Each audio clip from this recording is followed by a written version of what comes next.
Well, good evening, everybody. How are we tonight? Hopefully, everybody has had a great day. Happy Wednesday. We are back. And also, Itzy, Aylin, it's good to see you both.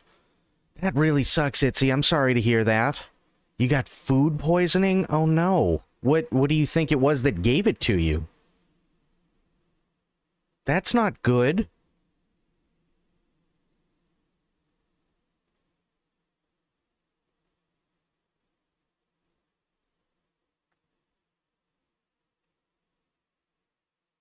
That's not good at all. What was it? Or at least, what do you think?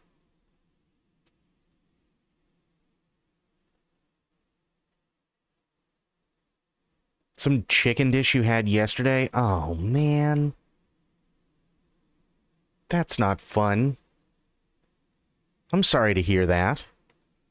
Well, I have one thing. There's a little bit of an update on a thing that I want to play one more time because we've got less than 3 days before this kicks off. We got less than 3 days. And Itzy, I don't know if you were around for this. I honestly don't remember. But we got less than 3 days, and it's 70% funded, which is amazing. And I want to help however I can. I really, really, really do.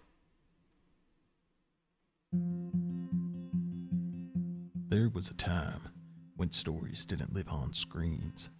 They traveled miles. They carried dust. They arrived with weight and wonder. Wild West Mailings is an immersive, analog storytelling experience, bringing original tales of the American frontier straight to your doorstep. Through handcrafted letters and documents, each story unfolds over time, arriving by post, just as it would have over 100 years ago. Every mailing pulls you deeper into a living world of lawmen, outlaws, settlers, secrets, frontier legends, and even the unexplained. The ink, the paper, the pacing, they're all part of the story. You can experience your story with one letter sent every 2 weeks, letting anticipation build with every delivery, or receive it all at once and lose yourself in a single afternoon. We're launching with 5 unique adventures. A boy witnesses a fire in the sky and writes home in the adventure of Cody Monroe and the Coyote Comet. A young girl tracks a wandering giant in the adventure of Roxy Higgins and the Giant Tumbleweed.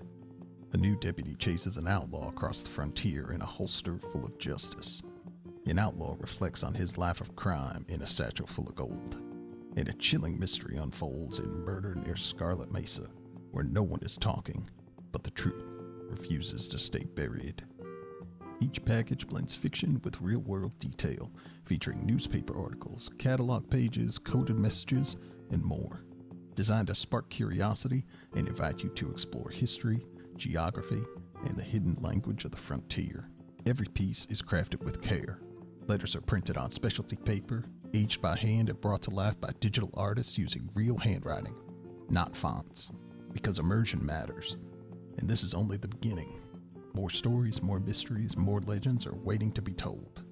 With your support, we can unlock new adventures, expand our world, and create even deeper experiences through stretch goals and new storylines. Your backing helps us build the tools and materials needed to bring this world to life, from paper and printing to artists, packaging, and production.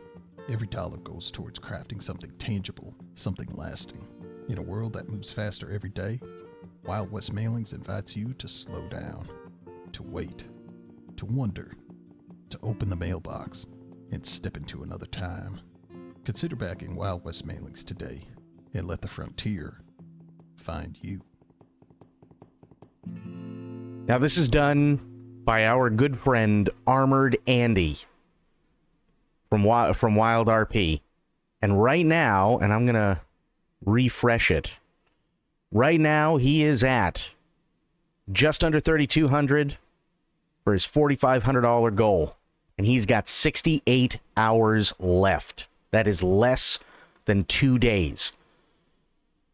Now, this is an all or nothing thing. This is all or nothing. And he's put a lot of time and effort and work and love into this. And I really, really, really want him to do well, and I really want it to go through for him. I really do. It's amazing, the stuff that he has done so far with this. And, I mean, even if it's not something that you can afford, if you know people who would really enjoy this, it's !Andy in the chat at any time. And you can also pledge. This ends May 16th at 4 p.m. It is now May 13th. So yeah, we are literally just under 3 days left. So yeah, anything that can be done helps greatly. I'm a backer, as you can see. I know that there's a couple of others who have also backed it as well. I wish him the best, and I really, really hope this all works out. I really do. He wants to bring mailing mysteries and stories and stuff like that to people with his own touch, and I think he's probably the perfect person to do it. He's got a lot of love for the genre. He's got a lot of love for storytelling and so on.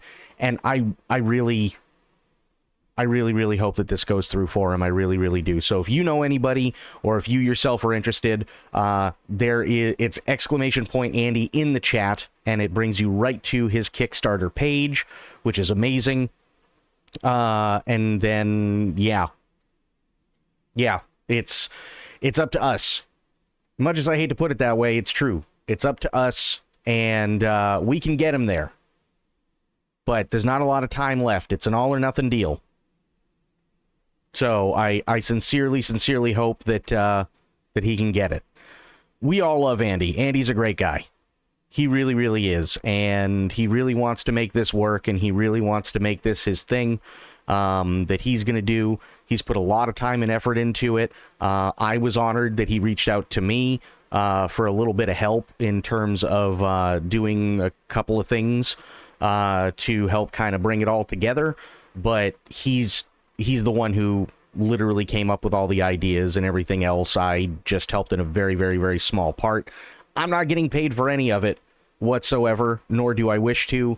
This is Andy's baby, and I really, really want to see him go forward with it. So yeah, again, !Andy in the chat at any time, and that is there and has been there since the start. So !Andy in the chat at any point, and it'll bring you the link to the Kickstarter page. And I sincerely hope that he gets it. I really, really do.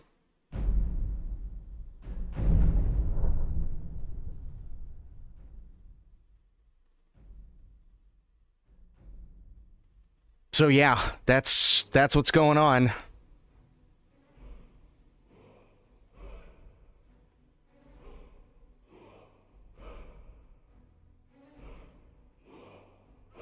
I can't believe you got food poisoning, Itzy. Oh my god. Also, Aylin, how you doing?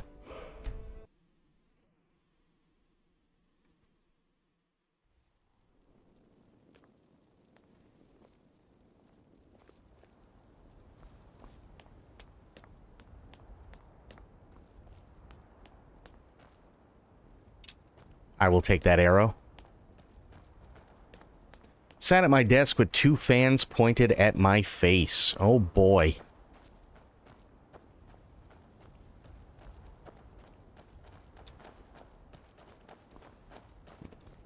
I'll be honest, I'm feeling very chilled tonight. Not chill, as in relaxed, but chilled.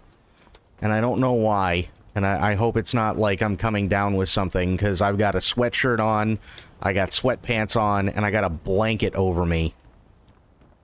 And I am still chilled.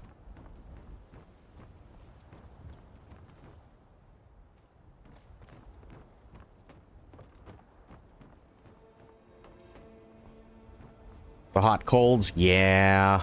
Yeah, it's no bueno.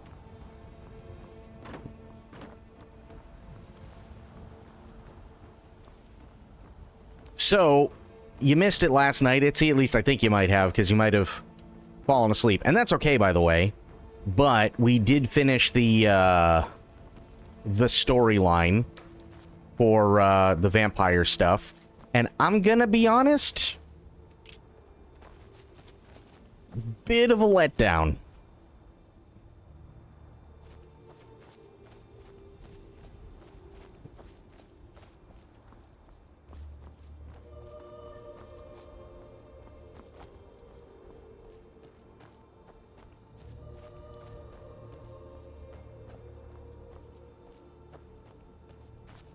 It's not the strongest DLC. Well, so here's the thing that really, like, irked me about it, right? Is that they don't give you much to work off of other than here is dude that is basically a James Bond villain, right?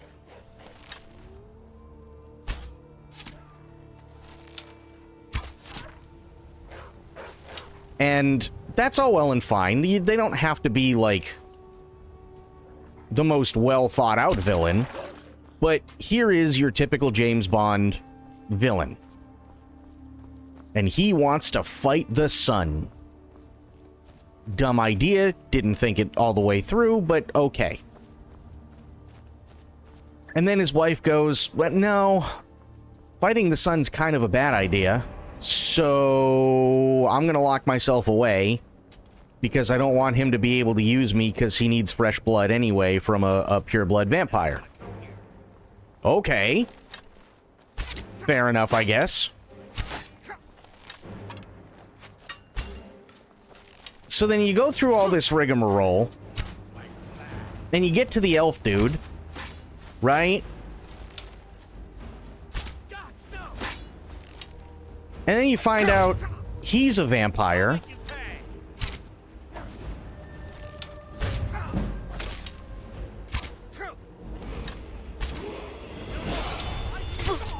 And then come to find out, and this is the thing that, like, gets to me, is come to find out,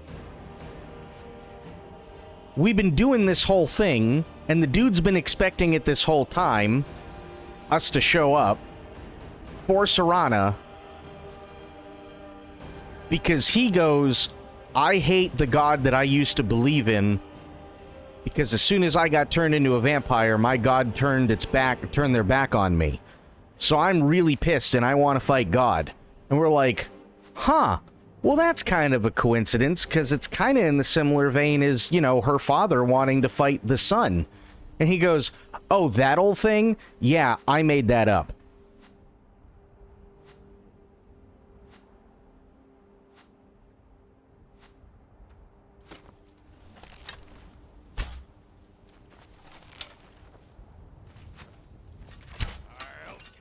And you're just sitting there going, boo.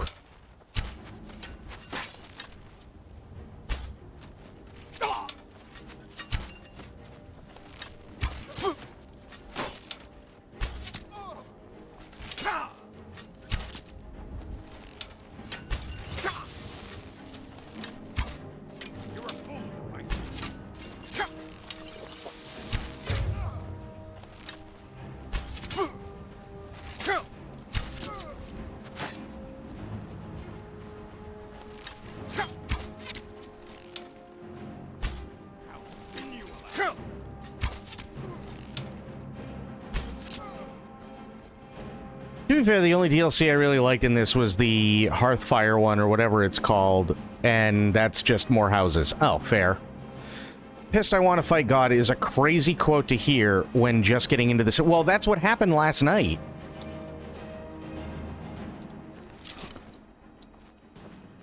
The old elf guy wanted to fight God because God turned his back on him when he became a vampire, and he got really pissy about it. So he learned of this prophecy where he might be able to fight God, which may or may not be true, but then in order to make sure that people believed it so he could get what he wants, he created another prophecy and made it all up specifically so that he could get what he wanted. And then you go back to Serana's dad, and he's too dumb to realize that it all got made up. So then you gotta fight him too, and everything just kind of falls apart. You know what I mean?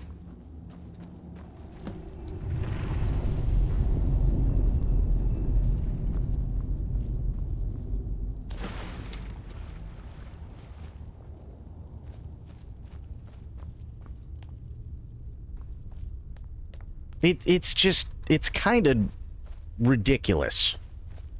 The whole thing. And, like, I'm glad I got Serana, and that's great. But I'm just sitting there going, really?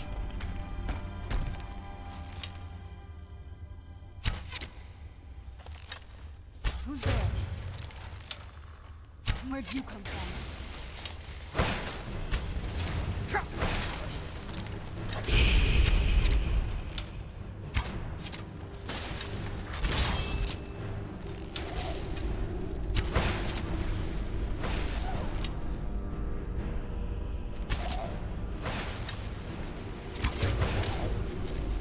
Oh, I think that might have been her skeleton. Oops.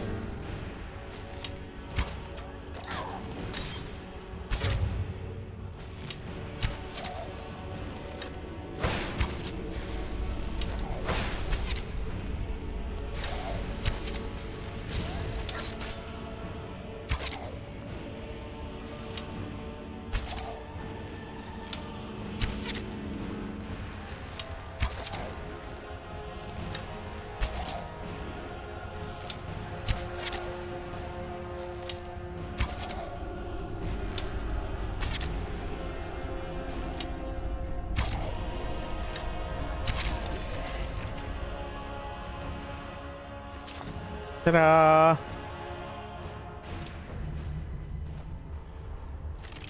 Easy peasy. I just told this one to sit down. The first thing I did today was cheat code enough money to buy Breeze home and left Chlamydia there and recruited Janessa from the pub. Oh boy.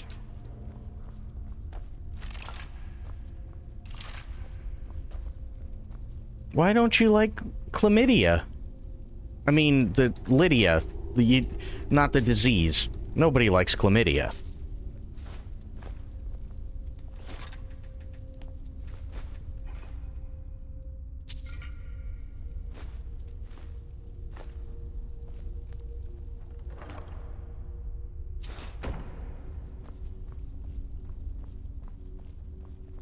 She really is, and she supports the stealth archer well.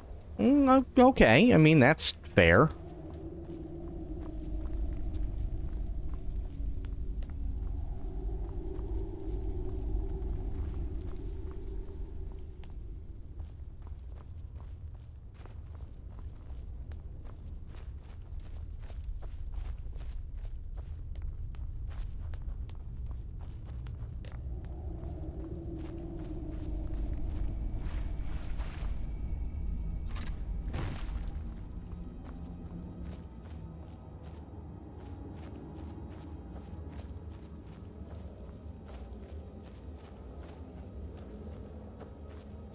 Doggy potty time? Sounds good. Another cave. I've spent enough time underground myself, but if you want to go in, I'm right behind you.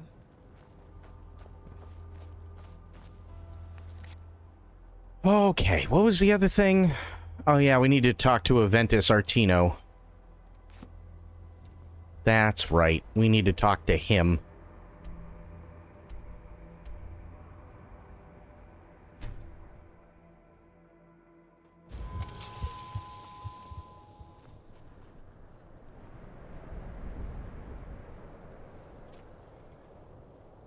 Let's get indoors. Okay, waiting. Or in a cave. Anywhere, just out of this. I have no idea. I have absolutely no idea.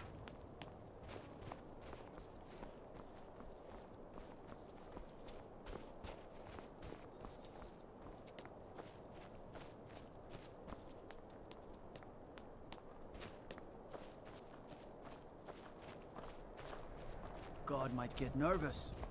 A man approaches with his weapon drawn.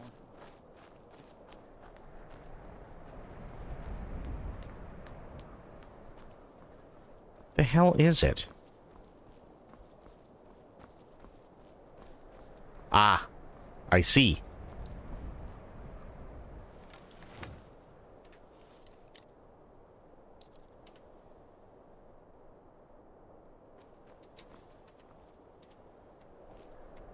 This must be that beautiful Skyrim weather I've always heard about. What time is it? It's 3 in the afternoon.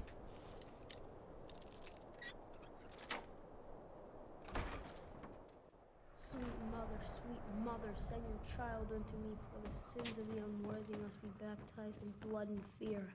What the shit, dude? Finally! My prayers have been answered! Are you alright? It worked! I knew you'd come, I just knew it!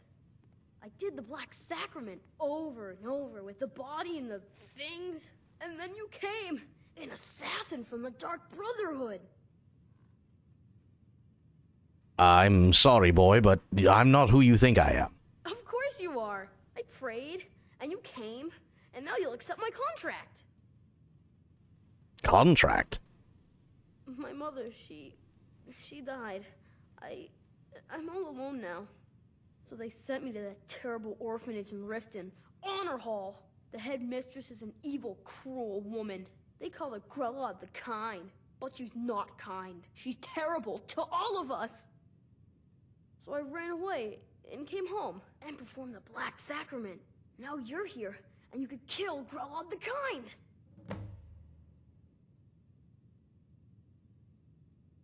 Sorry. To be honest, I'm kind of lonely here. As much as I hated getting sent to Honor Hall, I really miss my friends there. Right.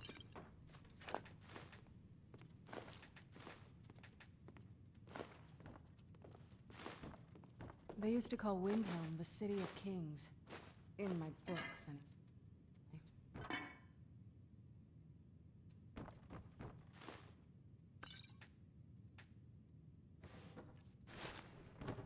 Quest is actually satisfying? Okay.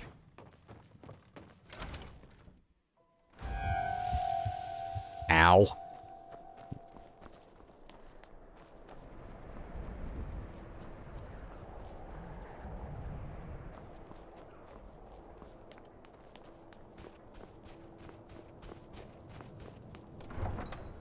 You know, if it was me, I'd literally just say, you know, I'm sorry, kid, but I really just don't see your story being all that believable. If I was in Skyrim, I would absolutely tell him that.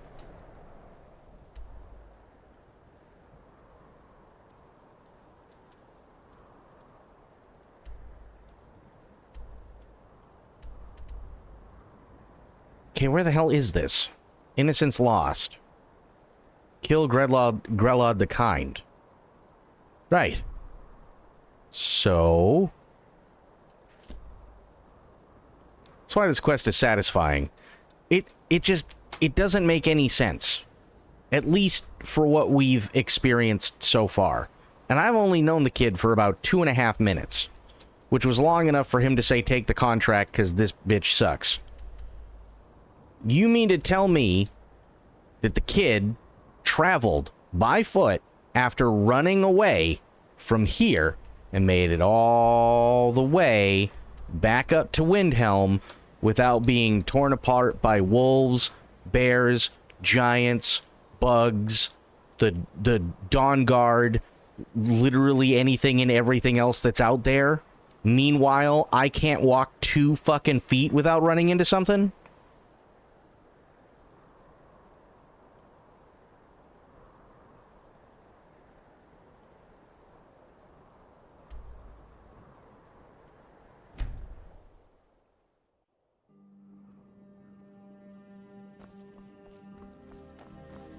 Listen, they can be the good guys all they want, and that's all well and fine, but again, you mean to tell me that literally everything else that we have run into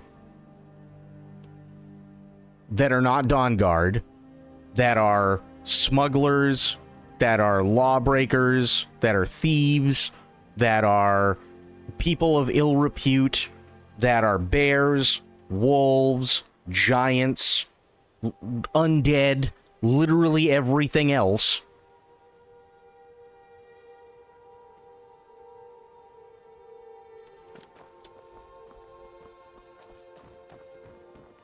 Don't like those eyes you got. There's a bad hunger to them.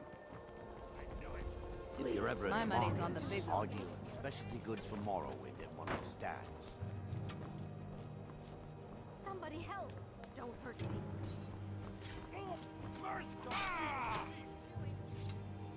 Whoa. Who was that? Doesn't matter, I took his shit.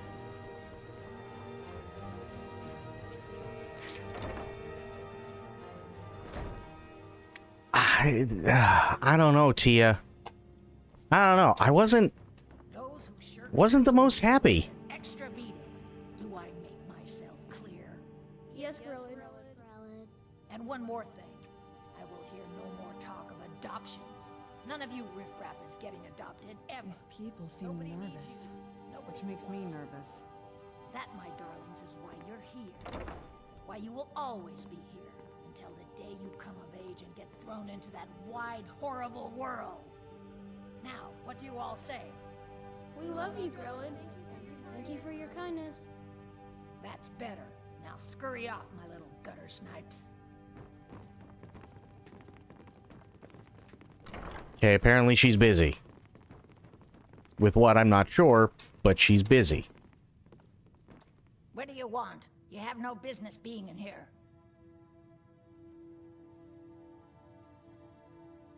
Aventus Octino says hello. Tino? Why, that little bastard. You tell him I'm coming for him, and when I find him, it'll be the beating of his miserable life. This place makes me a little uneasy.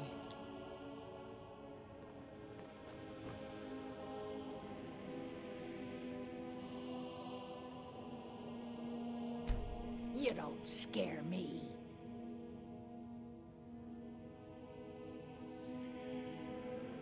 You don't scare me. Alright, well, hang on. Let me just... There we go. Is there any other doors? No, that's the only way in? Good.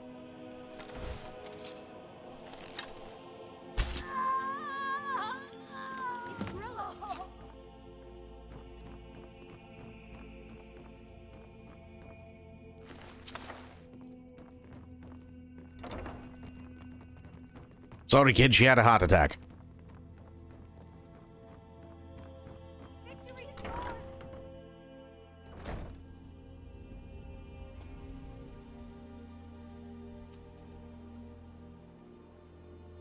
I'm no fan of the sun, but it would be better than this.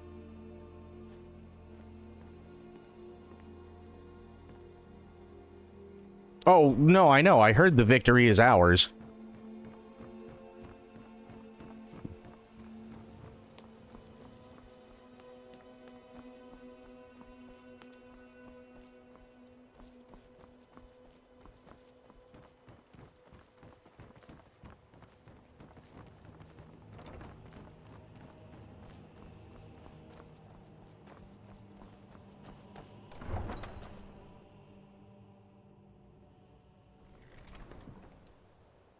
What is it?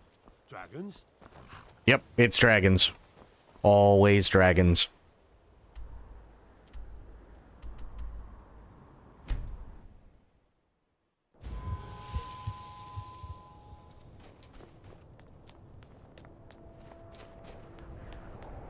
Damn it. There we go. I think I gotta go up here, don't I? Yes.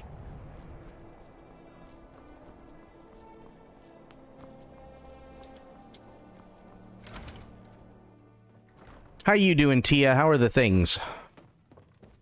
Well, Grohard the Kind. Is she, you know? Gretel the Kind is dead.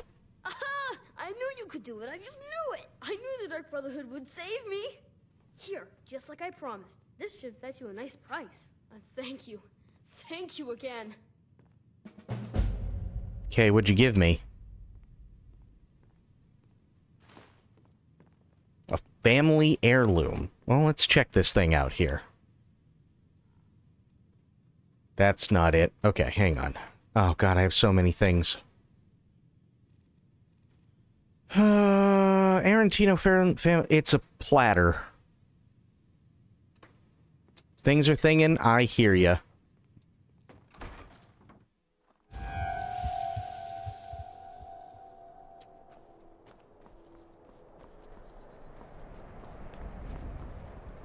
Name's Nils. I'm the cook up at Candlehearth Hall.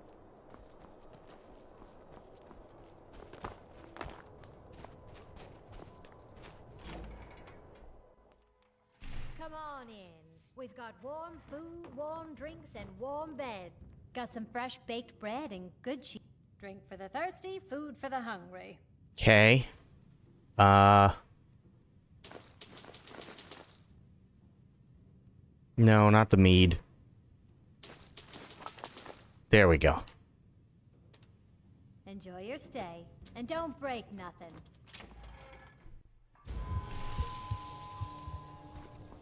Okay, where is... I need a Fletcher. That's what I need. That's a Temple of Talos. Grant peace to these departed souls.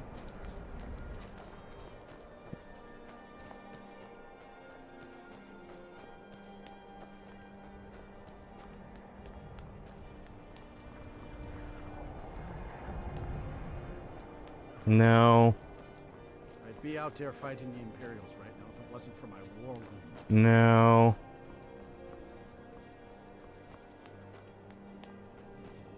Solitude? Yeah, I think it's going to be Solitude. Yeah, I think you're right. Your skin's as pale as the snow. You scared of sunlight or something? God, it's that... that story still just really bugs me. Ooh, blacksmith, though. Ulfric was a true hero of Skyrim. He will be missed. No, he won't. Can't believe Ulfric's gone. Take a look.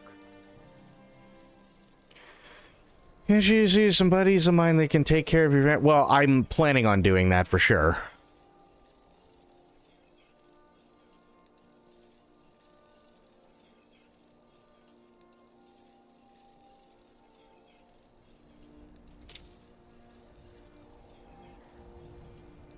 I'm still just, like, not happy about that story.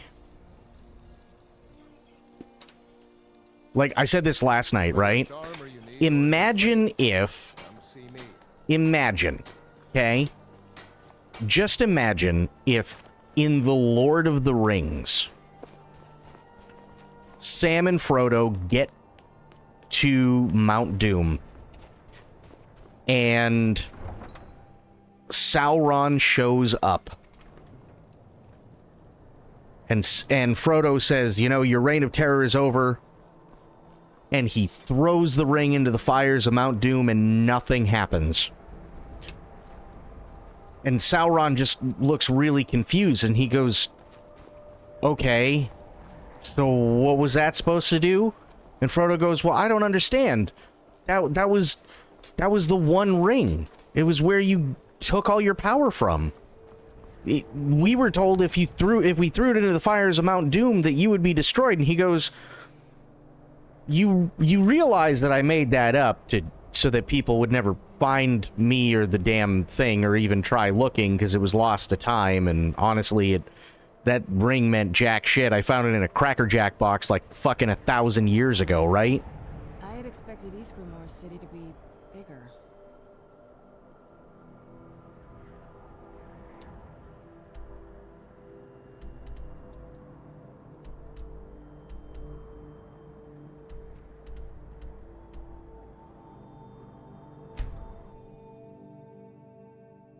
I'd read stories about the Solitude Windmill, but I didn't expect it to be that big. And the funniest part, although it was the funniest part to me, I should say. The funniest part, that fight with that elf dude, lasted, what, 2 seconds? Because I Fusroda'd him right off the balcony. Like you must have plenty of tales to tell. But I'm too busy to hear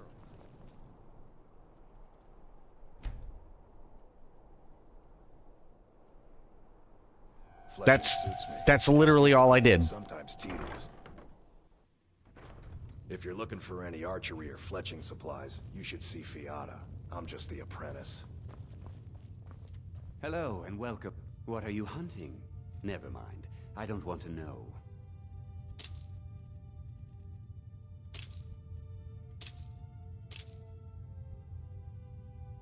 Like, that's it. That's all I did. I just Fusroda'd his ass clear off the balcony. And that was the end of that. No more elf dude.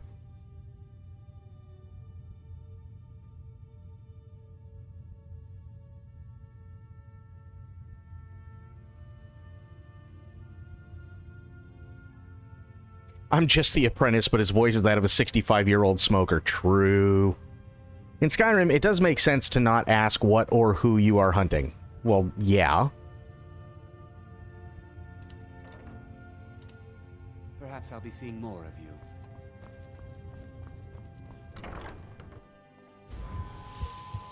I don't understand. Don't like it. Seems there's no end to the needs of the Imperials. But what can I help you with? It's almost all I have. The men. But I'm not telling you any. You could say. Yeah, we know. Lies with solitude. I know. I just. I think I would. Oh, same. You think Stormcloaks and Legionnaires are dangerous? I just want to buy stuff, dude. Able to see solitude over the mountains. My forge never That's exactly rests. what I'd imagine. I've been looking for you. Oh, God. Got something I'm supposed to deliver. Your hands only. Let's see here. Yeah, got this note. From who? Don't know. Creepy fella. Black robe. Couldn't see his face. Paid me a pretty sum to get that into your hands, though.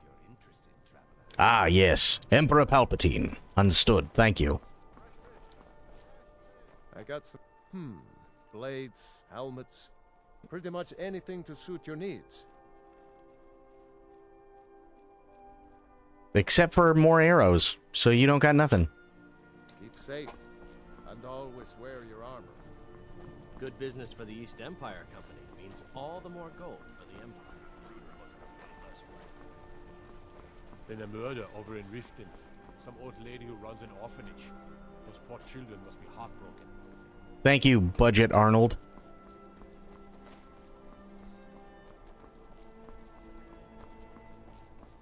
Might want to read that note? Oh, God.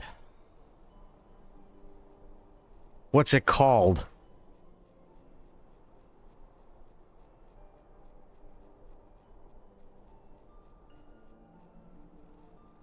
I got note. Captain, there have been multiple complaints about attacks near the river northwest of the Rift. We could use some more civilian support from that area for the war effort. So send a few men to investigate. It's probably just a couple of wolves, so you only need to send at most 2 men. Happy hunting.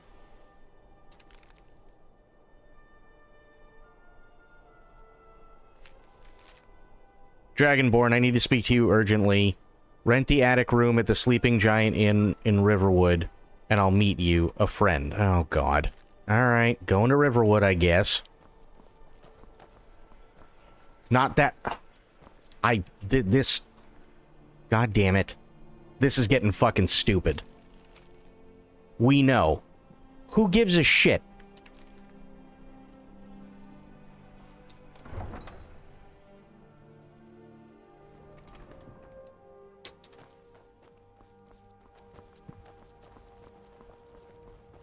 No lollygagging.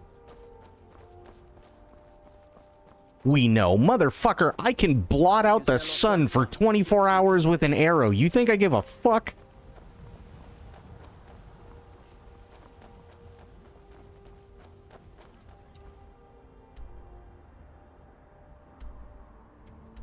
We know.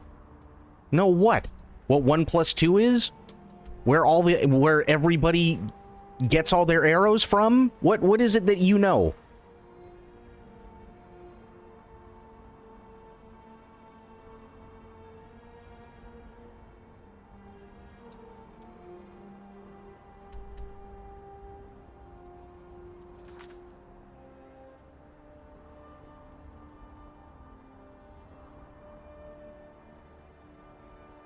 What is this? The bandit. Oh, God. Yeah, I gotta go to fucking Riverwood. I don't even know where Riverwood is.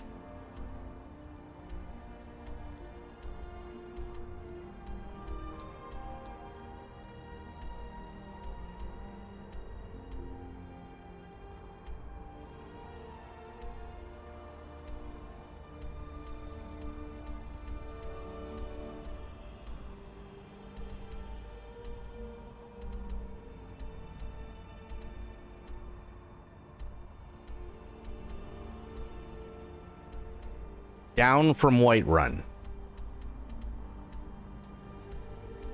There it is.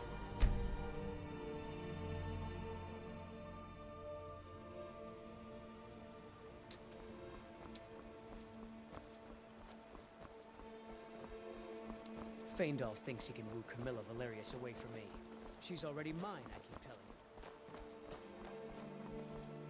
you. Alright, gotta rent another room at the Giant Inn. Welcome. Let me know if you want anything. I think I got a clean mug around here somewhere. We got rooms and food. Great. Sure thing. It's yours for a day. Nice. I'll show you to your room. Right this way.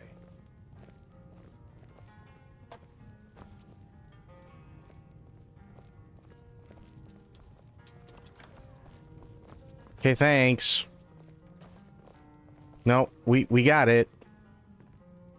You're just Let me know okay. if there's anything else you need. Got it. Bye.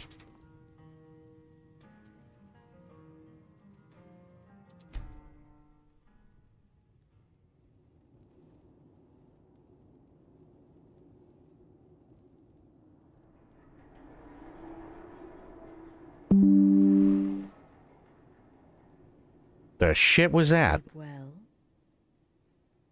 What? Where am I? Who are you? does it matter? You're warm, dry, and still very much alive. That's more than can be said for old Grelod, You know about that? Half of Skyrim knows. Old hag gets butchered in her own orphanage. Things like that tend to get around. Oh, but don't misunderstand. I'm not criticizing. It was a good kill. Old Crone had it coming. And you saved a group of urchins to boot. But there is a slight problem. Problem? You see, that little Aretino boy was looking for the Dark Brotherhood.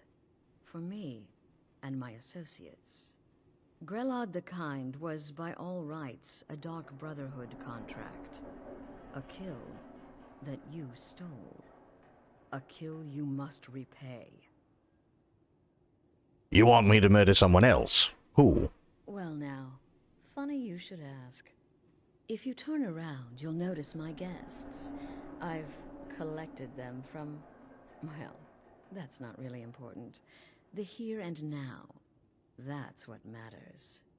You see, there's a contract out on one of them, and that person can't leave this room alive. But, oh, which one? Go on. See if you can figure it out. Make your choice. Make your kill. I just want to observe and admire. All right. See, I knew we could resolve this civilly. A debt owed must be repaid. You understand that. Well, get to it then. Pick your guest and send the poor fool to the void. I'll give you the key to this shack, and you'll be on your way. Oh. I can hear you talking out there. Please let me go. I've done nothing to you. Who are you? My name is Full-Time. I'm a soldier. Well, mercenary, really. You know, a sellsword. I've lived in Skyrim all my life. That's all. I'm a nobody, really. So, can't you just let me go? Why would someone pay to have you killed? What? Oh, God. I don't want to die. You can tell me. Okay, well, I guess it's possible. I've been selling my sword arm for years now. I killed a lot of people. Could be someone wanted revenge. But you're not going to kill me, right? Get these things off of me. Who are you? None of your damn business who I am. If you're going to kill me, just do it already. Esmara is my witness. If I didn't have this hood on right now, I would spit right in your face. Why would someone pay to have you killed? Excuse me. What kind of question is that?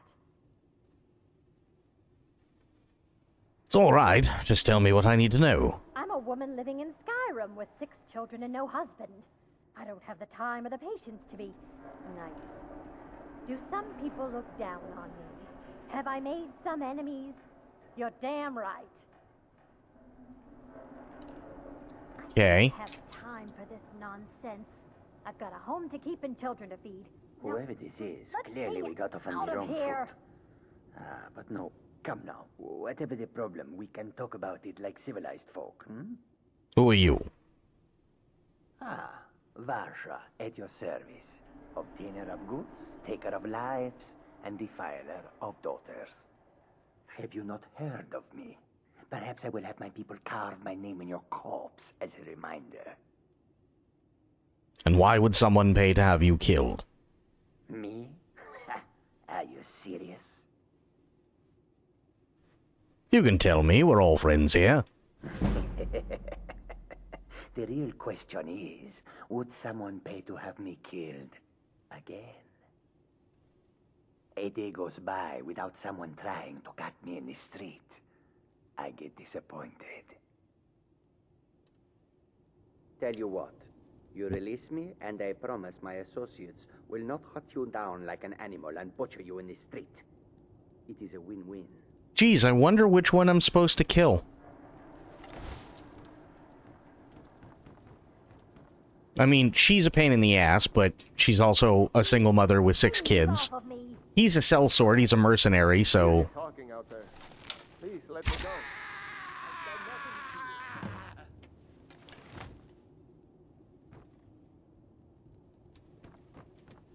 The conniving Khajiit. Hang on.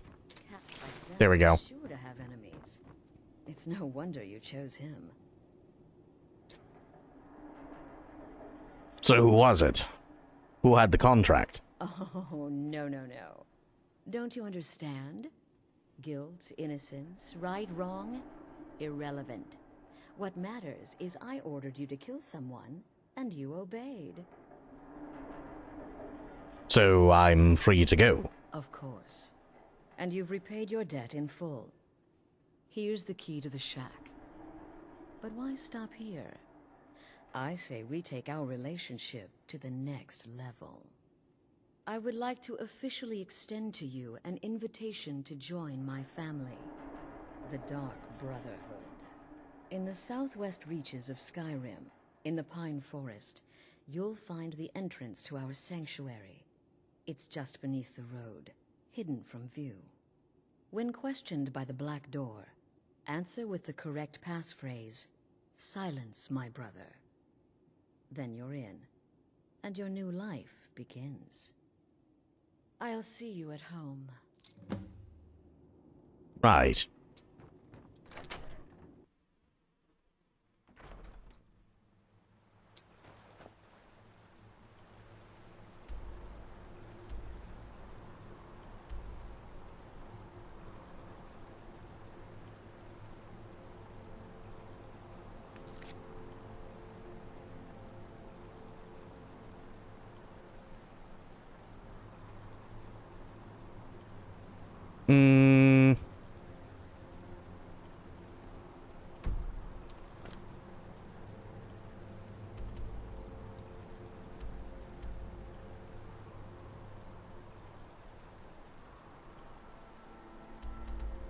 Ah, okay.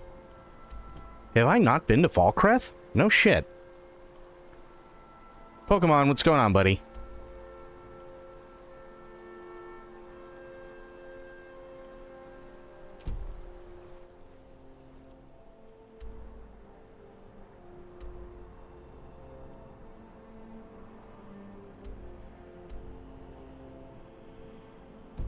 When enemies are nearby, there's no enemies. What do you mean? It's gotta be stupid mud crabs or something. Something dumb.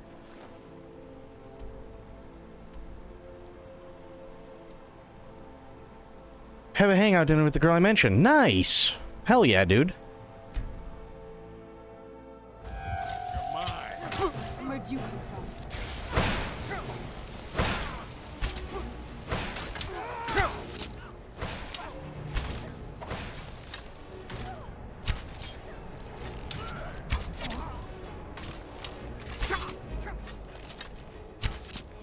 I'll show you what a real orc can do.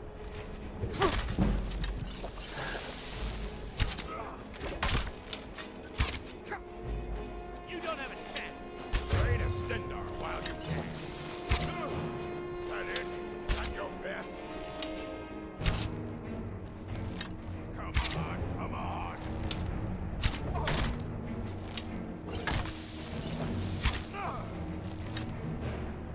Victory is yours. I submit.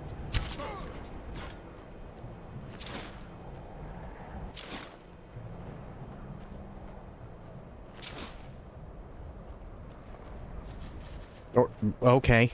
Hang on. No. Need to trade some things. This better not be all the things you just can't be bothered with.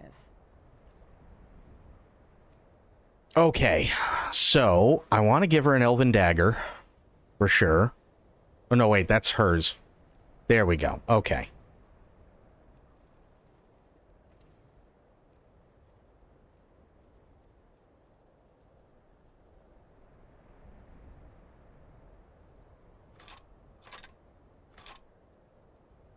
There.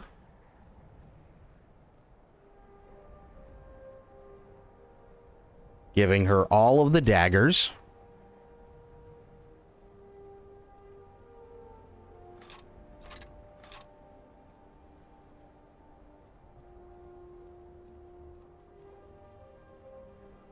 Okay, maybe not 91 daggers, but we'll give her one at least.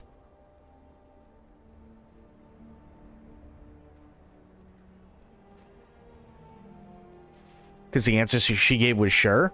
Don't be nervous, just be yourself. That's all you gotta do.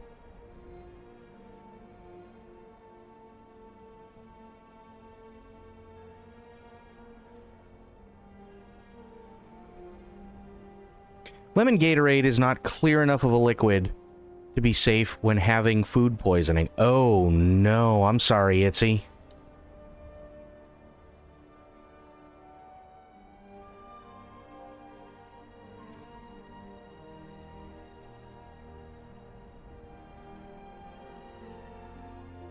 That's not good at all.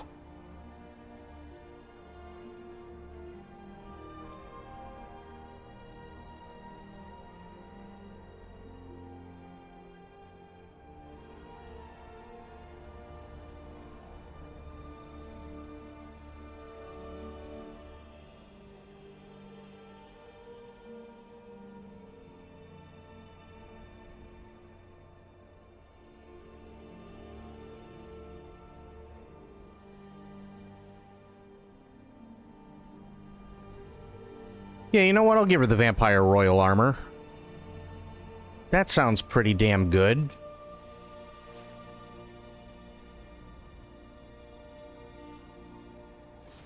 What the? There we go.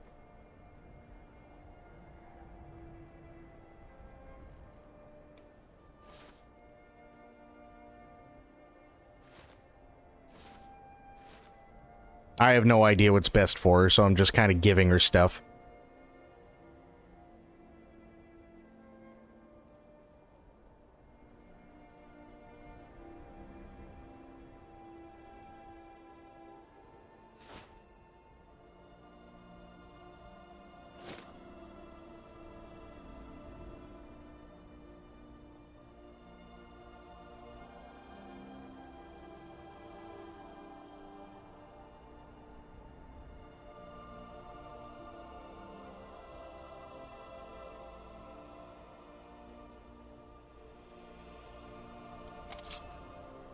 I mean, hopefully that's all good stuff. I don't know.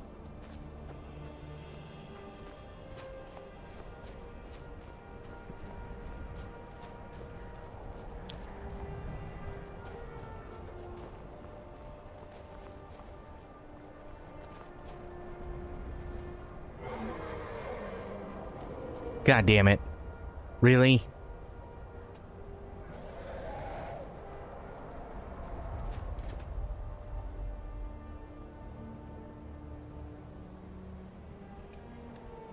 Just in case.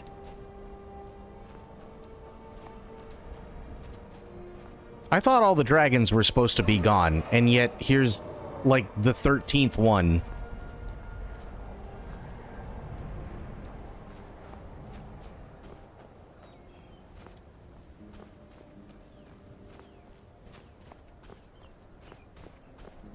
Think you're gonna put on your best outfit? Hey, go for it.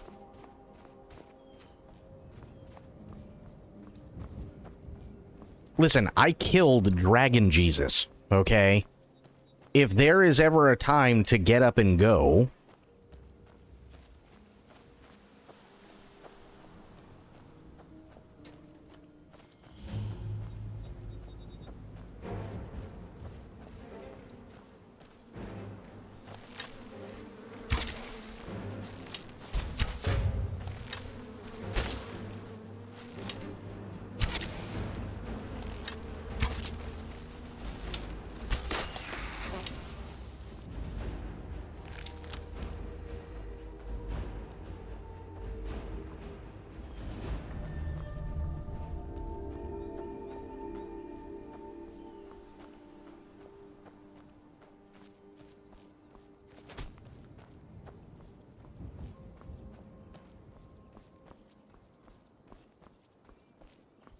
Yeah, but here's the thing, though, right?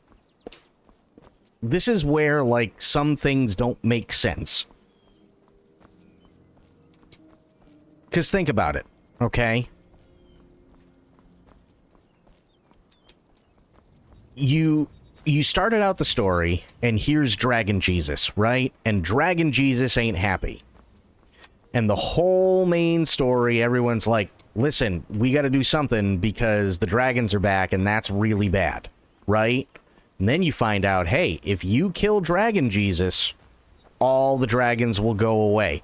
So you go on this adventure, you do it, you kill Dragon Jesus, by the way, and then only some of the dragons go away.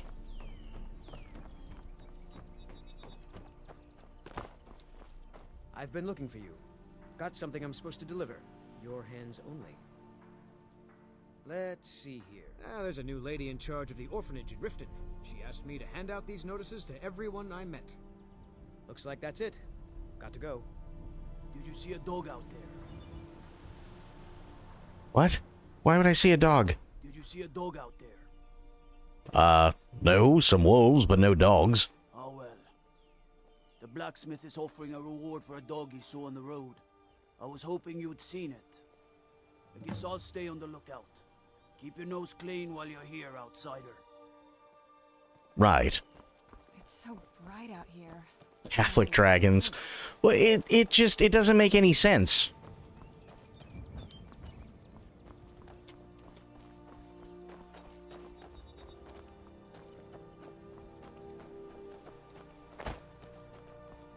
Yeah, but the whole thing is that you can clearly see that that a lot of them disagreed with what he was doing, right? Like, clearly there were more than a few who were very high up on the dragon food chain that disagreed with what Alduin was doing.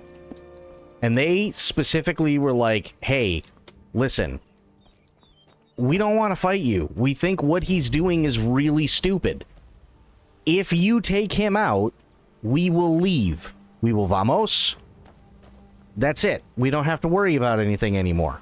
Right? We'll go our way, and you go your way. And now there's still dragons.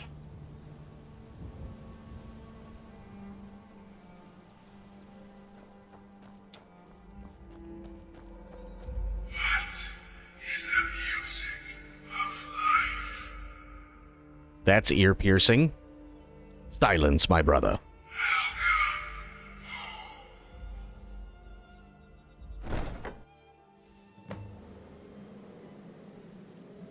Your follower cannot accompany you? Uh-oh. I don't like that. At last. I hope you found the place all right. So, what happens now? Well, what happens now is you start your new life in the Dark Brotherhood. You're part of the family, after all. This, as you can see, is our sanctuary. You won't find a safer place in all of Skyrim. So get comfortable. I'm honored to be part of your family, Astrid. Our family, my dearest. Our family. Together, united as one, the Dark Brotherhood can accomplish anything. But you must be anxious to get to work. I'm arranging a job, but need a bit more time. For now, go see Nazir. He's got several smaller contracts. Oh. Soon, the Night Mother will arrive. And things around here are sure to get even more interesting. Ah, but one last thing. A welcome home present. The armor of the Dark Brotherhood. May it serve you well in all your endeavors. Nice. What's going on, Corgi? How you doing, buddy?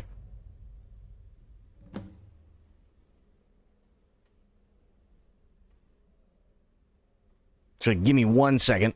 Ooh. I gotta run to the bathroom real quick. I will be right back. Be sure and introduce yourself to your new family members. They're all very eager to meet you. I'm sure. I gotta pee. I'll be back.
Okay, I is back. I just need to get resituated again.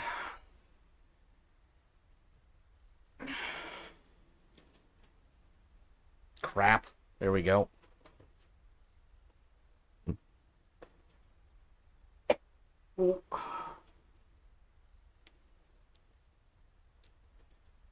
Okay.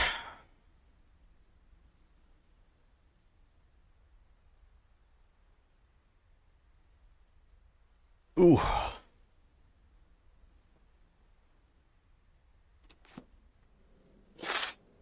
All right. Much better. She wanted me to go see Nazir? That's what it was? Ooh, I can take all of these because this is home. That's right. What's theirs is mine, and what's mine is also mine.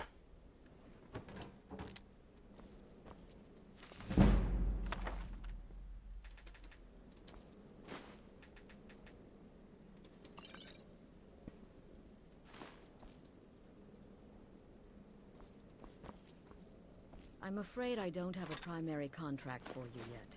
That's fine. Kind of hot, though.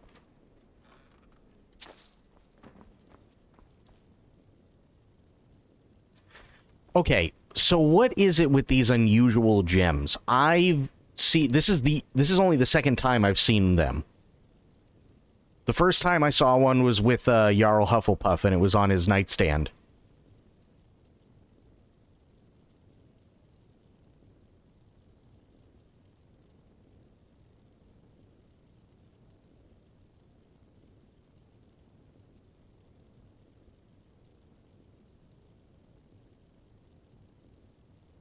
Okay, but what are they?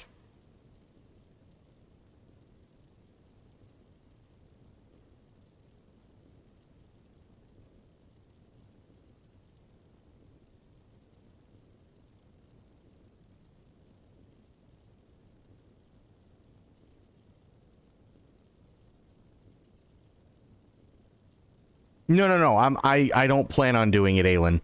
I don't. I remember the thing from the Scribble video that said these things fucking suck. And this is the second time throughout the entire game I've ever seen one, so I was just wondering what they were.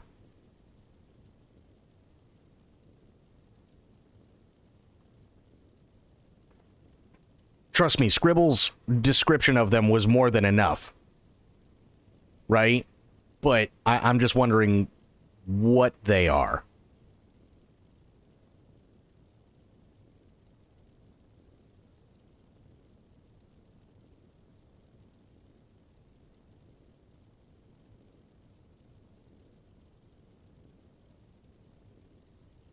Here, I'll do this. Oh, excuse me. Okay. They're a Thieves Guild quest thing. Oh, no. Ow. Thank you. What are the unusual gems in Skyrim? Let's see. The unusual gem in Skyrim is one of 24 stones of Baranzia, needed for the No Stone Unturned quest. Picking up one initiates a quest to get it appraised by Vex and the Thieves Guild. Collecting all 24 and restoring the Crown of Baranzia provides the Prowler's Profit perk, which significantly increases gem loot. That sounds really bad.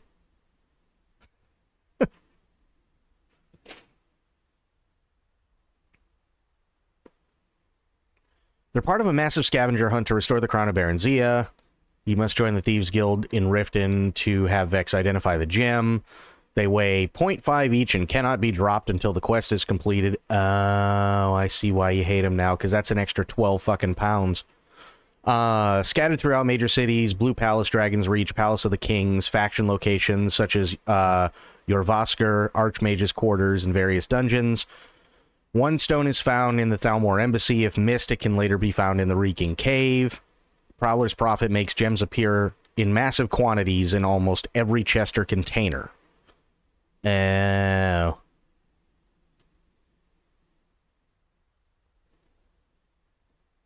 And there are no markers for them unless you mod it. Oh, that sucks. Yeah, fuck those things. Yeah, I was just wondering what they were.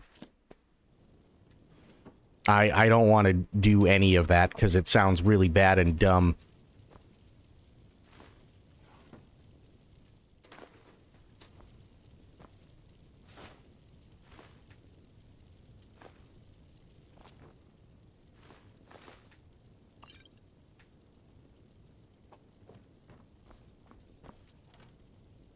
They're annoying as Nirnroot, but not as loud. You know what? Honestly, I don't even have Nirnroot.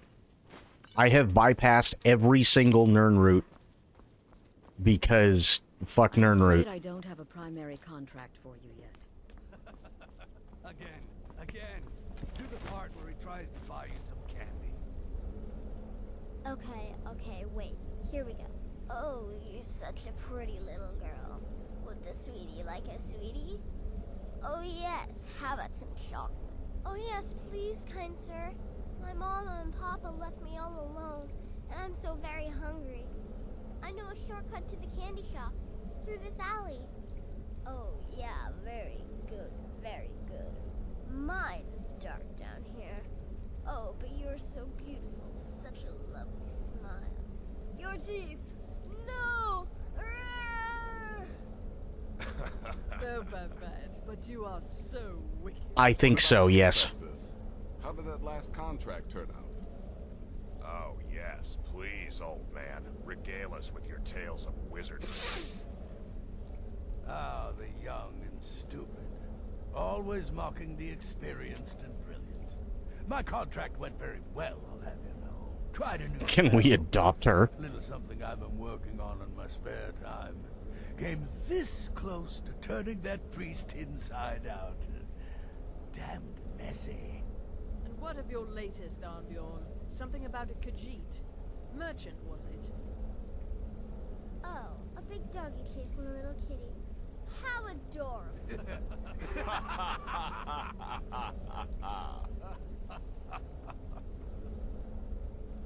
I am not adorable. It was not funny, and he wasn't a merchant. He was a Khajiit monk, a master of the Whispering Fang style. But now he's dead, and I have a new loincloth.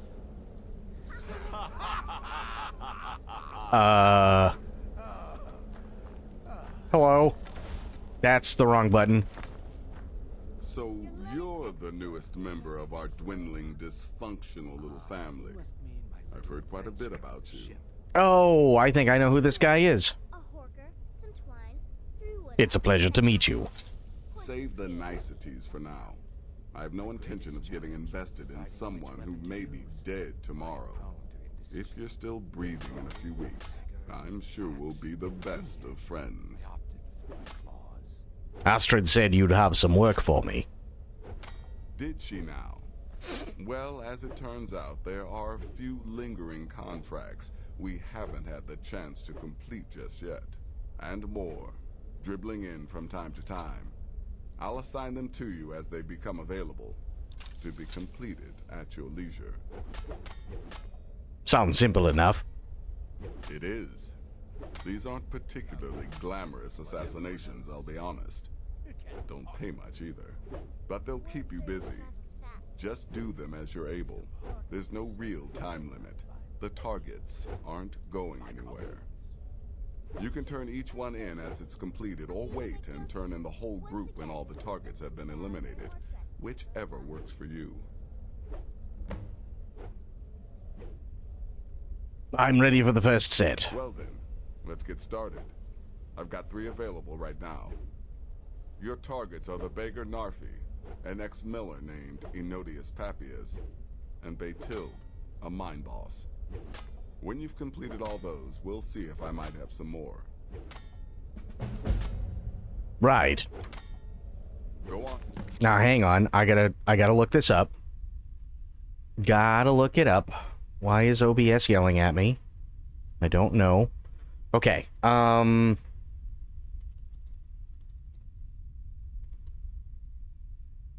That is not who I thought it was.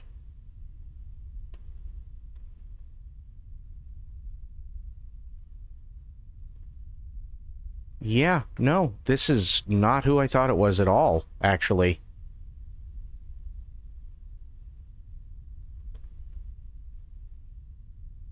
Okay, so hang on. Let me do a thing here.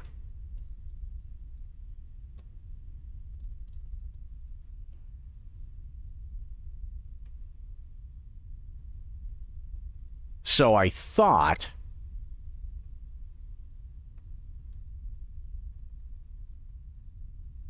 open image, new tab. There, wow, that is blown up. Why is it so blown up? Okay. Here, then open image, new tab. Okay. So I thought Nazir was voiced by this guy. This guy's he's been in a lot of video games. He's been in a lot of TV, like live action TV shows. He's voice acted for a lot of animated TV shows and so on. Even in the early 90s, he was one of the main characters in a sci-fi TV show called First Wave, and he's been in a bunch of other things, right?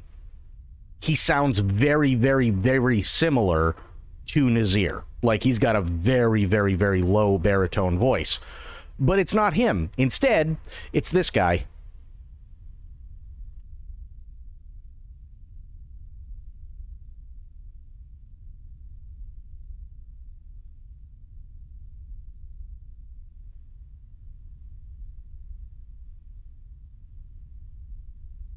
Yeah, that's the guy who voices Nazir.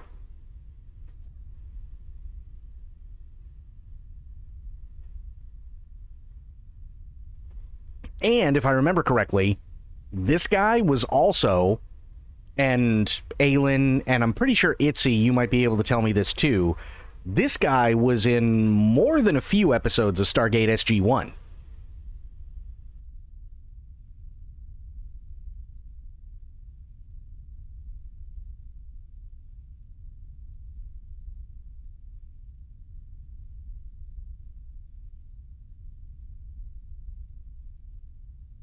Like, he was huge on Sci-Fi Channel and huge in, I want to say, quite a few, like, Canadian-made TV shows and huge for cable TV shows. He must have made a killing in the 90s and early 2000s, and you really don't hear much from him anymore. I was like, oh, damn, well, I mean, it kind of works out. That's, you know, right around the time you really stopped hearing about him, so maybe that was his last thing. No, it's not him. It's this guy.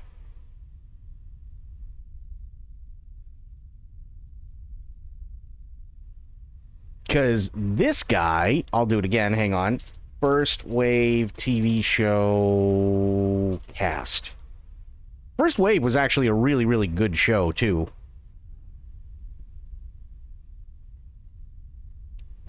Video games. He was Ulysses in Fallout New Vegas. He was in Saints Row the Third. He was in Syndicate. He was in Infex. I don't know what that is. He was in Starhawk as Logan Graves, and he was in BioShock Infinite. And these are all of his roles in TV.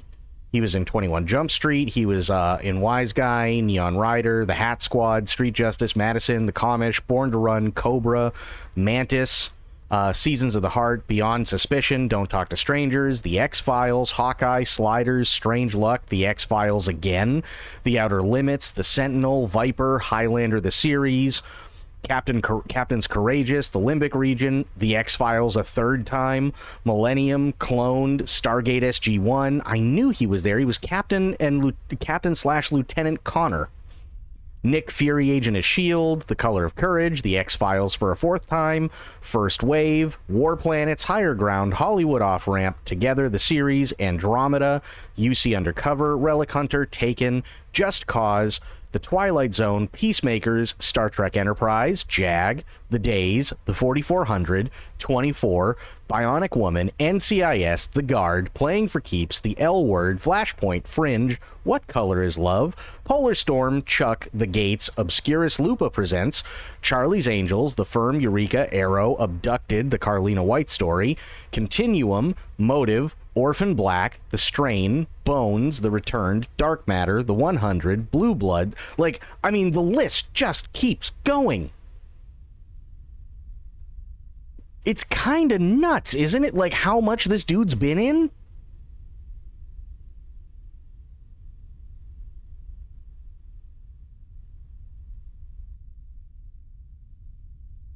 So you can understand my confusion when I heard the voice. I went, "Oh, it's this guy." It's this guy.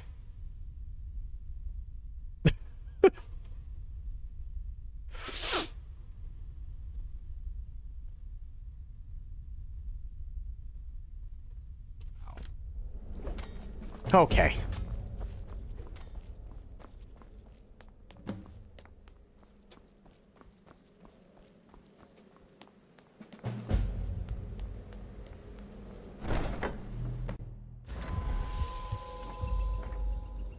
All right. Now, we gotta go... Let's go kill Narfi. I don't know who Narfi is, but let's go kill them. Where is Narfi? Literally one of the only places I haven't found yet. God damn it.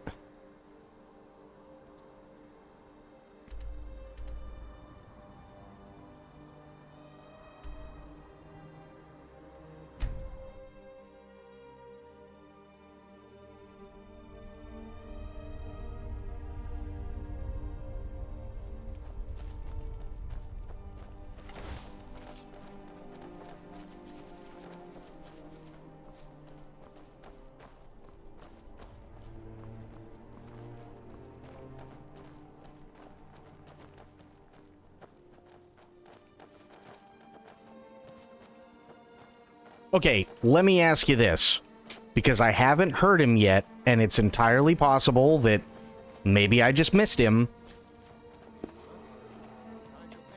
Is Ron Perlman in Skyrim?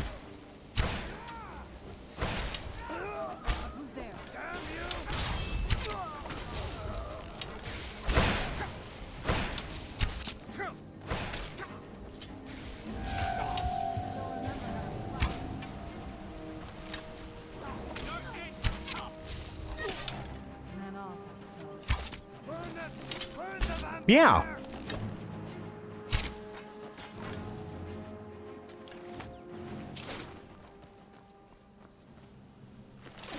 Yeah, is Ron Perlman in Skyrim? He's not. Okay. Only because I know he did things for Bethesda and, you know, the whole Fallout thing. So it would make sense. Really?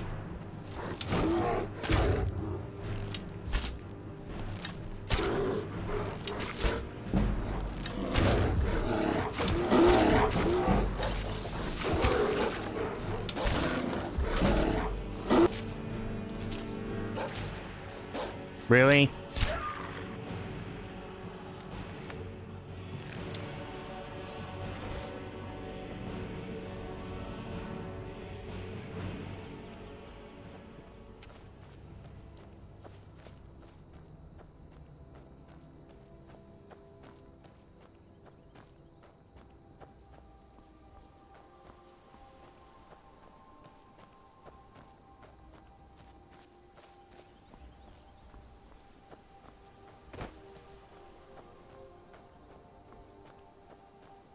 Okay, so Ron Perlman not in Skyrim. Got it.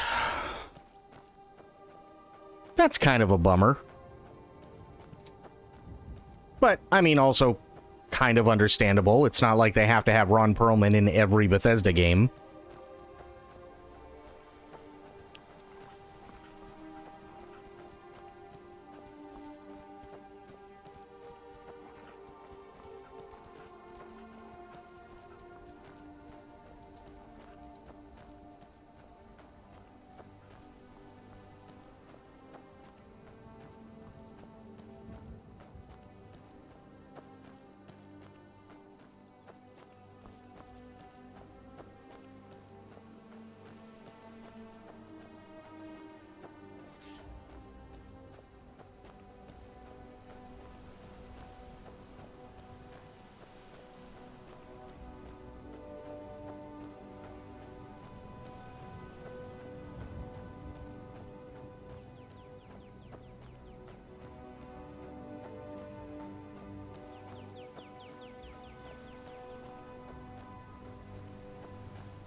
Oh, boy.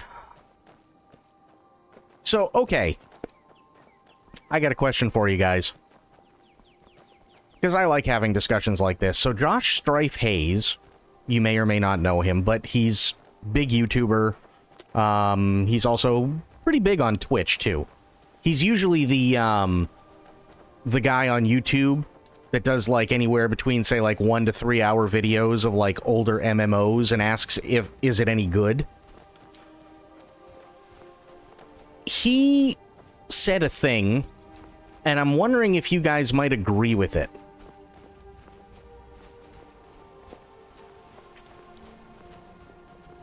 Save for what is currently out in terms of MMOs. So, World of Warcraft, EVE Online, Final Fantasy XIV, Final Fantasy XI, and, like, you know, all the others that are currently out. Do you think MMOs are kind of dead?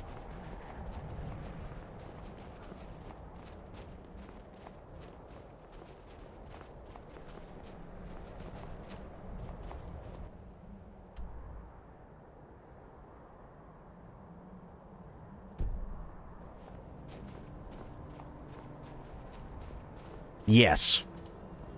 Okay. Well, let me ask, why do you guys think that?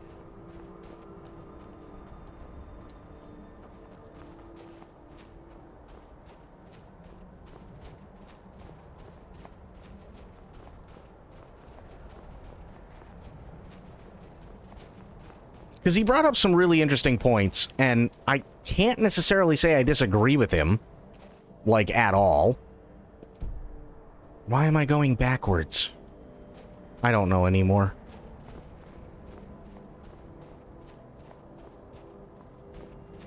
And let me just clarify what I mean.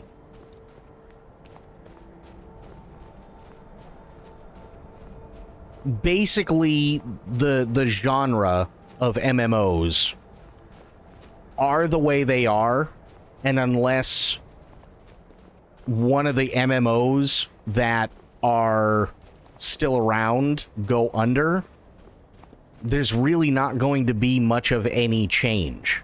Now, it's not saying that that those MMOs are bad or good. It's just there really isn't going to be any change in terms of what MMOs are available.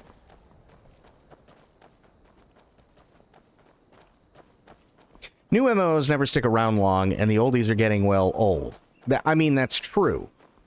The reason why I ask, though, is because we obviously have 8.0? Yeah, 8.0 for Final Fantasy XIV coming out in January, right? Which is cool. And I'm excited for 8.0. I can't wait to see what they do.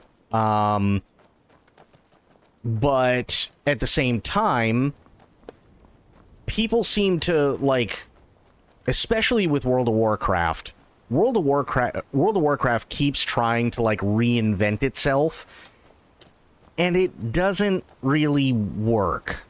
So then they bring out, like, WoW Classic Hardcore. Wouldn't be surprised if they brought out WoW Classic Plus.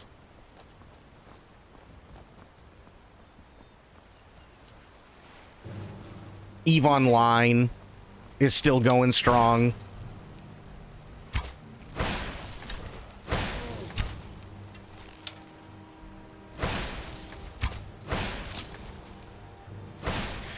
There's a high barrier to entry. Only MMOs that are doing well or exist are old ones. New ones just don't do well enough to continue to exist. Yeah, kind of. But I wonder, and this may seem like a really stupid question, do you think that one of the biggest reasons why, especially when it comes to fantasy MMOs, because let's face it, there have been a lot of fantasy MMOs over the years, but do you think that maybe one of the biggest reasons why fantasy MMOs genuinely and generally don't work is because at some point they all possibly want to be the WoW killer?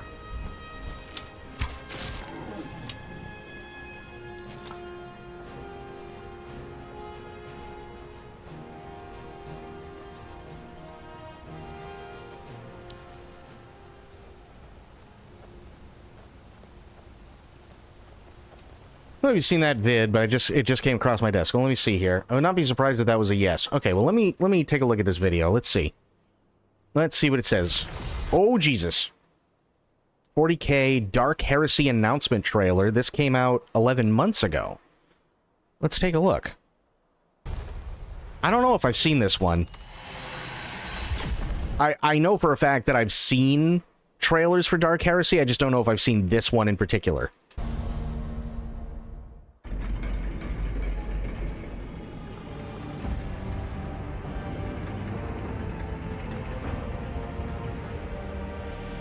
The Imperium is torn asunder. In this darkest hour, we are besieged on all fronts.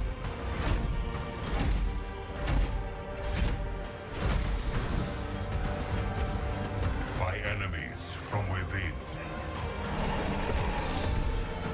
By enemies from without. By enemies from beyond. Still, no matter the cost, we must persevere. Every blade must be turned to our defense. Every soul, every dark secret.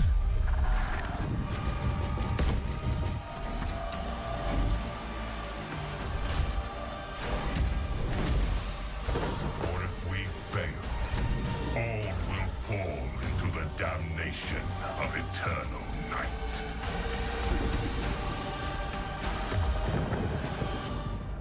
Ooh, that looks pretty. That looked really pretty.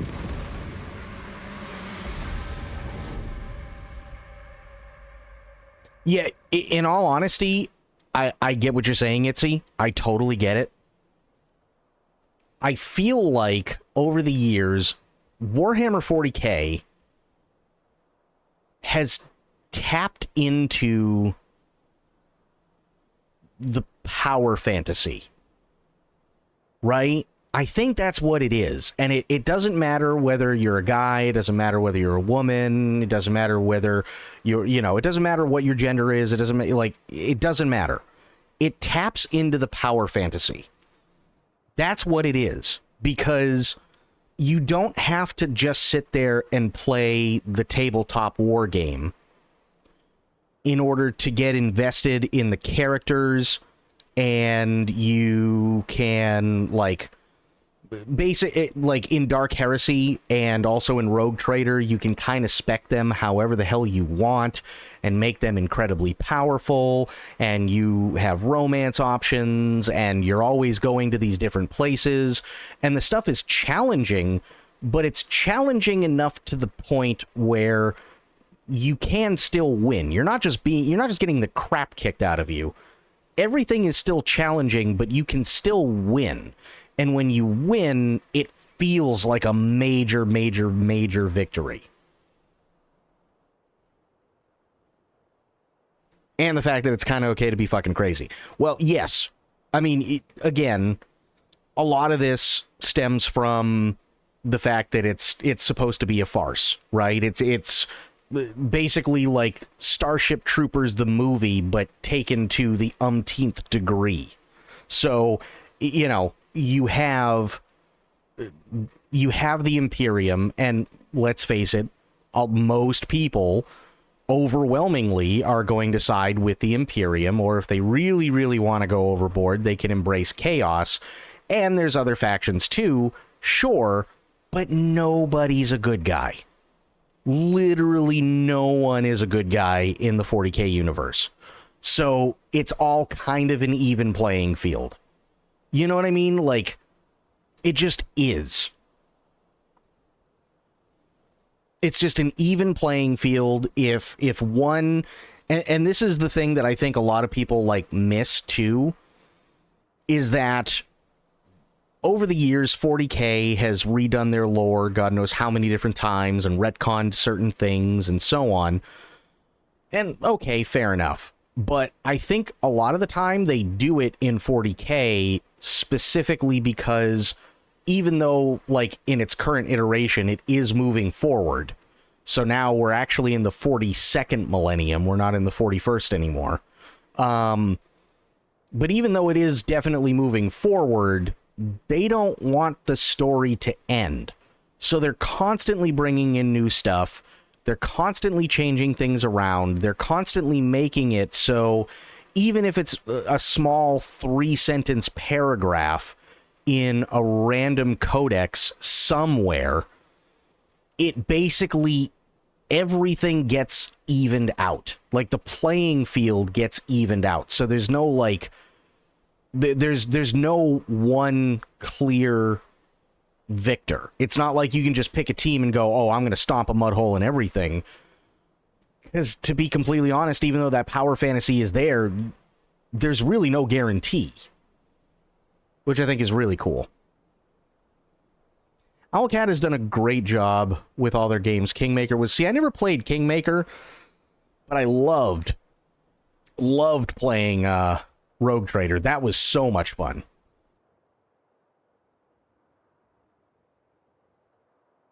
I thought Rogue Trader was fantastic.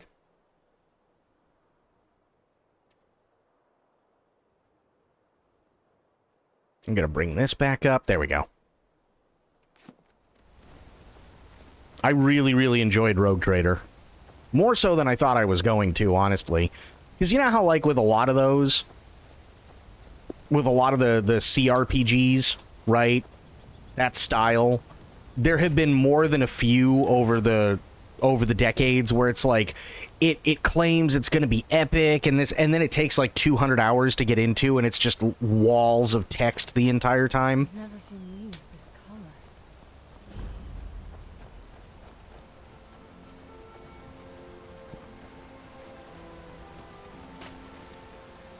That's kind of honestly what I thought initially Rogue Trader was going to be.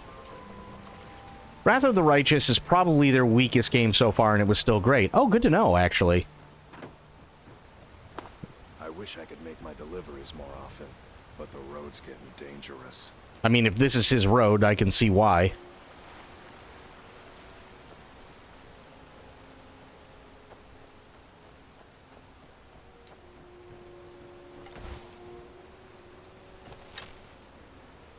Help me! Help! No more! He's dead.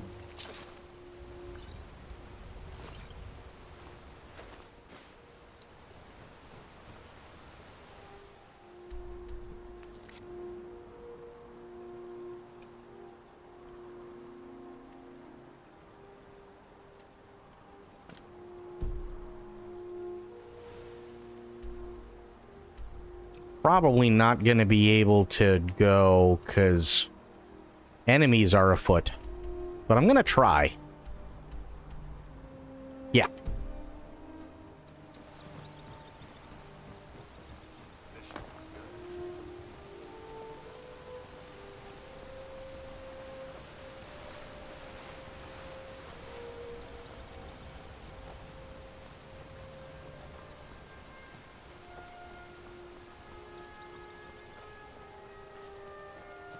Yeah, I honestly, I think Owlcat really, like, I really think they found their stride.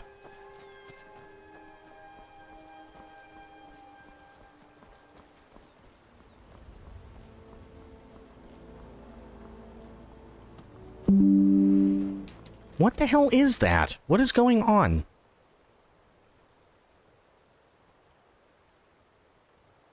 Why does that keep doing that? Hang on.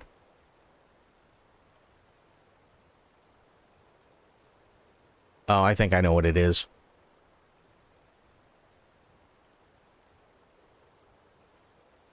Here.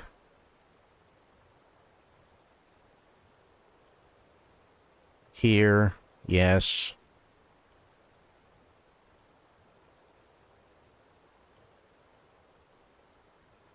That.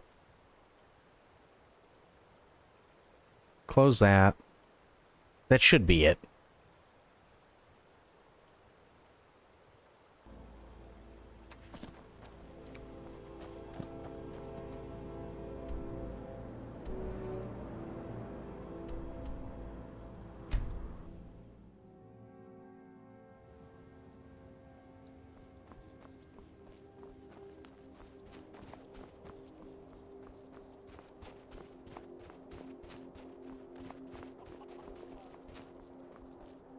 Oh god, now what? Can't sleep well no matter how much drink I put in me. You ran all the way over here to tell me that? Ooh, don't like those eyes you got. There's a bad hunger to them.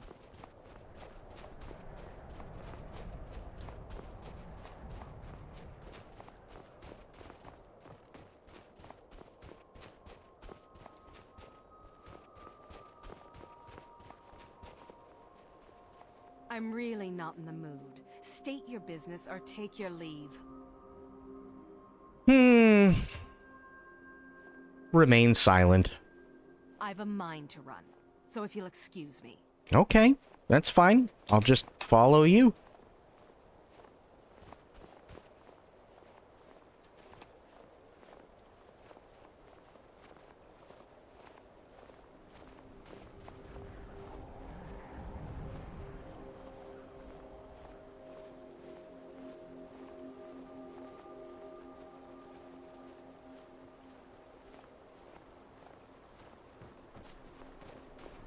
I'm busy, and you're bothering me, so go away. Oh, I apologize.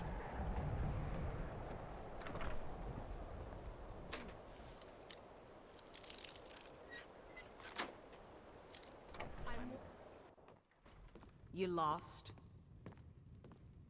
I mean... kind of.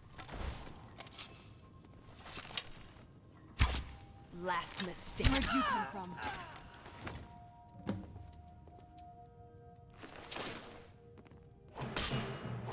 Jesus Christ.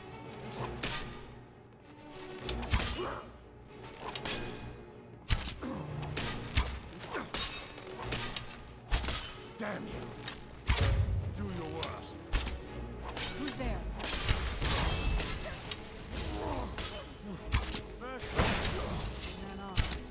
Where'd you come from? Just a scratch.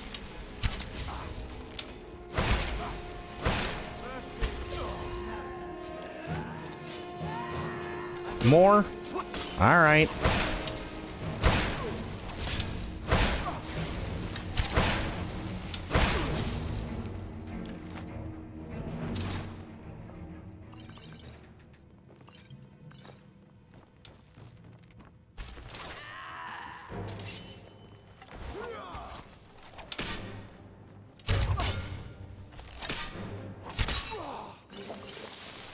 Time to finish this!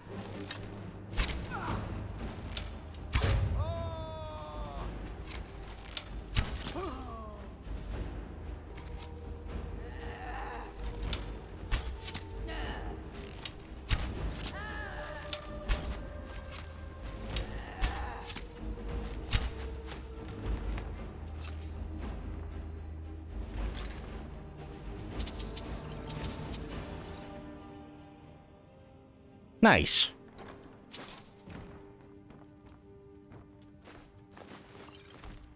No, don't sit at the table. Crap.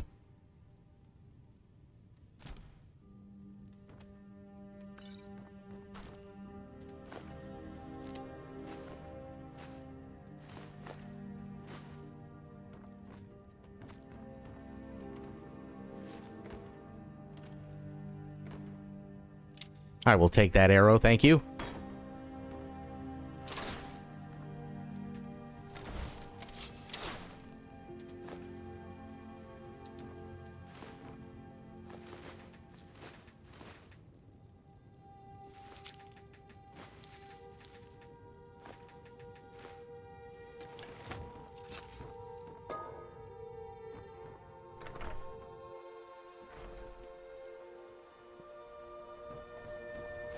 So yeah, so back to the discussion we were having, right?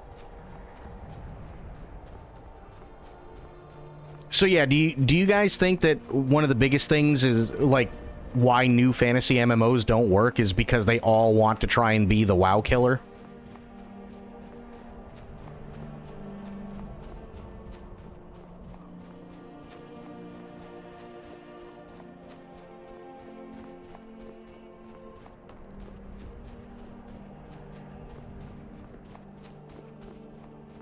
Because, I mean, think about it, right? You've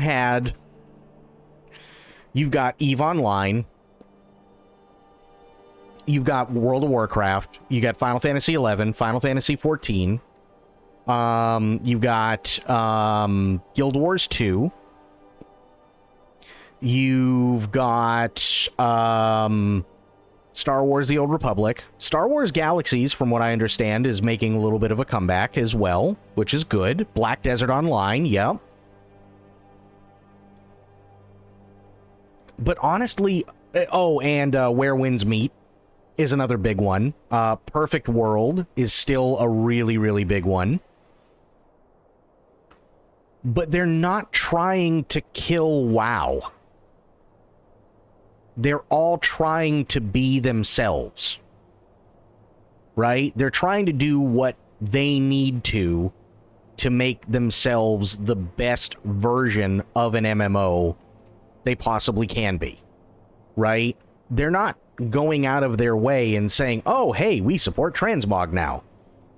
Right? Just like WoW. Why? Well, A, because transmog, I'm pretty sure, is a copywritten description anyway, but they're not trying to go out of their way to do what WoW does and has been doing for a very, very long time. Right? I think we can all agree, after a lot of us having played it and watching me play it, Final Fantasy XIV is nothing like World of Warcraft. EVE Online is nothing like World of Warcraft. Guild Wars 2 is nothing like World of Warcraft. There are tons of things that are nothing like World of Warcraft, and even if they've been killed off, typically find a way back.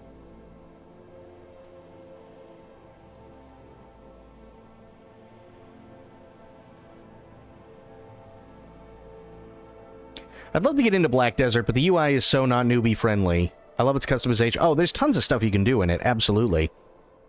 Where Winds Meet is another one. That's a wholly unique experience for an MMO.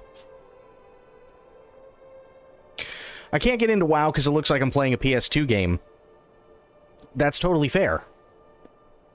It's a button-pushing nightmare. It is. But yeah, I mean, here's the thing. World of Warcraft, you have to remember, Spectre, World of Warcraft came out at a time where really the only other big one was EverQuest. Now, EverQuest did a lot of really cool things, did a lot of really fun things. I did a lot of stuff in EverQuest. Played the crap out of EverQuest. And then World of Warcraft came around, and I was one of those people that stopped playing EverQuest and went to World of Warcraft. And honestly, for the first couple expansions, was actually really, really, really good. And it was, and still is, if I'm not mistaken, like the biggest MMORPG of all time, right? But I think one of the biggest reasons as to why it is the way it is, in terms of being the biggest, is because when it comes to WoW, WoW has something that a lot of others don't, which is a community of people that have stuck through everything for over 20 years. So they've been through the really amazing expansions. They've done all the Mythic and Mythic Plus raids. They've gone through literally every square inch of that entire map. And then another expansion comes around and a new land gets discovered, and they do the same thing over and over again. Like, they know everything about it. Not even Final Fantasy XIV can say that they have that, because Final Fantasy XIV hasn't been around that long. They just haven't. Final Fantasy XI has been around for a while, but I know for a fact that there were quite a few people when it came to Final Fantasy XI that, more often than not, a lot of the times they got really burnt out on the grindiness of the thing. right? So what you have with WoW is you have a community, and actually I think the only one that really stands up to WoW in terms of the community itself, believe it or not, is EVE Online. But I think what you have is you have a very, very dedicated community who's been through the highs and lows of literally every portion of that game. And that's... I feel like people don't join WoW nowadays because they want to sit there and they want to, you know, explore everything and so on. I feel like people join WoW because they want that sense of community. And honestly, that's one of the biggest reasons why I joined EVE Online years ago. I mean, it was a massive time suck, but I loved EVE Online. Absolutely loved EVE Online. Honestly, the learning curve for EVE Online is more like a learning cliff, but I will easily say that it was probably some of the most fun I've ever had in an MMO.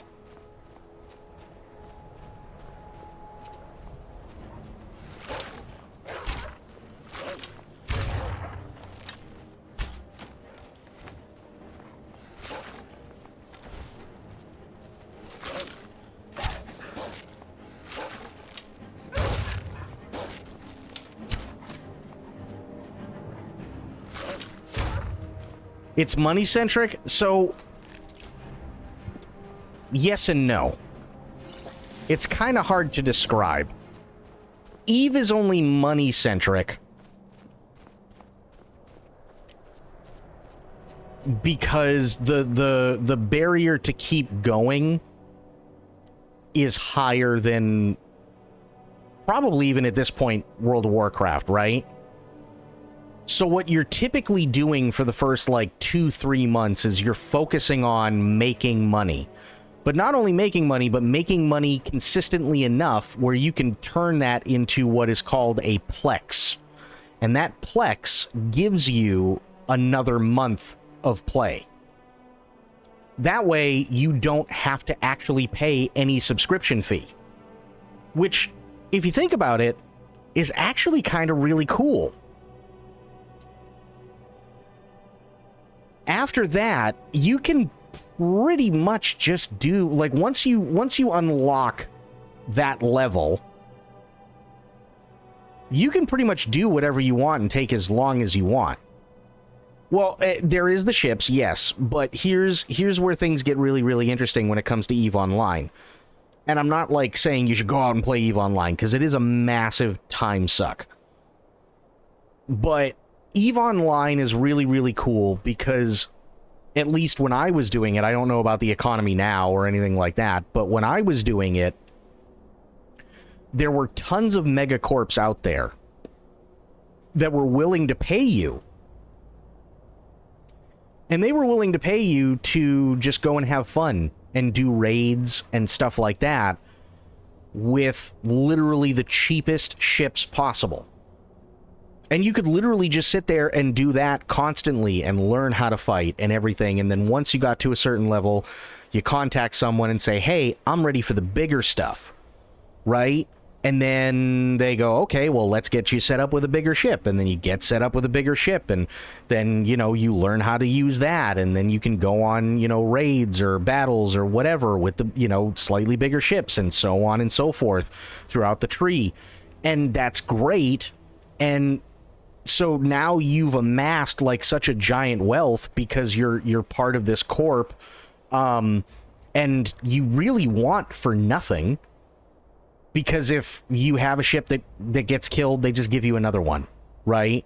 So you really want for nothing for God knows how much time if you're really, really active in it, and then if you don't feel like being with them anymore, you can just branch out on your own, do your own thing, which is actually really cool.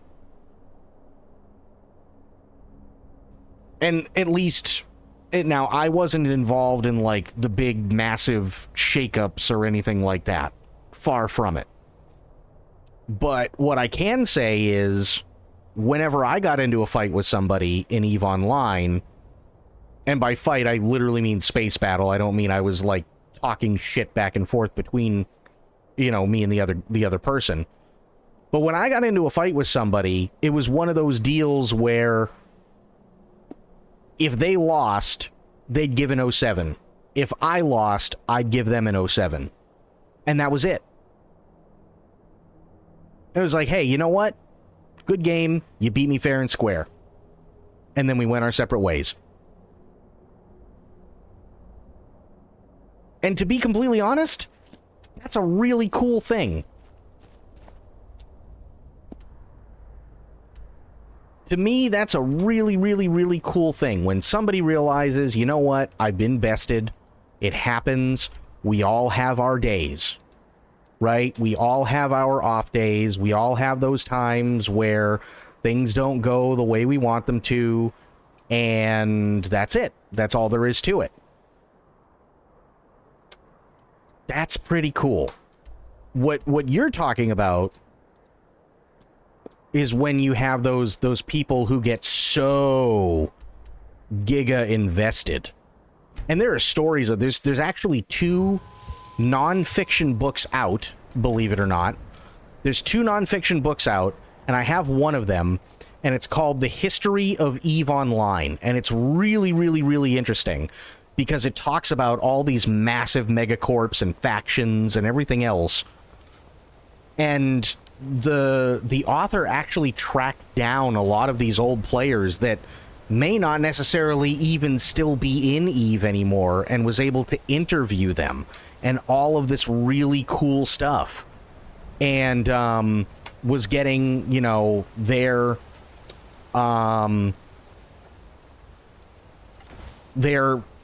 insights as to what happened. And it was, I mean, God, it was such a good read. I think I read the whole book in 2 days. And I really want to pick the other one up. It was really, really, really cool.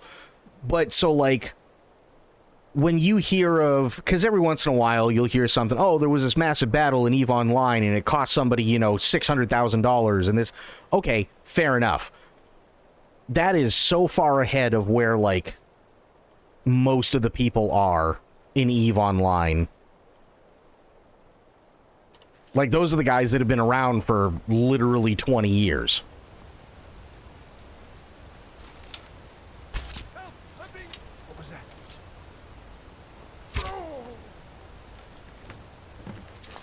There we go. Done and done.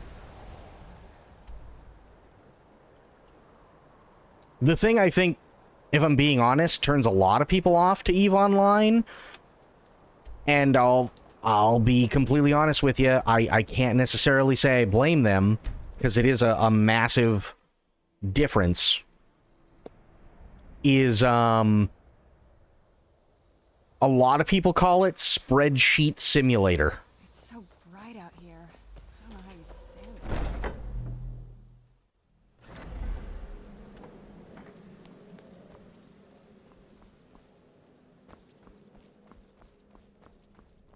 And it really is Spreadsheet Simulator. Is mother to all.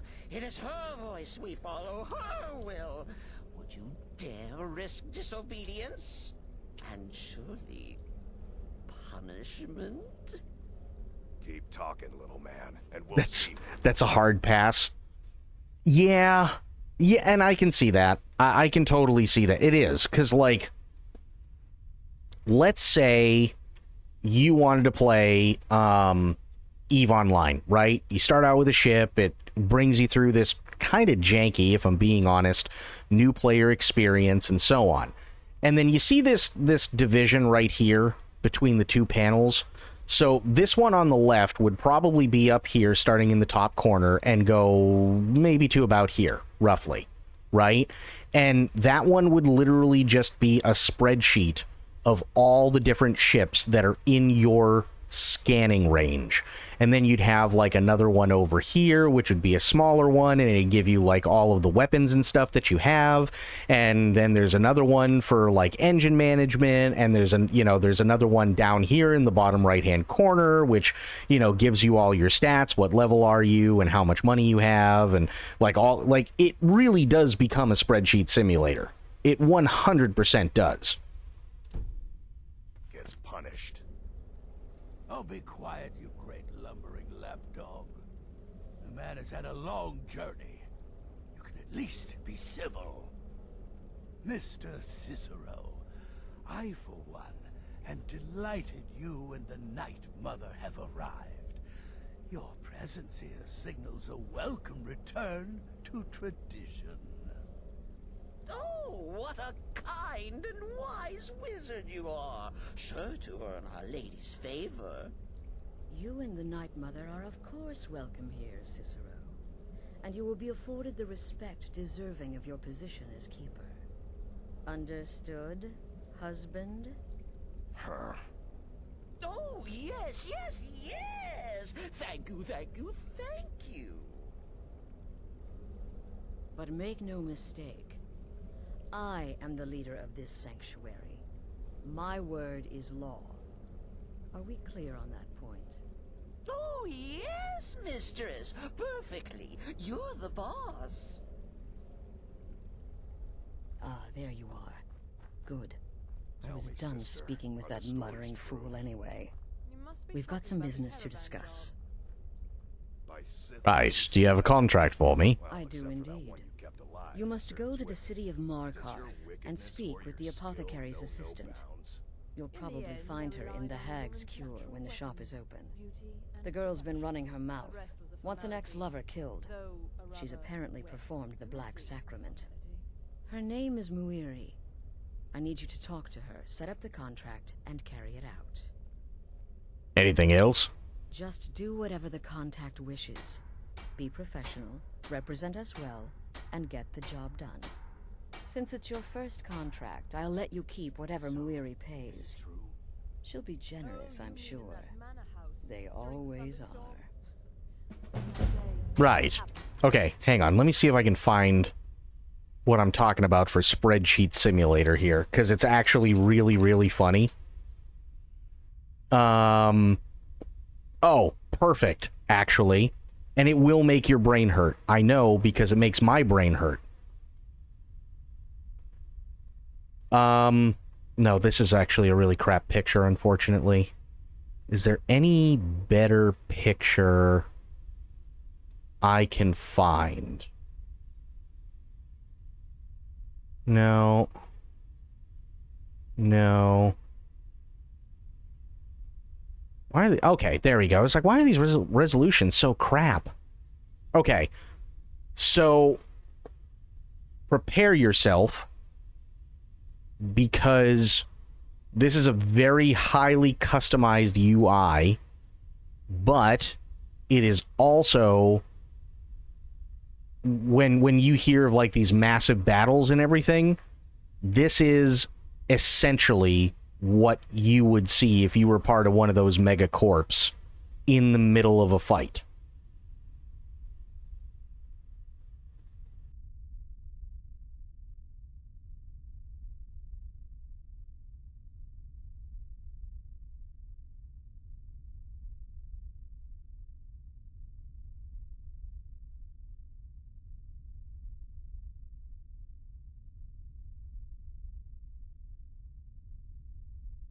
Yeah. This is why I generally stayed away from these massive, massive, massive fights. Because if we break it down, you have this big one right here on the right side. This is telling you all the enemies that are, well, basically every ship, right? Within range. Okay. You have this down here, right? And this is broadcast history. So you can send a message through broadcast history to your fleet. There's a tab here that says My Fleet. There's another one here that says Fleet Finder. Fair enough. And then you have your chat tab over here. So this is probably all the purple. It's probably your team. You have your fleet bay. So you got all these different things in the bay. That's fine. This thing right here are all your different... this is your ship stats. These three half rings, those are your ship stats. This is your engine power in the center. These are like consumables that you can use, plus weapons and so on. There's a lot of stuff.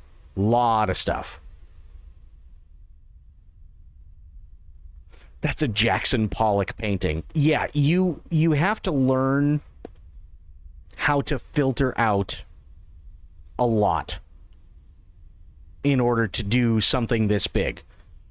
Typically, though,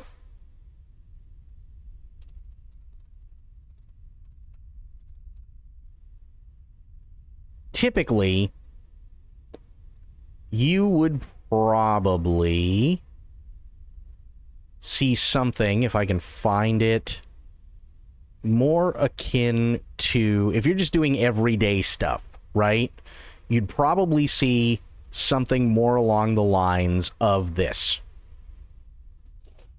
right? Where you're mining an asteroid. Again, this shows you all the ships in the vicinity and where they are. Okay, cool. Or like, for instance, this guy has like bases and stuff like that and moons. Fair enough. This is telling you what you're targeting. Here's all your ship stuff again, right? You got a transmission every once in a while that comes in. This is going through the new player experience, so you got like a hot bar on the side and it tells you everything. And so, but this is generally what you'd be looking at. This kind of crap is like, I mean, people have been playing for 20 years and they're literally taking what equivocates to millions, tens of millions of dollars, and throwing it at one another. And I do have to say, it is one of the only MMOs that I can think of where there is an actual real money value for the in-game currency that you make.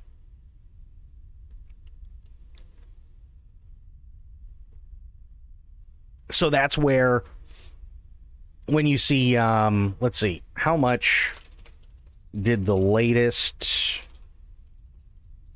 EVE Online battle cost?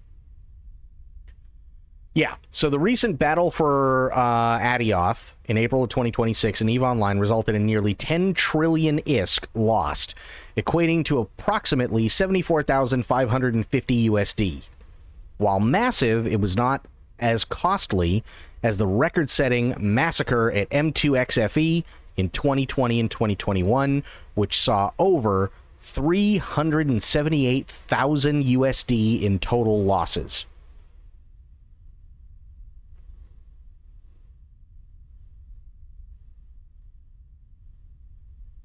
And it's literally, by the way, it's all because that Plex that I was talking about earlier, it's like 20, I want to say it's like 25 million ISK, something like that you have to hit to buy a Plex. And when you buy a Plex, you immediately go back to your home base, and then you turn that Plex in, and that's what gives you an extra 30 days of playtime.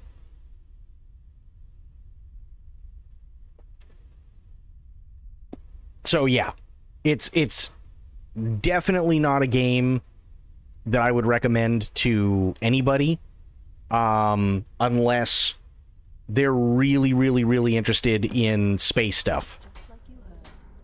You infiltrated the position, eliminated the target, and made it look like an accident. Oh.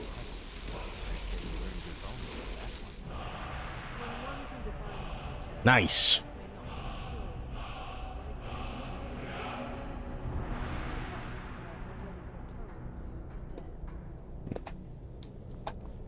Where's Nazir? Oh, he's got to be in through here somewhere, I'm assuming. Like, I think at the height of when I was playing, we were building our own citadel, and we were just ice miners. That's all we were. We just mined ice. I hope I don't puke up my meds. I hope you don't puke up your meds either. That's not fun. Freak of death, my friend. I salute you. Will there ever come a time when the people of Skyrim no longer need our services?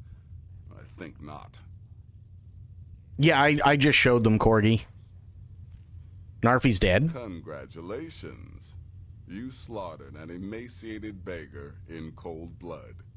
You are truly an opponent to be feared. Yay. Here's your payment. Thank you.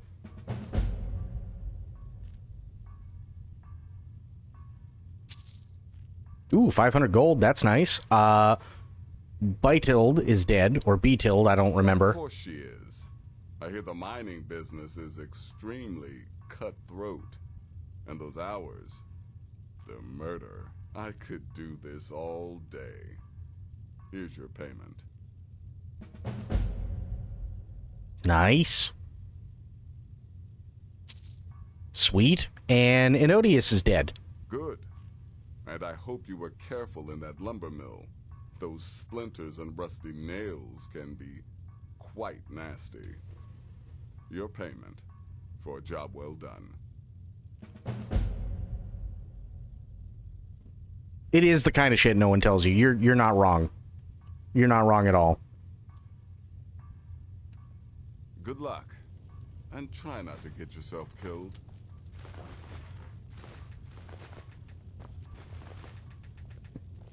Will there ever come a time when the people of Skyrim no longer need our services?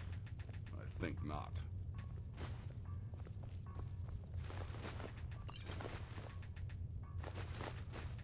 God, I really hope there's not a cutscene where everybody sits down for dinner.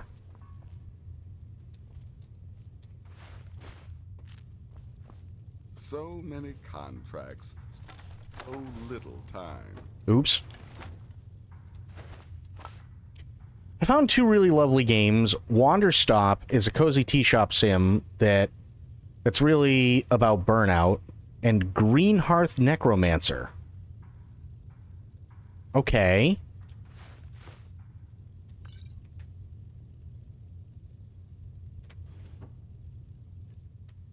Still here? What's the matter? Can't handle what I'm throwing your way? No, I'm just taking everything, dude.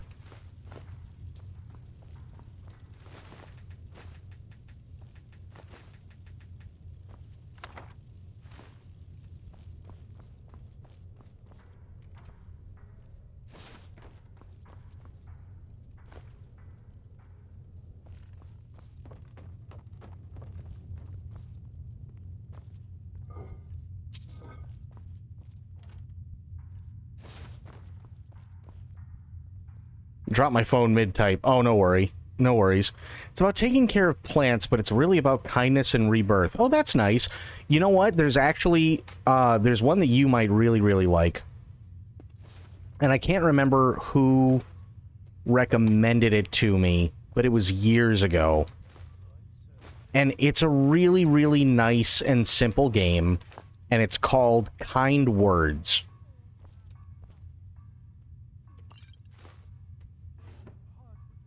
And from what I understand, there is a second one out. I haven't played it. But Kind Words, the first one, I have absolutely played. And it's good. It's really good.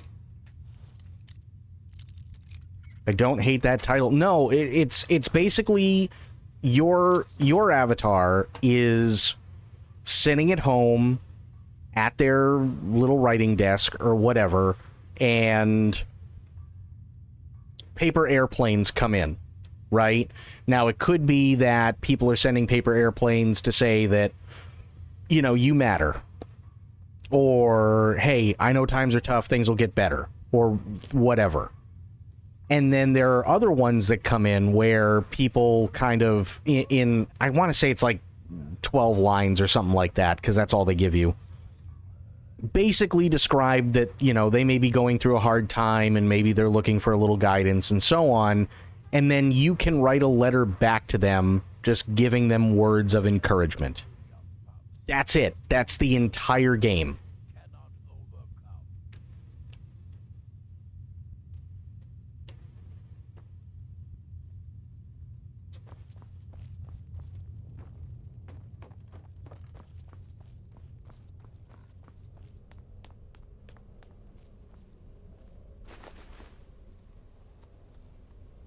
Which is actually really, really neat.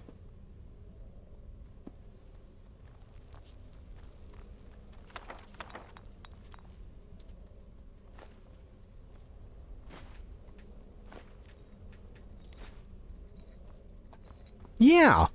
Now, Kind Words 2, from what I understand, and I could be wrong, I know it's on, I know both of them are on Steam.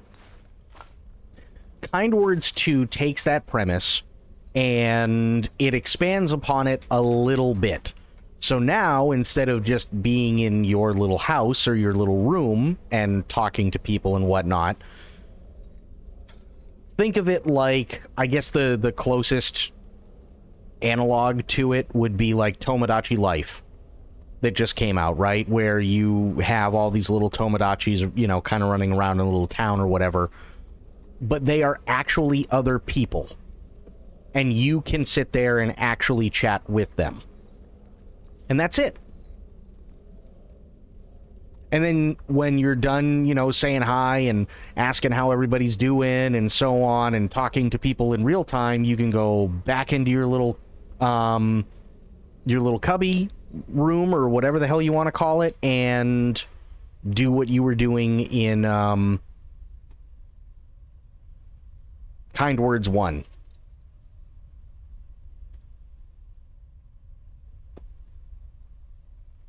And it gives you lo-fi chill beats, by the way. So I'm going to bring this up so you can see what I'm talking about. This is Kind Words 1. This is really cool.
I mean, that really is it. That's the whole game for Kind Words 1. Feels like a really important game in this social climate. I agree. I totally agree.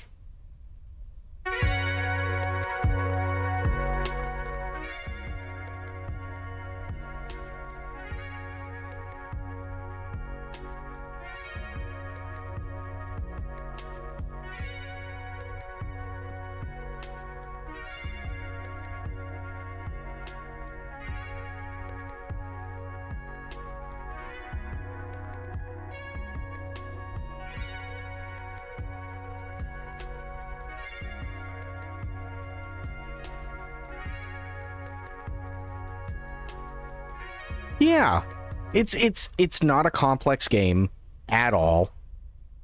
And then here's Kind Words 2.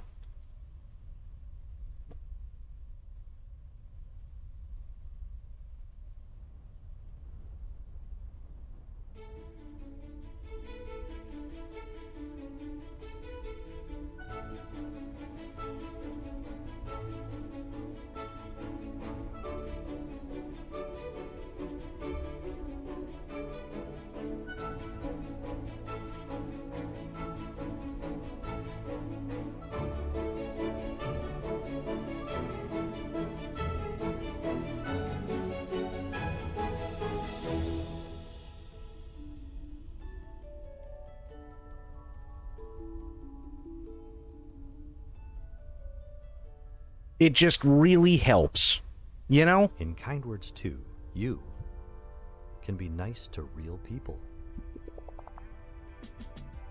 You can listen to their worries. You can share your own. Ask for recommendations. Write poems, dreams, tips, quotes. Kind Words 2 also includes everything from the original Kind Words. Hundreds of thousands of people, millions of messages. You can be silly. You can be sad. You can be yourself. But you don't have to be alone.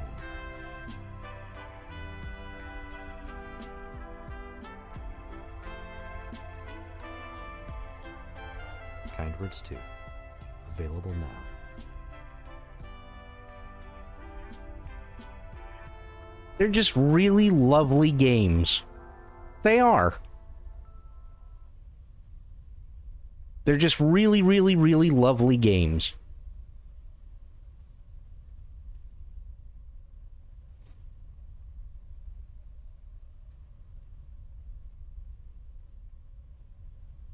I bought one way back in 2 when it came out. See, I didn't buy 2. Eventually I do want to get it. But Kind Words 1, so good. Every once in a while, I still log into Kind Words.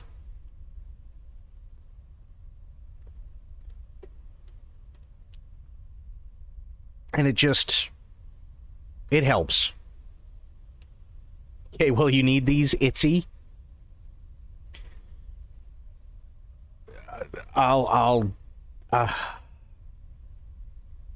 This is gonna sound really stupid, but honestly, it might change your life.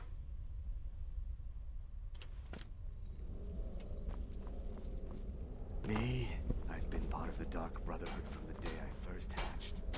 I am Shadow Scale, you see. They share the same messaging system anyway. I mean, it's entirely possible. I just don't know if the two, like, interconnect with one another. I have no idea.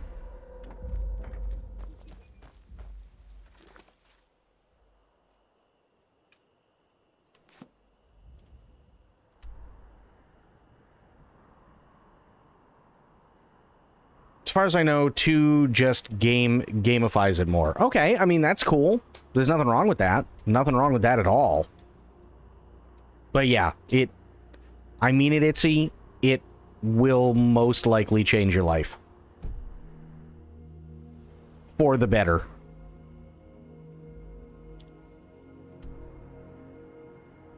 Playing Wanderstop is what really gave me that push to get help for my anxiety and depression. Good. Good. And honestly, and I have to say this, massive, massive, massive thank you to Teddy's Haven for reminding me that there are games out there like that.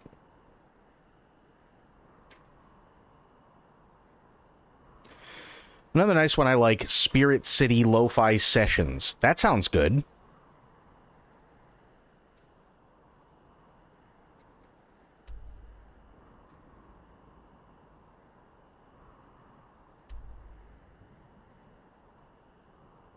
That sounds like a really good one.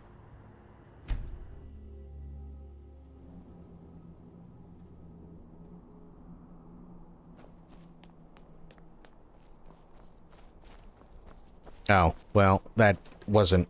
Okay. Well, now I gotta get out of here. I thought it was gonna put me at the entrance, but not in it.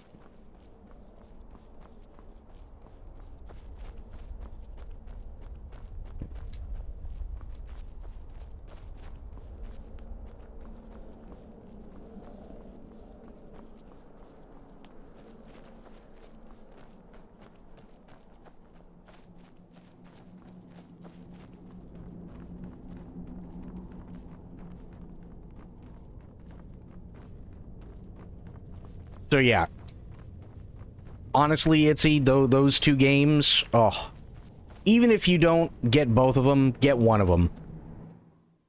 Seriously. They really, really, really are that good.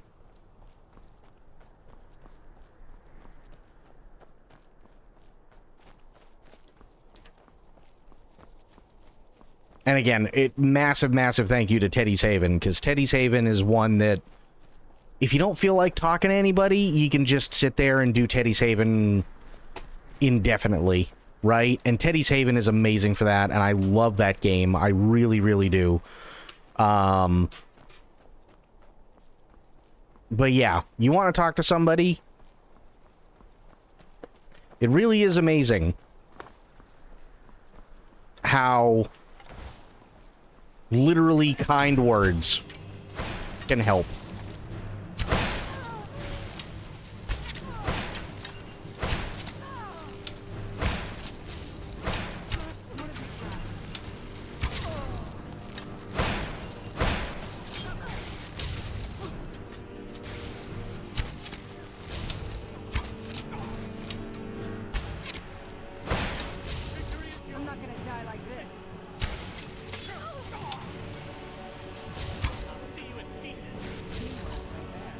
that are more intentional with their message. Yeah. And you know what? Kind words is definitely two of them. Kind words is definitely two of them, for sure. I'd recommend it for literally anybody. Even if you're not a gamer. You don't have to be a gamer. And that's the best part, is you don't have to be a gamer. You almost started a new farm today. You know what I'm really still excited for?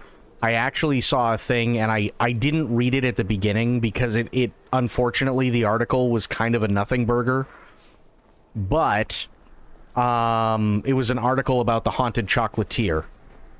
And the Haunted Chocolatier is supposed to be vastly bigger than anything Stardew Valley has in it. Still no word as to when it's actually coming out, but yeah, the guy who made Stardew Valley said that they are deep in the trenches working on everything, and they're trying to get the right vibes and all this other stuff. And yeah, they said it's, if you like Stardew Valley, there's probably going to be a lot of things that you remember from Stardew that you really, really appreciate, but there's going to be a lot of new things that you're going to really, really love.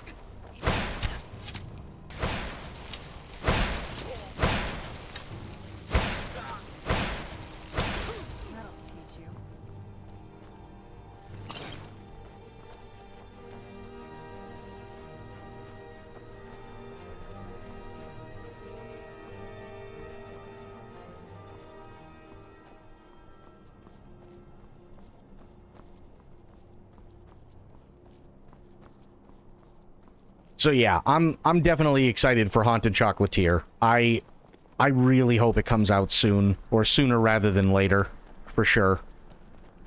I really, really do.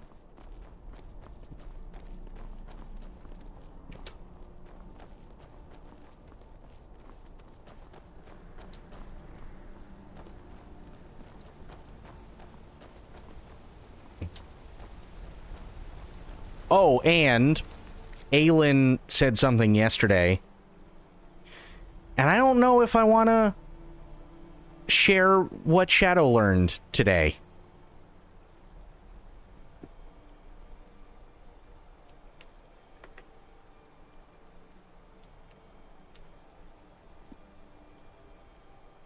Okay.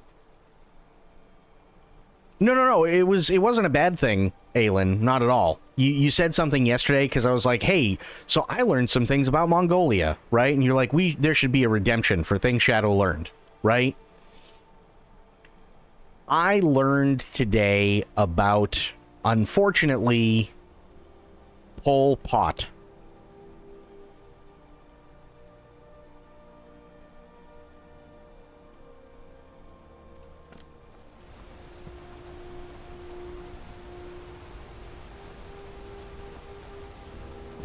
Yeah. Itsy knows. It's a rough one. It's a really, really rough one.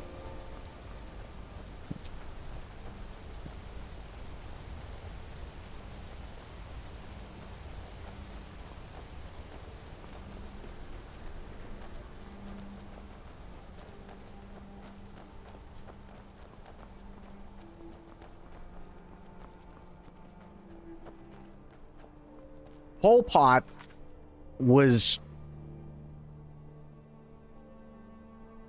a mass murderer. And Pol Pot was not his name, although that's what everybody calls him. But Pol Pot actually stood for political potential. And unfortunately, Pol Pot, when he got into power, had 25% of the entire population of Cambodia killed. So anybody who spoke a foreign language, anybody who wore glasses, anybody who had soft hands because it meant that they were white-collar workers, anyone who was a doctor, anyone who was any sort of scientist, anyone that went to college, anybody like that were just immediately executed.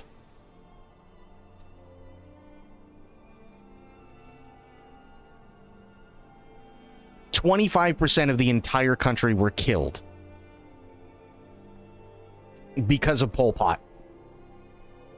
And there is a movie, and I've seen the movie. It's been quite a few years since I've seen it. I would recommend that at the very least you watch it once. And it's called The Killing Fields. And it's not a funny movie. It's not a fun movie either. But it is an important movie. It's like Schindler's List levels of important. This is Markarth, traveler. Safest city in the Reach. Bit of jewelry for your journey home? Oh, this pendant would look lovely on my sister. What the fuck?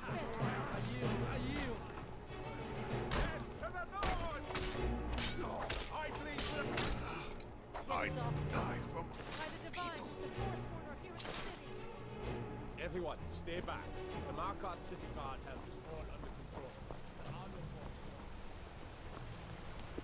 Remember learning about Pol Pot, and I was like, there's no fucking... It is... Oof. Yeah, this is the first time in Markarth, yeah. Or Markarth, whatever it's called. But yeah, Pol Pot... Pol Pot's a bad one. Really, really bad one.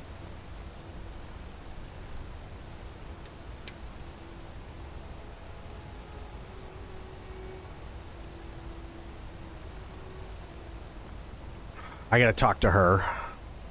Why are you looking at me like that? The Dark Brotherhood has come, Yuri. The Dark Brotherhood. Oh, my goodness, you're really here. The Black Sacrament. It actually worked?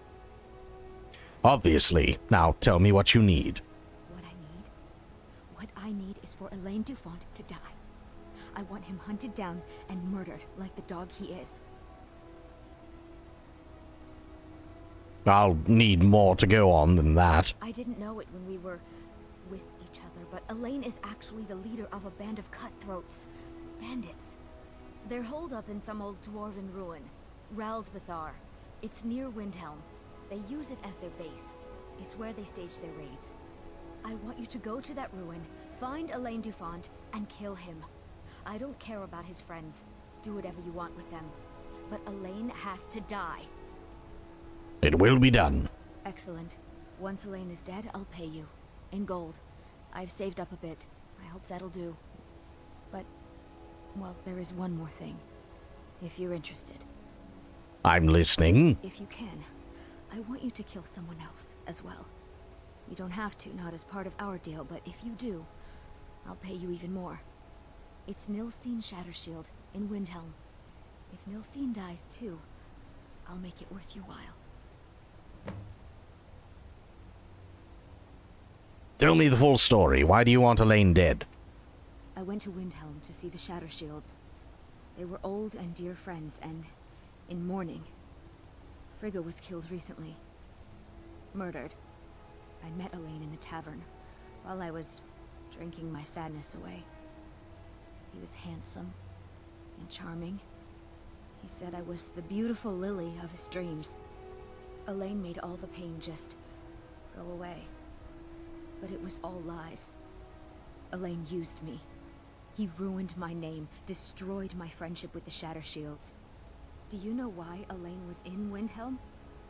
He heard about Frigga's murder. He wanted to befriend the family in their grief and rob them blind. Elaine used me to get close to my friends. And now they all think I'm some kind of monster. Elaine Dufont took my life, and now I'm taking his. And Nilsine Shattershield, why must she die? Don't you see? I was like a daughter to Tova, a sister to Nilsine and Frigga. But the family refuses to believe my innocence, no matter what I say. Couldn't they understand that I was used? That I was grieving for Frigga too? No, they treated me like garbage, threw me away.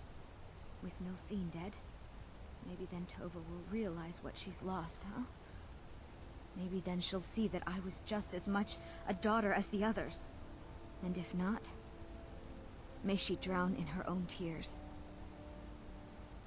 Right. Anything else? I planned to kill Elaine myself, you know.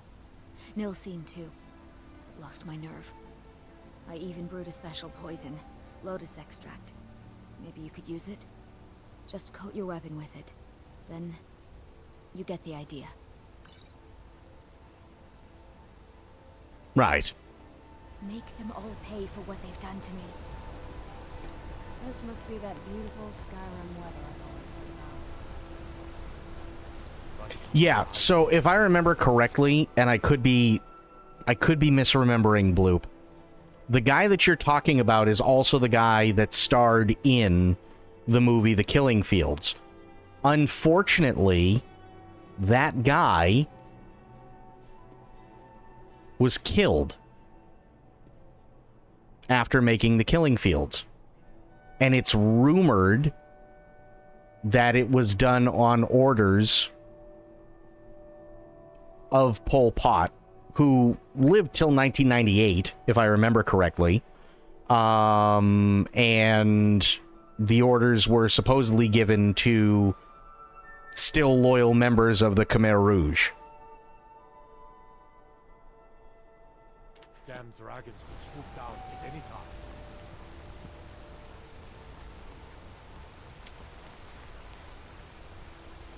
That's the treasury house. I need to find a weapons dealer or something in here.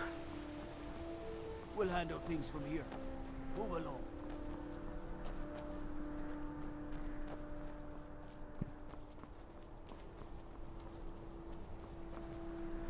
Gods. A woman attacked right on the streets. Are you alright? Did you see what happened?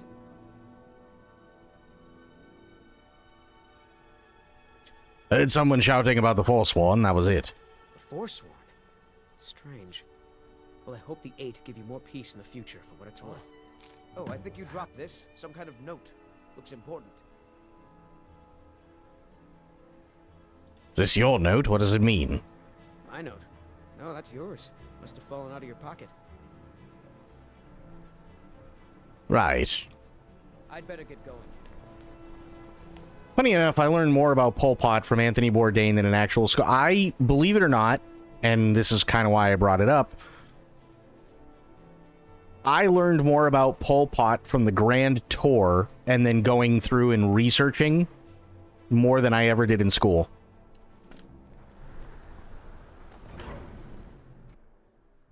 Come on in. The Silverblood Inn has plenty of strong drink and Oh. clean rooms. Okay, well, this isn't what I was looking for.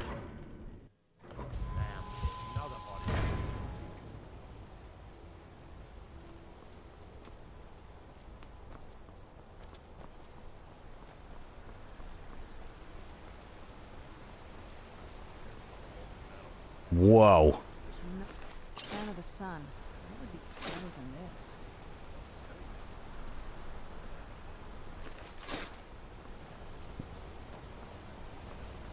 I see a shield over that door. I'm hoping that's a weapons place.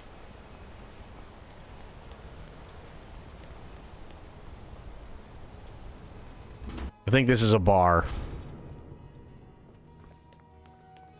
Nope. Alchemy.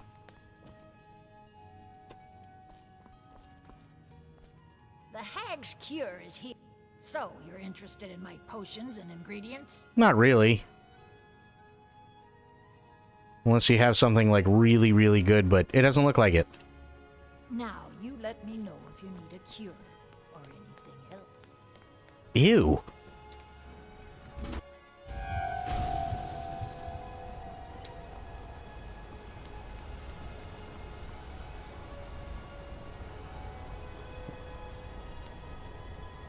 That's Markarth Ruins, or Markarth Ruins.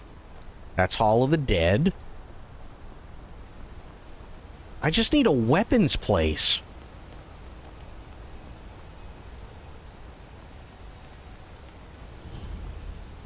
That's Understone Keep. Stormcloaks tried to break into this canyon. This is a pretty cool looking place. I just don't know where I am or where anything is.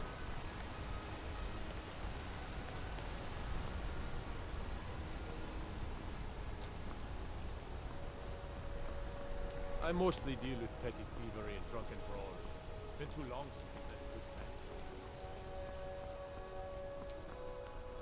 That's Nepo's house. I don't know who Nepo's is, but... Lindrel Hall... Is there really no weapons place in this city?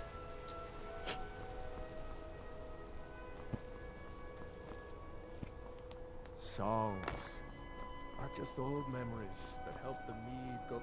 Okay, let me see something here. I gotta scroll back up.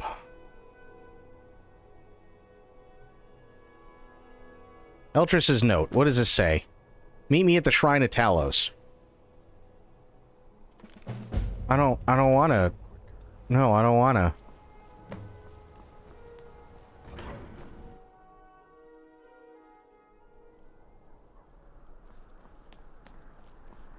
Those are stables, so that doesn't help me.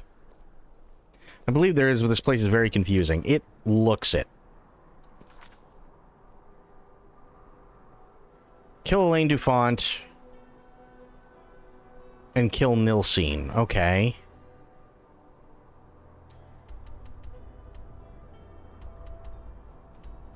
That's Elaine Dufont. Okay. Go to Anga's Mill, and then I can go up from there. Stall by... Oh, I couldn't even find the mines. But that's okay. I have to go back there anyway. After I kill these two. What is that? That's driving me insane.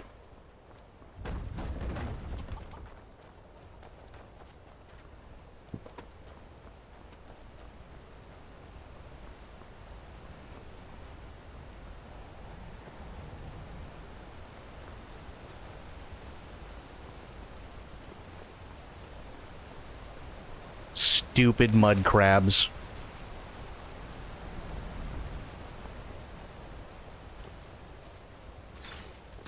No, oh god.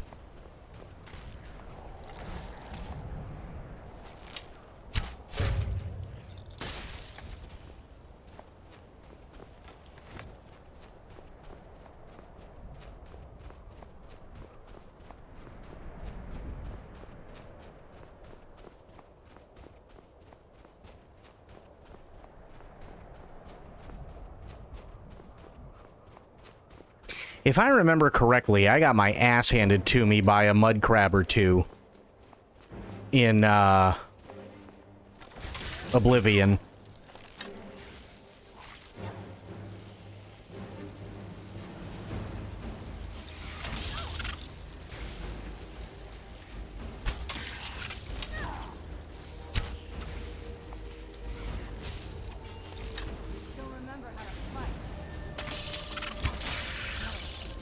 Why are mud crabs so pissy?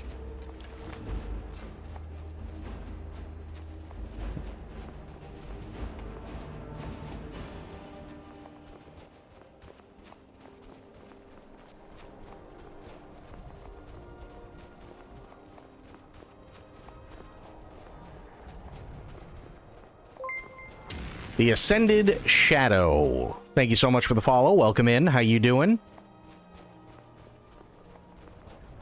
Wouldn't you be pissy if you were a mud crab? I know I would. I mean, but why? Wouldn't you just be like, mud, and just kind of hang out in there all day? Where'd you come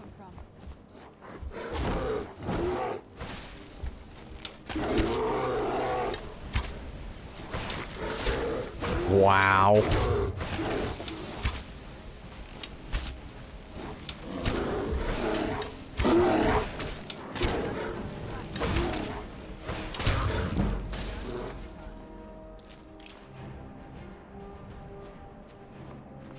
What build you doing? Well, I wasn't really doing much of a build, if I'm being honest. I just kind of stuck with Archer.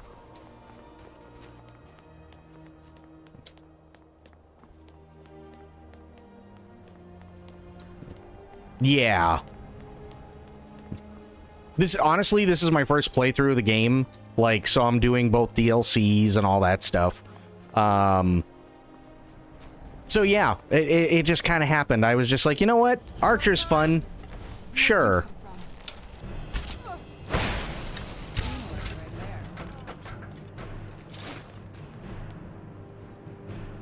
The death build? Oh, what's that?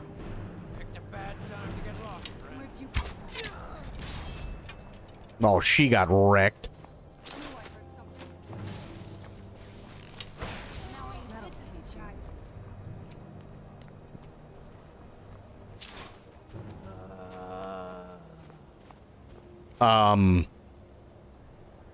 You gonna just...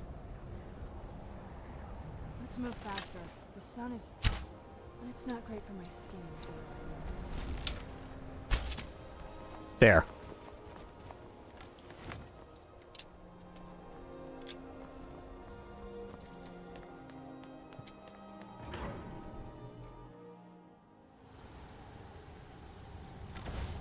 Oh, good. More fire. Who's there? No one. I knew I heard something. Oh, God.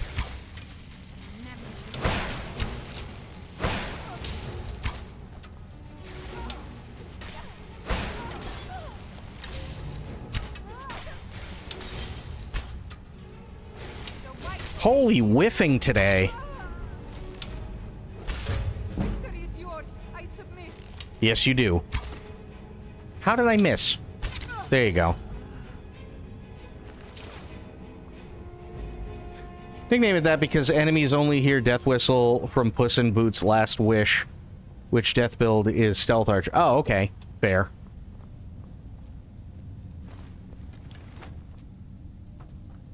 No, I wanted the... Okay. Just... No. There. Oh, yeah, this looks awful. No, let me... There we go.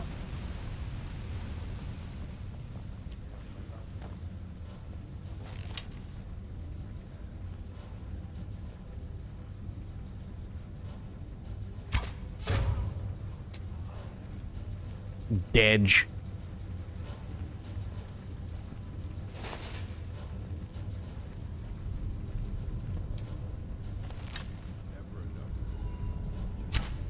Who's there? How did I miss? I knew I heard something. Thank you so much, Skyrim. That'll teach you. Who's there? Yeah, this is, the one from Vampire Elf.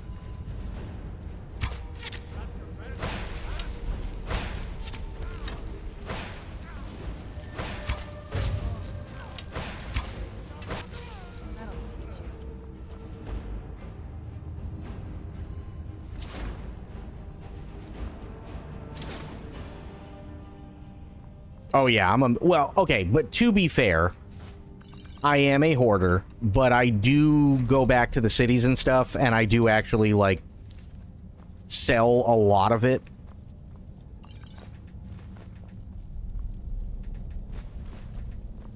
I'm not as bad as I was in Oblivion.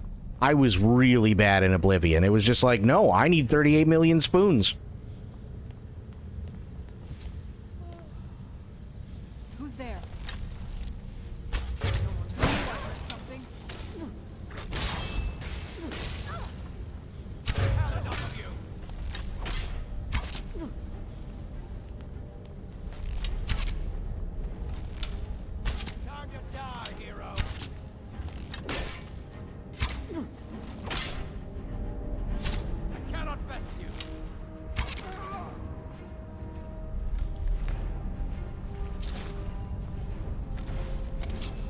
It's not that you need 38 million spoons, it's that you never know when you might. That's true. Biggest crime here is not that you're a hoarder, it's that you're a hoarder that actually sells stuff. Well, true, but again, every once in a while you need to. Hello, sir. Thank you, Skyrim. There, perfect.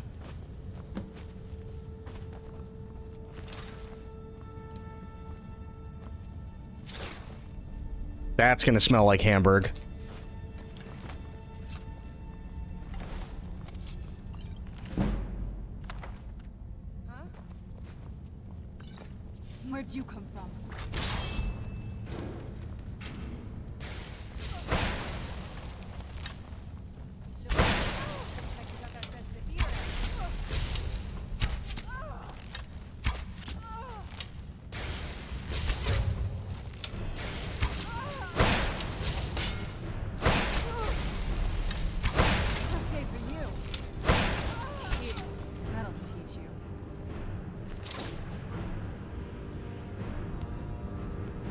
Yeah, I'm gonna say being a vampire is not my favorite thing in the world, but I did get a Serana out of it, so I'm not, like, complaining too badly.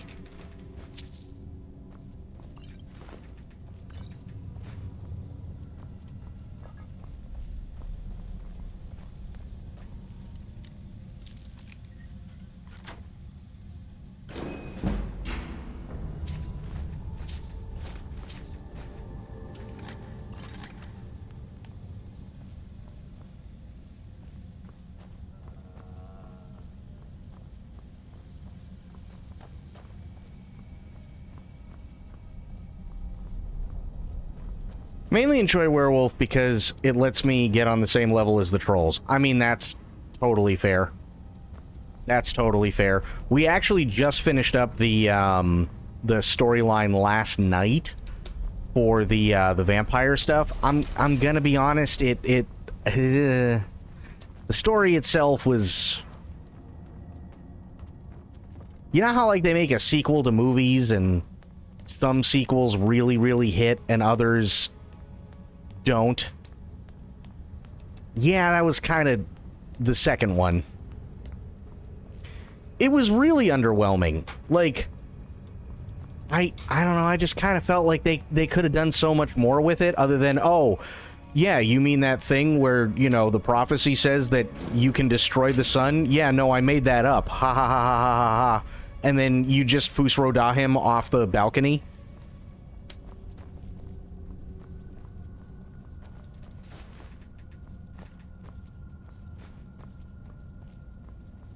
Fuck is this shit? Yeah. No, I mean, you're right.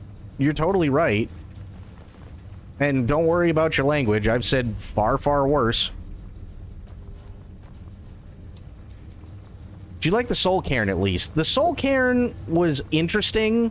It's a really interesting thing. I think what makes the Soul Cairn suffer is the actual story.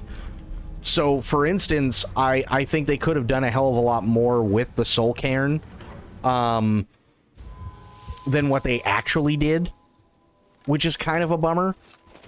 But the concept of it was really cool.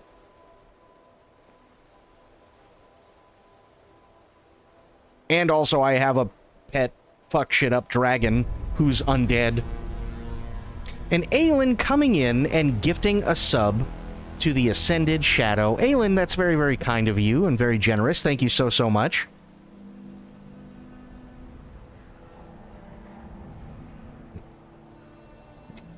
Thank you.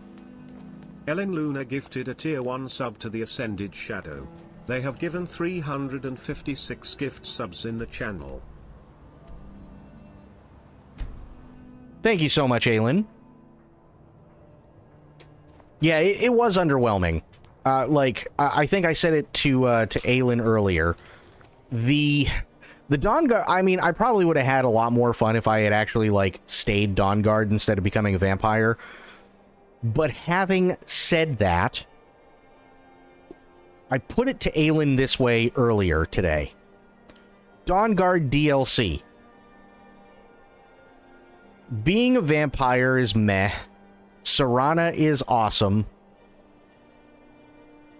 Story made me want to hate fuck a running blender.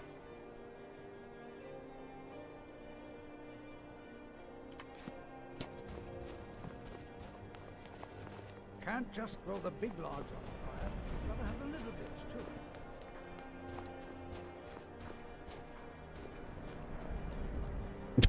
bits, too. Like...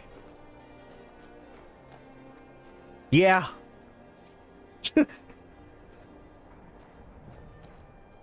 Heard some of the item quests are kind of ass. In all honesty, I think the one in Dawnguard, that's a bit ambiguous. Thumbs up or down. Let me put it this way. I'm giving Dawnguard DLC a thumbs up only because of how awesome Serana is. Having said that, she's got a lot of weight to pull when it comes to the DLC.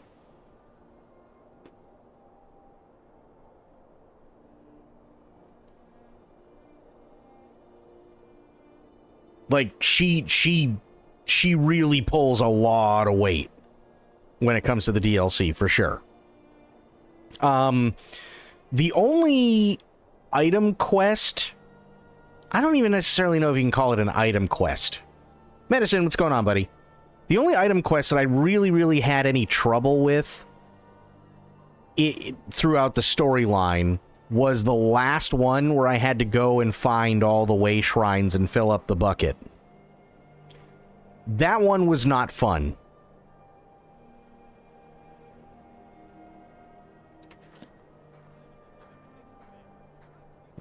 Yeah, the Oriole's bow one, yeah. Fair. The number one weapon that didn't interest me was the razor. Fair. We becoming assassins? Or, well, we are part of the Dark Brotherhood now.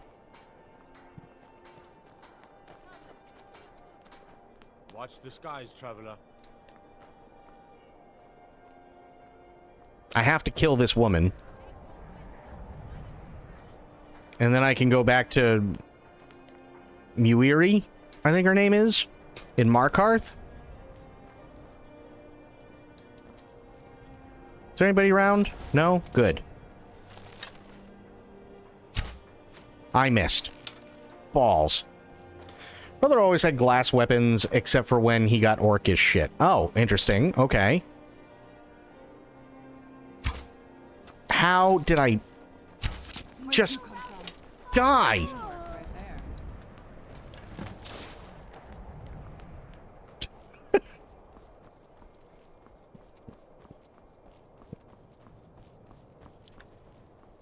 Nah, we're good.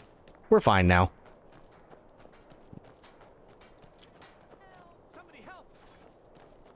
Nobody help!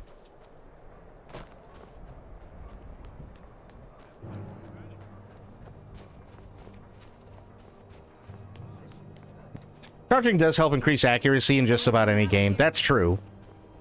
But honestly, here's the one thing that drives me nuts in Skyrim. Where'd you come from? Oh, God. More Dawnguard. No, they're Imperials. Oh, even better. Hi, bye.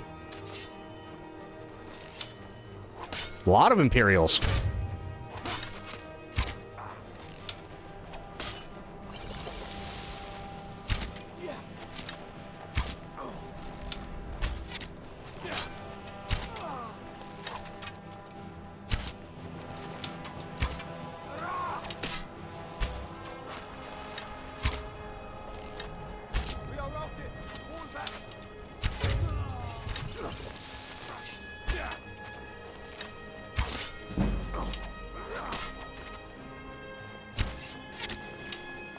Wait for it. Wait for it.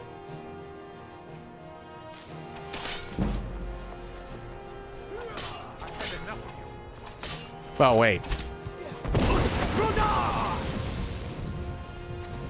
The button got stuck, so now I gotta wait again.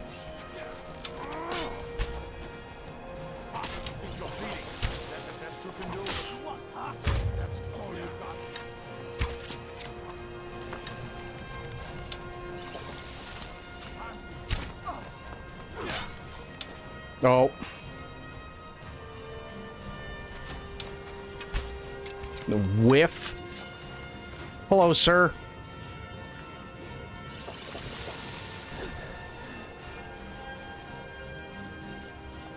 Giants are... I tend to get as far away from giants as possible. I have experienced the giants. I have gone to space. I don't need to do that again.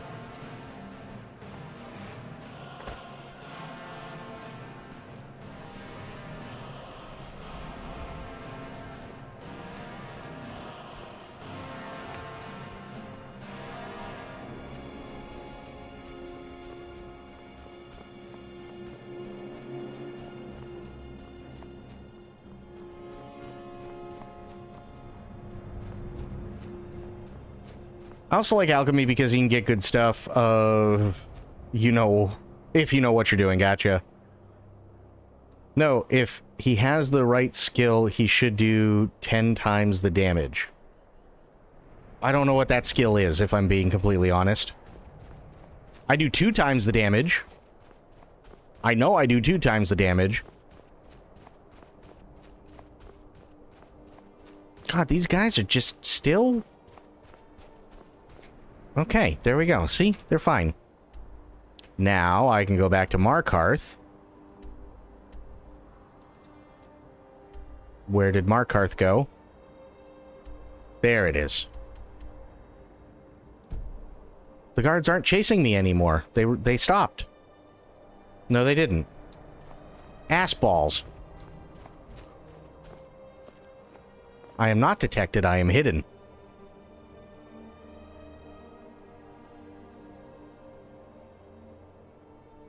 Yeah, so as I was saying, the thing that, just generally speaking, like gameplay-wise, game mechanic-wise, that does bug me when it... Oh god. When it comes to Skyrim. Crimes against Skyrim and her people. What say you in your defense? What say me in my defense?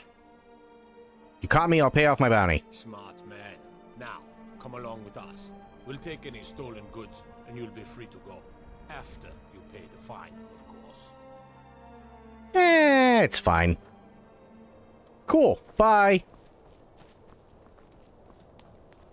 Anyway, the thing that bugs the crap out of me in Skyrim is, as an archer, I can literally sit there and make impossible shots, first shot, every time. Spare a coin for a poor old woman.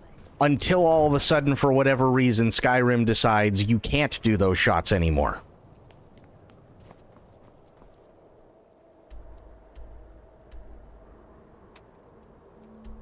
And it doesn't matter whether I'm crouched. It doesn't matter at all. Like, nothing matters whatsoever. Like, I could be doing everything perfectly fine, and it'll just go right through their head, as if I never fired a shot.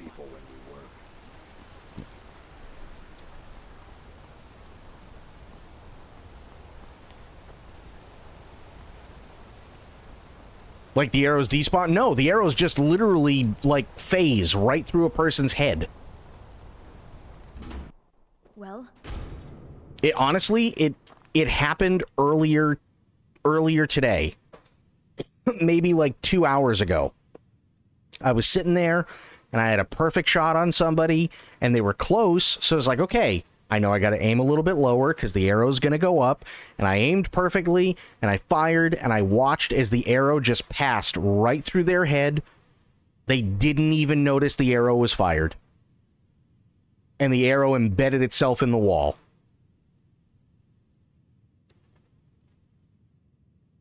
And it's like, I could make that shot 1,000,000 times over in any other situation, and it'd be perfectly fine, and everything would be good.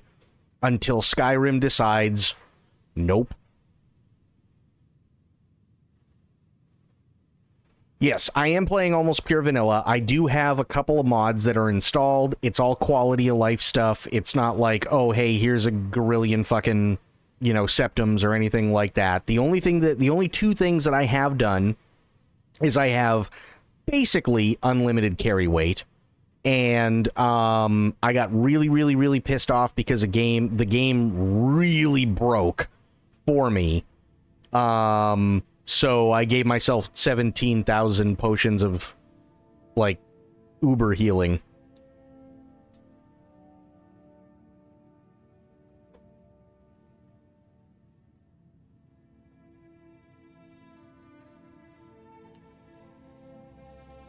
That's pretty much it.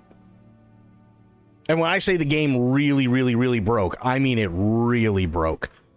So, for instance, I had to fight, you know, the first time you fight Alduin on the mountain? No, didn't softlock myself. I'll explain what happened. The first time you fight Alduin on the mountain, right? When you're up there talking to the other dragon, I had to fight him twice, simultaneously. Not like, oh, I died, now I have to fight him again. He didn't despawn from me going back in time and witnessing what happened. So I had to fight him twice and defeat him twice. One was just sitting there on the ground. and the second one was flying around and trying to kill me. And I had to kill both because it was still registering that he wasn't dead the first time. So I had to kill both of them, and I did. And it was funny, but definitely annoying. However, because I am an archer, there was one good thing that came from it, which was essentially that I took out my axe because I ran out of arrows and just started hacking away, and I made it to like level 30 in double-handed weapons.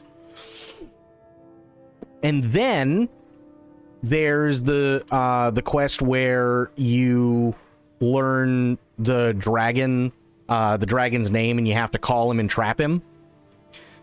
That's the one that really got me going. And at first it started off kind of funny, and then it turned into a giant clusterfuck.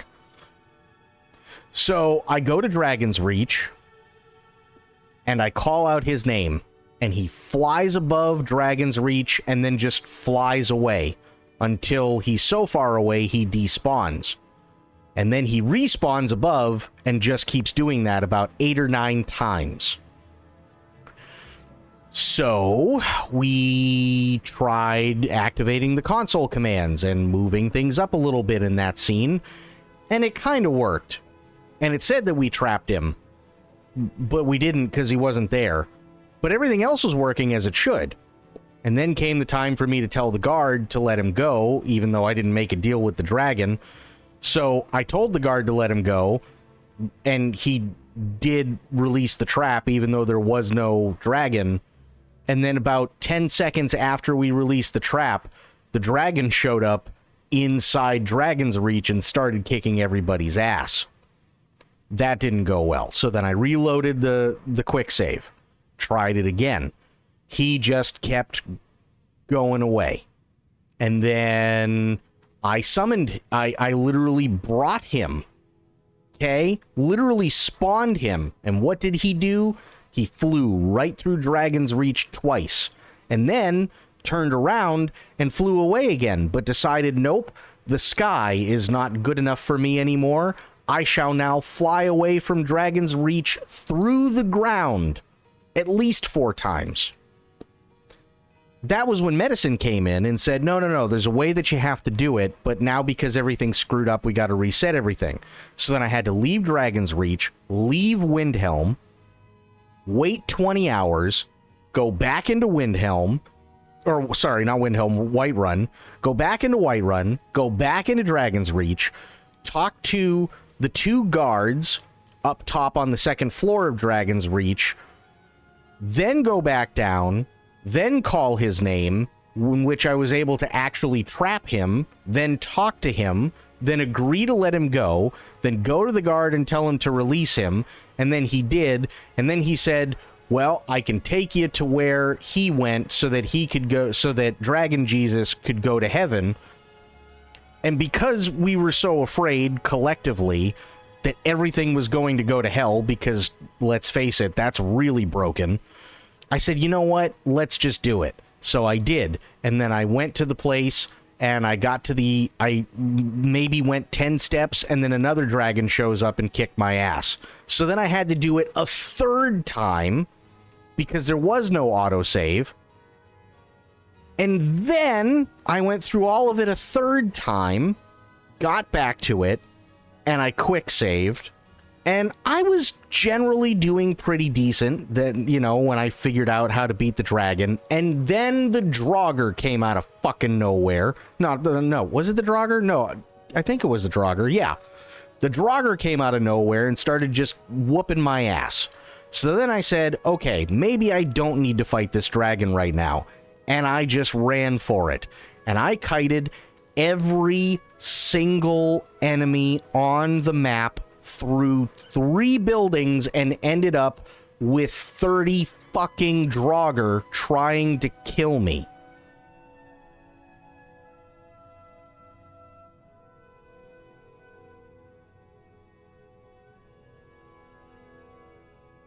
And that's when I decided, and it's the only time I did it, that's when I decided 2 things. 1, it's TGM time. And I TGM'd and killed all of them after spending about the better part of 30 minutes trying to kill all 30 and it not working. And then 2, I needed 17,000 potions of uber healing.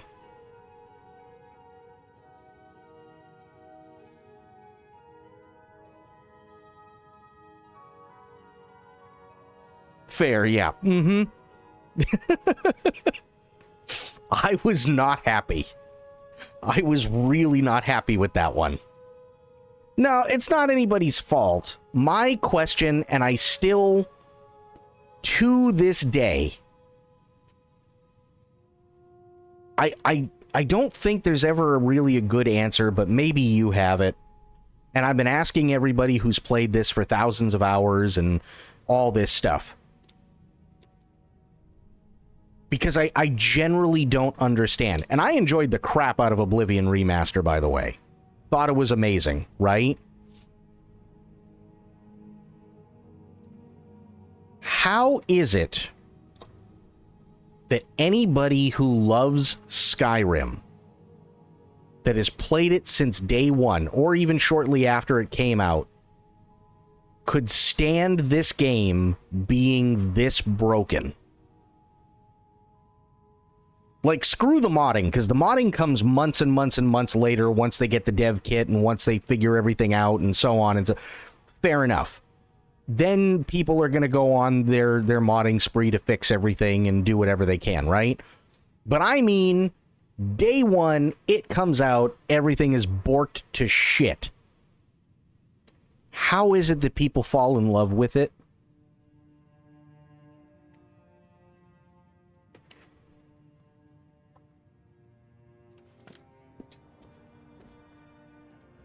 Well, what news? Is Elaine?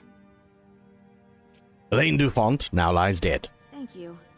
That bastard got exactly what he deserved. And I heard about Nilsine. You have more than fulfilled your part of the bargain. Please, take this. As payment, and a symbol of my affection. I'll never forget you. Nice. Okay.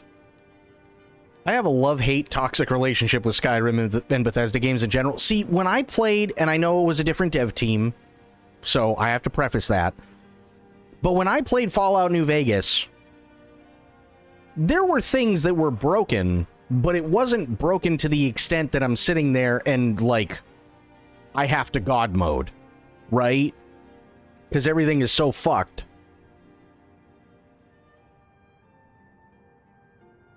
There was really never a point in New Vegas where I ever had to do that. If I died, I was like, okay, it was me, I did a stupid thing, or I was trying to, you know, break the game my own way, or whatever. Stuff like that. Never got mad. Never, ever, ever got mad. In Oblivion Remaster, now, to be fair, Oblivion Remaster... I know Oblivion Remaster is very well done, and they've fixed a lot of the broken things from the original, and I enjoyed the crap out of Oblivion Remaster. I thought it's easily one of Bethesda's best games that they've come out with in recent times. Loved Oblivion. Thought it was fantastic. And then it was suggested that I play Skyrim, and I went, yeah, but you know, like, Skyrim is kind of a whole other animal in and of itself. And I've been sitting on Skyrim for like a year. Because people, after I played Oblivion, people really, really wanted me to play Skyrim. And I thought about it and thought about it and thought about it, and I went, well, I don't know. I mean, it could be fun, but it might not be, because I've seen a lot of people, you know, say, well, you have to do these mods, and you have to do these mods, and so on and so forth. And the only thing that really got me to play Skyrim was that Kizal Online is really starting to pick up momentum, and I really wanted to become a part of it. Problem is, I don't know anything about Skyrim. So, I figured now was the time. I'll get Skyrim Special Edition, which is what's needed for Kizal Online, and we'll play through Skyrim, and then in a few months, I'll create a character for Kizal, and then we'll start role-playing there.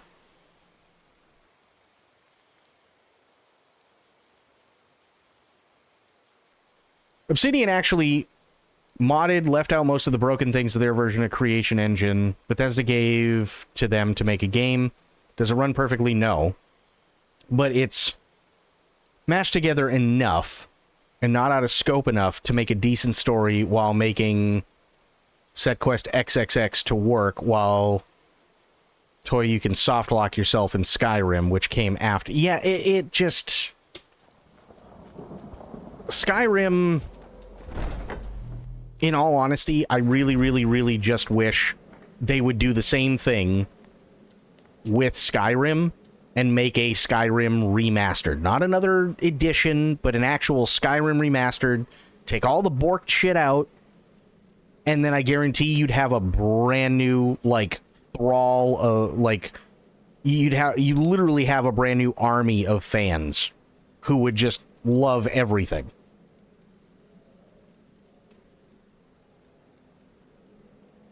You really, really would.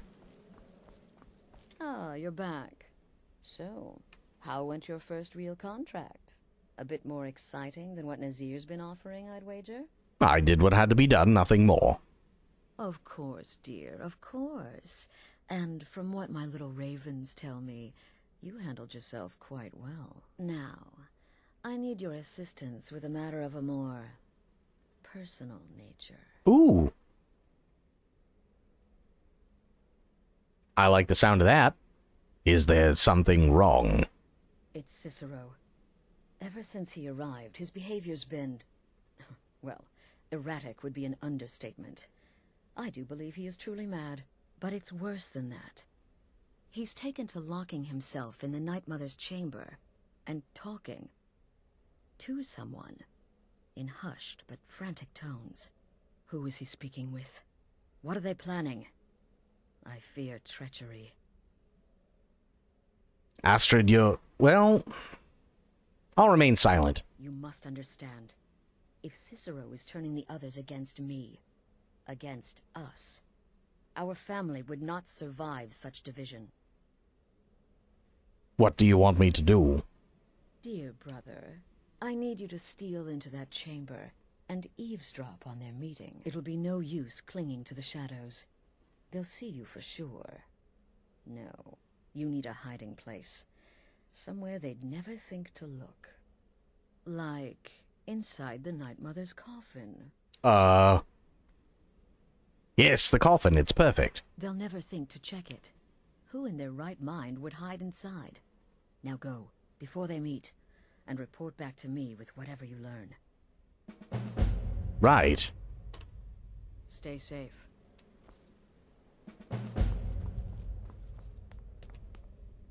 You can lock yourself in Skyrim at the beginning. So, funny thing, there's another massive Skyrim fan. She's a unique voice actress. I can't point to who it is, but I know she's a special one. Give me a second, though.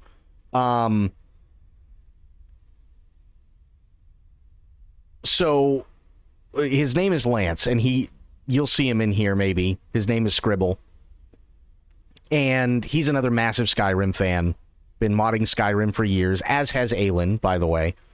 And, he wasn't the happiest with me, mostly because I just took it as a funny joke kind of deal.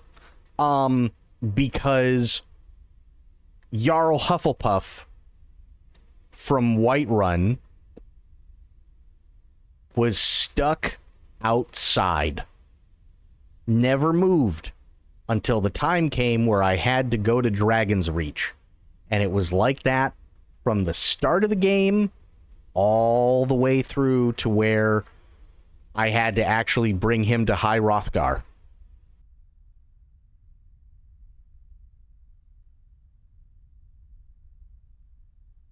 He was just chilling outside in Whiterun. That was it. He never moved. But that was a me problem. That wasn't a game problem. I broke him. Mostly because it's you. Yes. Also, Crit, it's good to see you, buddy. How you doing? Cindy Robinson. Why do I know that name? Hang on. Let me look her up.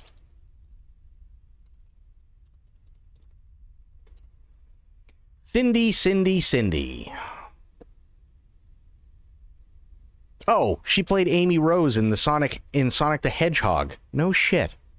Wow. For both Lois Lane and Brainiac in the 2009 motion comic adaptation of Superman Red Sun. Oh, see, I never saw the 2009 one, so that I wouldn't know.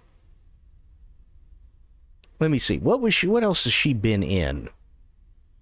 Let's see. Yeah, she played Amy Rose.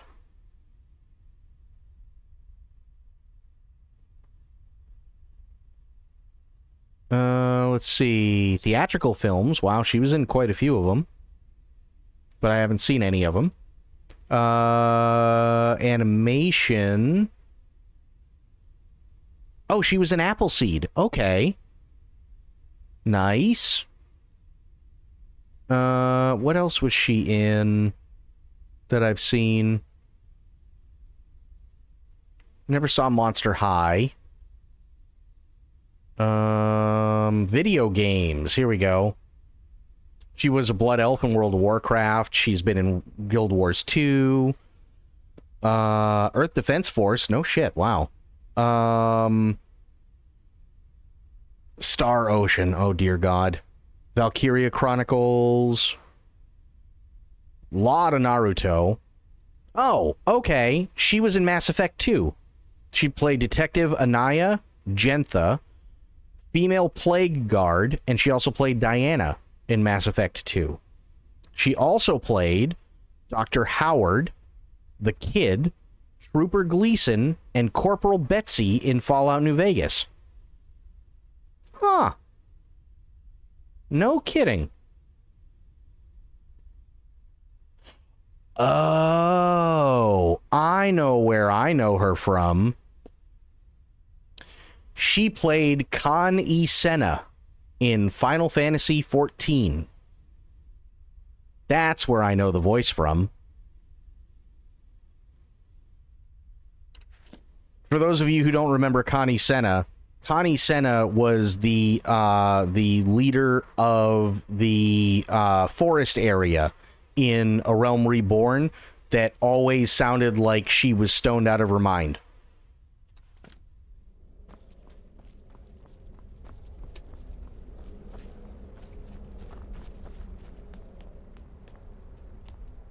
Yeah. Damn it. How the hell do I get up there? Or I could just go through the other way. Close the door. Get in the coffin. Yeah. Oh, no. Oh, boy.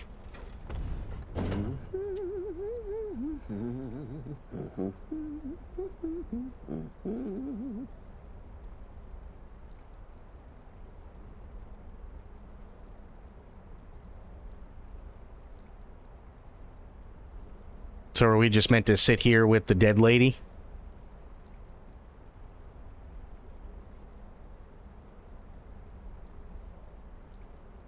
Is that what we do?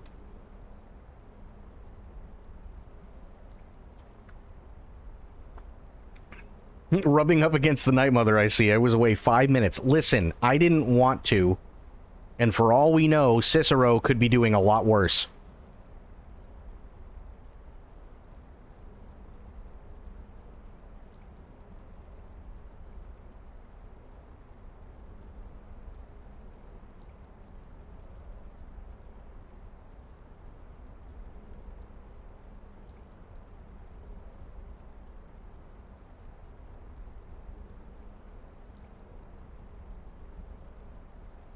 We're just sitting here.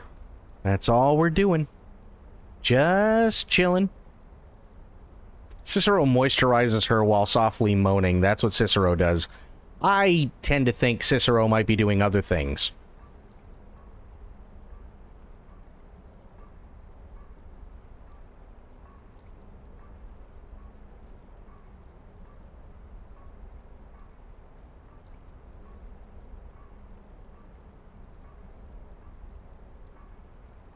We're just here.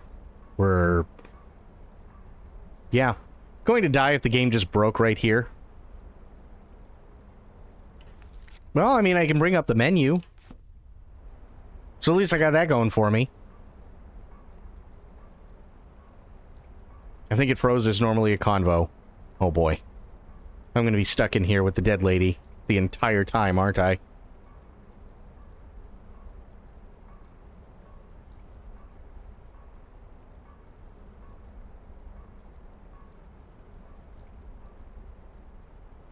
Well, wait.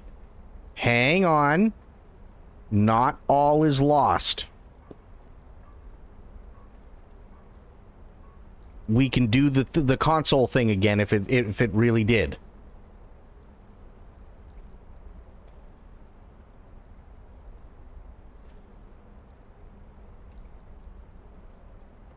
Just my hope and faith. Yeah.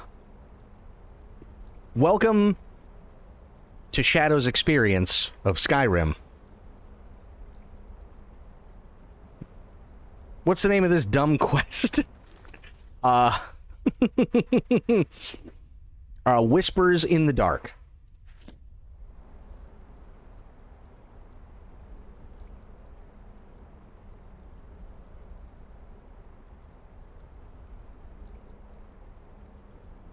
You do have a talent. I have an amazing talent. I feel this is the experience of everyone by the sounds of it, and having watched some other streamers. Streamers have a really, really, really good way of finding all of the borked things. I think it's called Shadow's Depression. Odaving wasn't enough.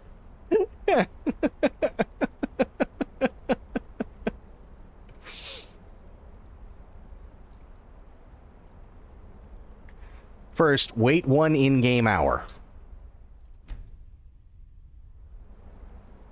I have waited.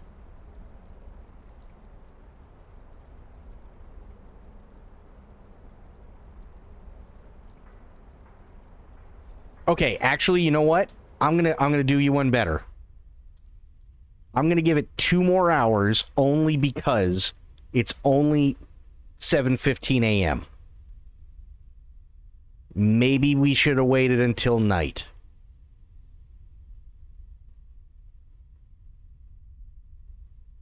What do you think? Actually, it's 7:15 a.m., so should I maybe go for 13 hours? See if maybe it's a nighttime thing?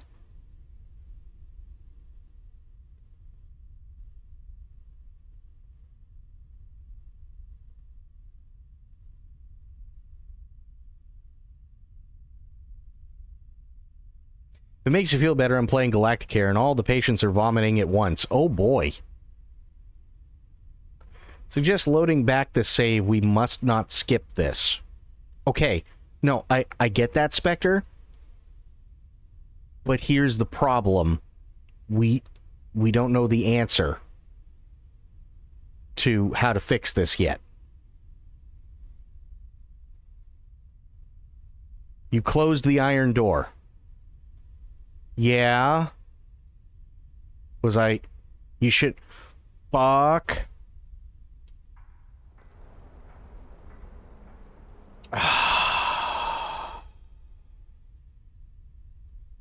I'm gonna hate myself, aren't I? Hang on. Nope. Load. Okay. Okay. I think we're okay. Yes. Did one simple thing and borked it all. I told you, I'm really, really, really good at borking things. Ah, you're back. Oh, now. We'll just go through this. But it's... Who is he speaking with? What are they planning? You must understand. Dear, it'll be no... Like, inside the Night Mother's... They'll never think to check it.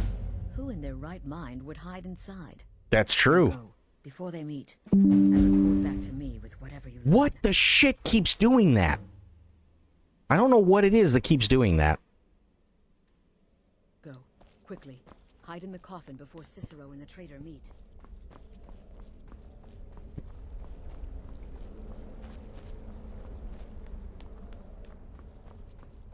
It's Windows, who knows? That's true.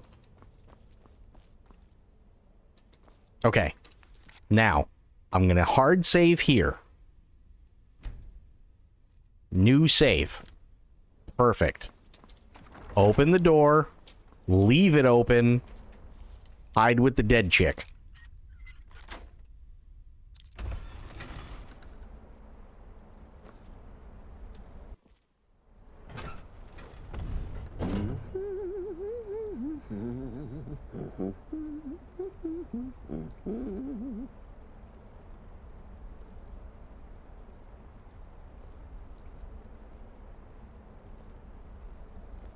Okay, I hear him walking around. There we go. Yes.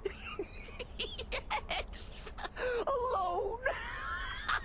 Sweet solitude. No one will hear us, disturb us. Everything is going according to plan. The others, I've spoken to them, and they're coming around, I know it. The wizard Festus Crex. Perhaps even the Argonian and the Unchild. What about you? Have you spoken to anyone? No? No, of course not. I do the talking, the stalking, the seeing, and the saying. And what do you do? Nothing! Not that I'm angry. No, never. Cicero understands. Cicero always understands. And obeys. You will talk when you're ready, won't you? Won't you? Sweet night, Mother. Poor Cicero. Oh, no. Dear Cicero. Such a humble servant. But he will never hear my voice. For he is not the listener. Oh, but how can I defend you? How can I exert your will if you will not speak to anyone? Oh, but I will speak. I will speak to you, for you are the one. Yes, you. You who shares my iron tomb, who warms my ancient bones. Ew. I give you this task. Journey to Wallen Road. Speak with Armand Mortier. Poor Cicero has failed you. Poor Cicero is sorry, sweet mother. I've tried so very hard, but I just can't find the listener. Tell Cicero the time has come. Tell him the words he has been waiting for all these years. Darkness rises when silence dies. What? What treachery? Defiler, debaser, and defiler! Listen, man. You have violated the sanctity of the Night Mother's coffin! Explain yourself! Speak, worm! Well, first off, there was no defiling. Second, ew. Third, the Night Mother spoke to me, and she said I am the one. She spoke to you? More treachery. More trickery and deceit. You lie! The Night Mother speaks only to the listener! And there is no listener! Wait, hang on. She said to tell you, darkness rises when silence dies. She said that. She said those words. To you. Darkness rises when silence dies. But those are the words, the binding words, written in the keeping tomes. The signal so I would know. Mother's only way of talking to sweet Cicero. Then it's true. She's back. Our Lady is back. She has chosen a listener. She has chosen you. All hail the listener.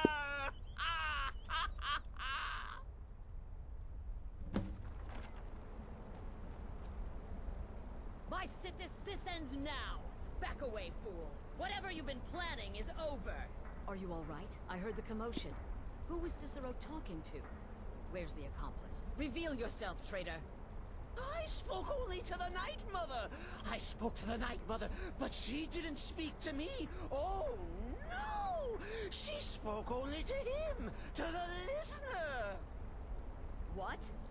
The listener? What are you going on about? What is this lunacy? Oh God. It's true! The Night Mother has spoken. The silence has been broken. The listener has been chosen.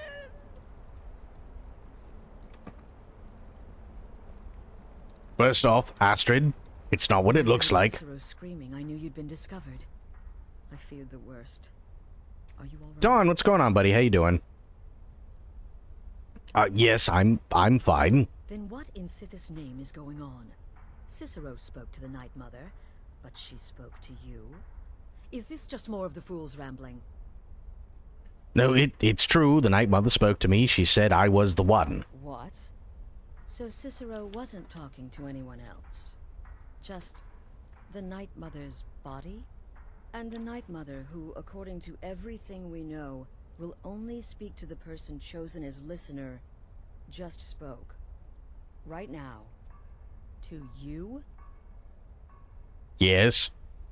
By Sithis. And? What did she say? She said that I must speak to someone named Amand Motier in Volenrud. Amand Motier? I have no idea who that is. But Volenrud, that I have heard of. Nice, Dawn. And I know where it is. So, should I go to Volenrud? I should talk to this man? No. No. Listen, I don't know what's going on here, but you take your orders from me. Are we clear on that? The Night Mother may have spoken to you, but I am still the leader of this family. I will not have my authority so easily dismissed. I need time to think about all this. Go see Nazir. Do some work for him. I'll find you when I'm ready to discuss the matter further. Right. Oh, you are the listener! You are the listener! I have served Mother well, I have!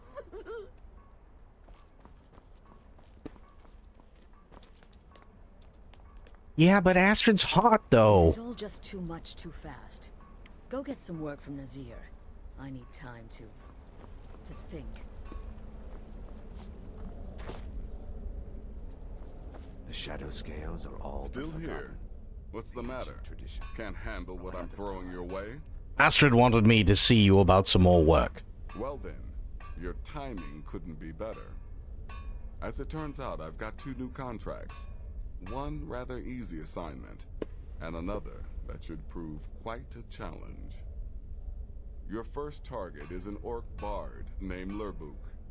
The other is a vampire by the name of Hearn. Happy hunting. Happy hunting.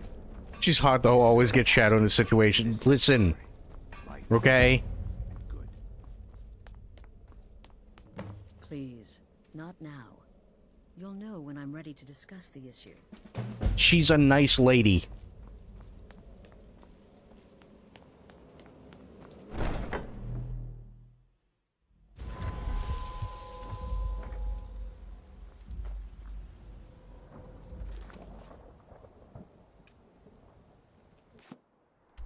Okay, let's go kill Hearn first. That's where Hearn is. Literally out in the middle of nowhere. Fantastic.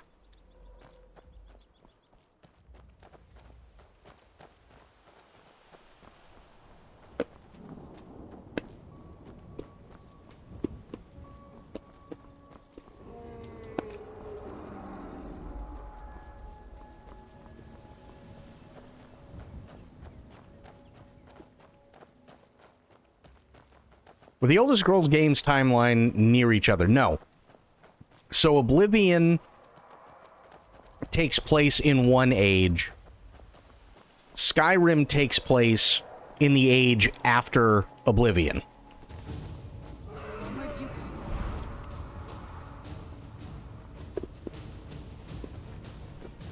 Mm-hmm. A whole one.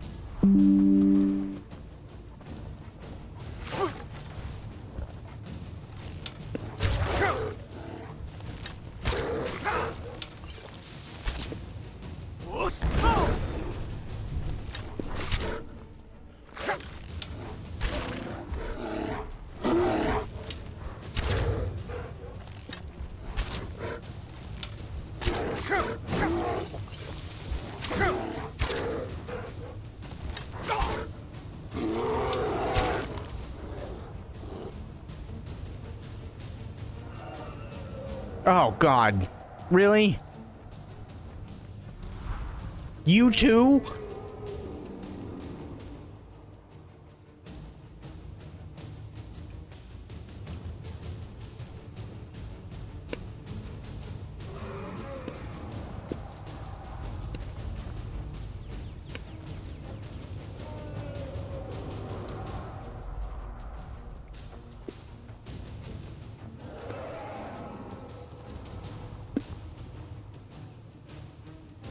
Adam can't catch a break.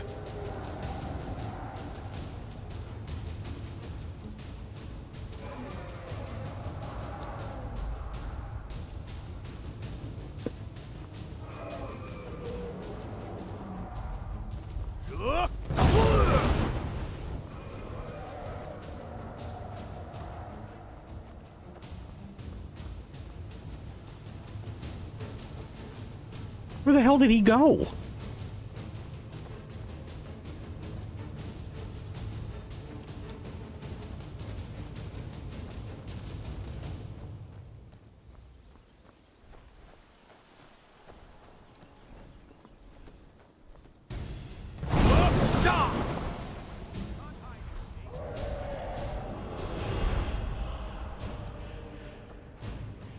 Oh, God.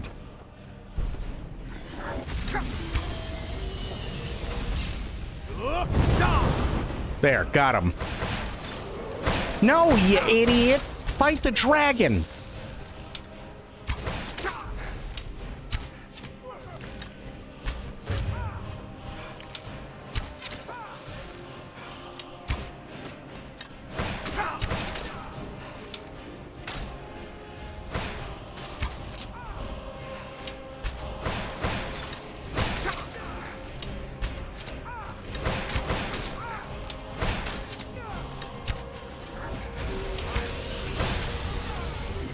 And that's why you fight the damn dragon.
There.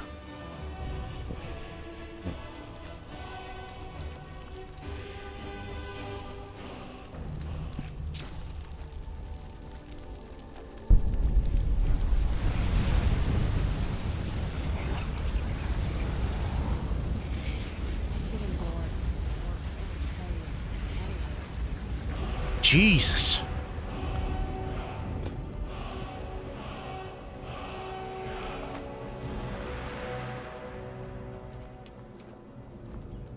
That was a series of very unfortunate things. I got attacked by a bear, 2 wolves, a necromage, and a dragon.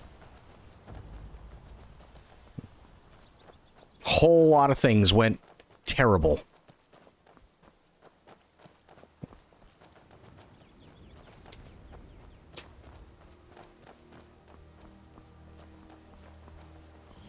Classic Wednesday, apparently.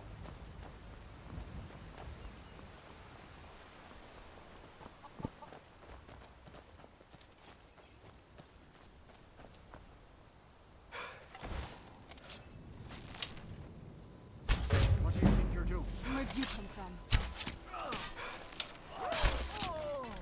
Perfect. Next.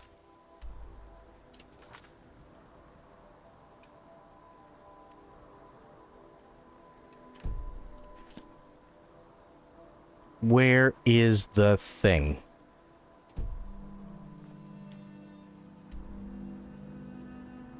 Aha, there it is. In Morthal.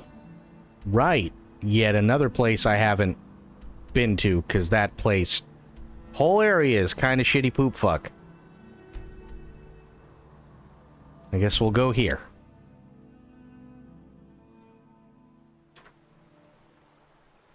And I'll level up more. Perfect.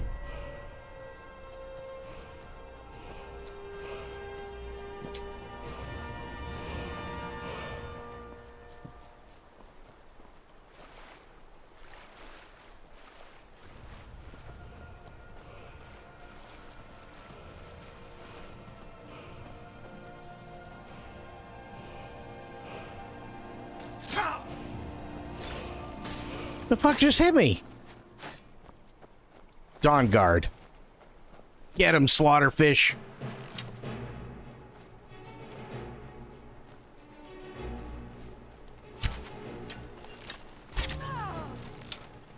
I swear I'll kill you.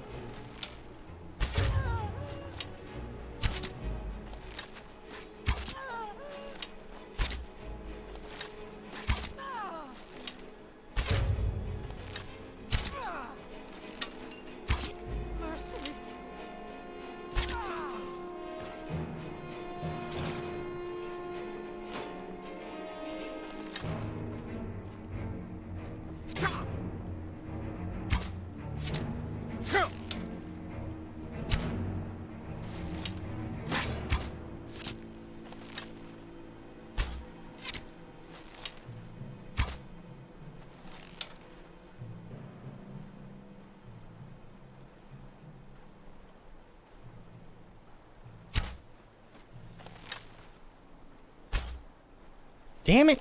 Stop moving!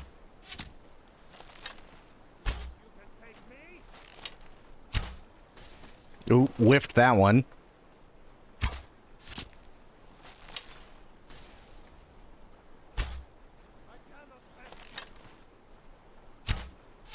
There we go. Much better. So you're saying it's a bear trap that I keep stepping in? But don't bear traps only work once?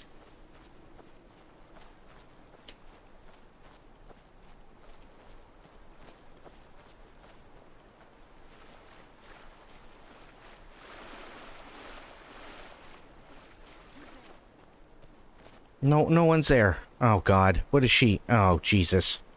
And there goes a wolf being shot across the landscape. Awesome.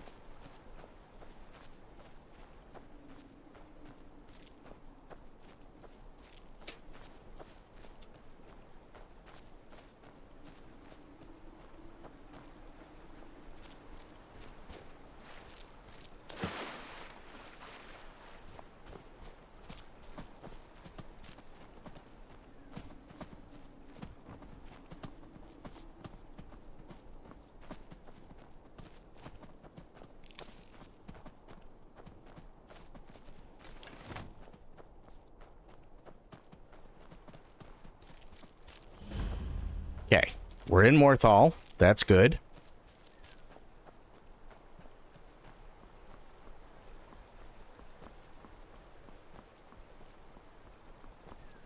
Go fiddling with any locks around here, we're going to have a real problem. Right. Well, aren't you the handsome one? You and I should spend some time together. What the fuck? I know you for what you are. This town's blood is ours. Leave it. Now we must return to our roles, as the sheep suspect the wolves. Okay. That was weird. Finally, someone comes in. Kick off your boots, stay a while. Let me know if there's anything I can help you with. I got nothing but time these days. Oh, good. The people here work so hard, and they never allow themselves a moment of fun. It's such a pity. It won't last forever, though. So she's a vampire too, I'm assuming. Just throwing that one out there.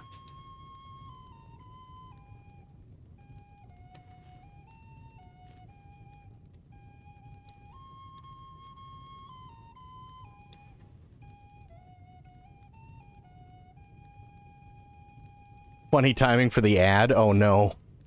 Stupid ads. Wow. When you heard handsome and did a 180. The ad immediately played? Really? No shit.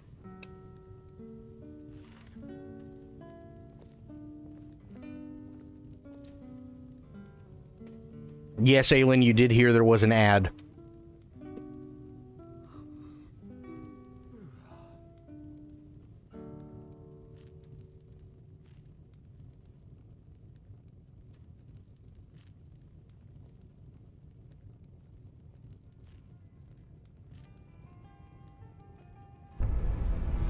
Aylin coming in and gifting a sub to Dawn. Aylin, thank you so much.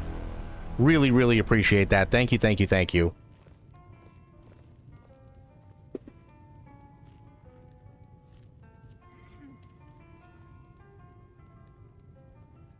Ellen Luna gifted a tier 1 sub to Don Demon Lake.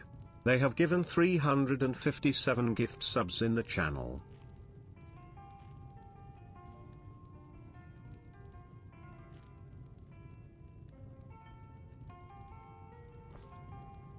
Guess I'll sit down too.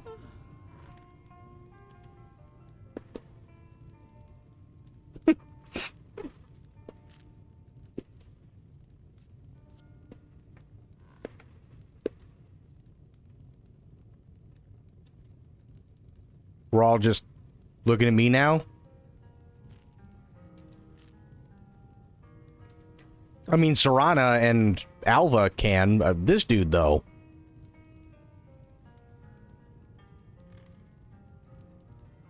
Oh, okay. Well, she's had enough.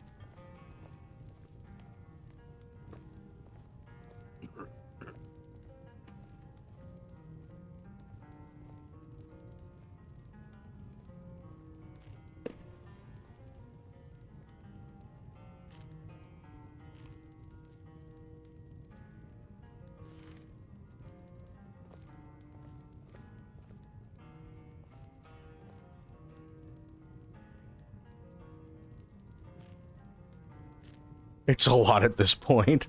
Tell you what. Hang on. Hi, buddy. Line for my next performance starting already? Come on. Don't be shy. Plenty of room for everyone. Oh, good. Ooh, thank you for the stretch. Sing me a song, Bard. A song of fear and death. Alright, how about this? Shadows creep, and phantoms leap. A man's he's got scared. Oh. And the demons dared to, visit upon him, all which they feared. Brilliant, I know. It's a gift. Is it? And if it is, are you sure you have it? I'm in the mood to sing. What about you, friend? Care to join me?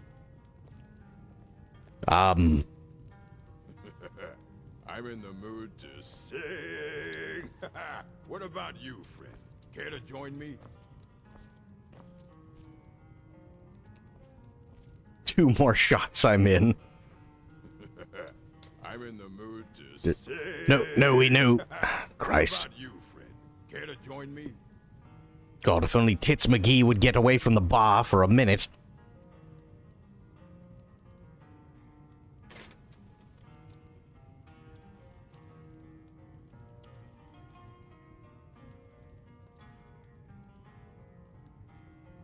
Put a bucket over it. You know what? I have never done that. But now seems like a really good time to do so.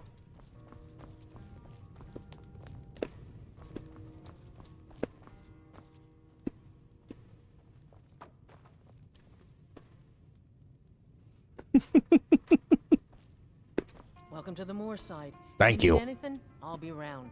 Good to have a customer. Nope. Back up a little bit. Little more. Perfect.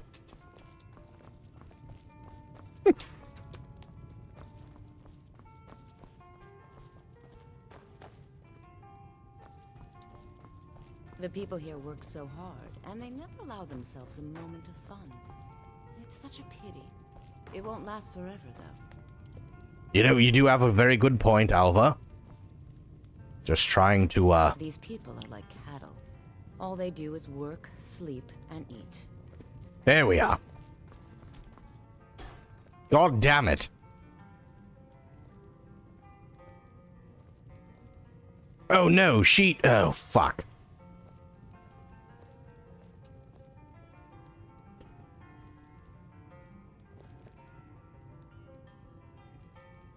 Meanwhile, Serana's giving me the come hither eyes. God damn it, it never ends. What are you doing that for? I was going to put it on your head. There ain't much to offer. But Fuck. if you want a place dry to spend the night, I'll rent you a room.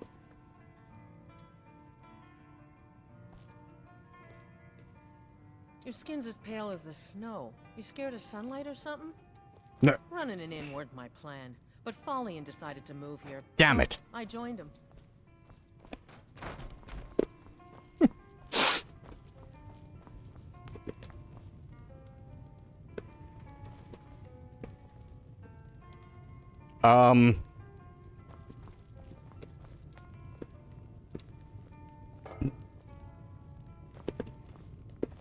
Gathering plants, picking mushrooms, brewing potions. Careful with so that. dreary after a while. This town needs something exciting to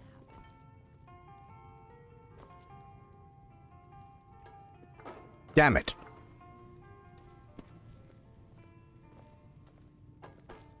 Follian had his work to keep him busy, and I needed something to do. So, here I am. Perfect. Not perfect. Son of a bitch.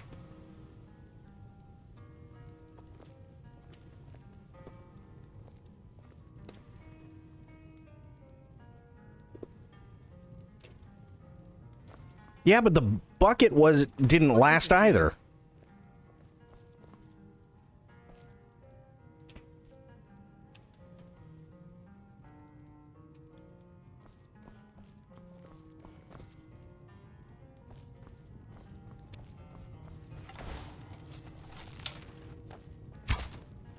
Be careful. You see? It literally went through his head.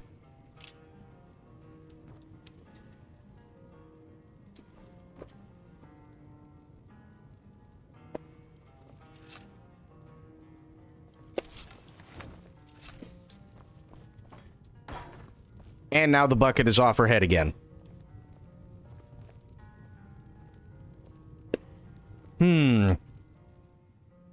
Good question. I don't know.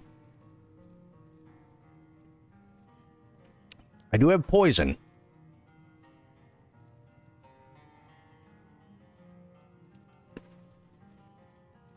Not seeing invisibility.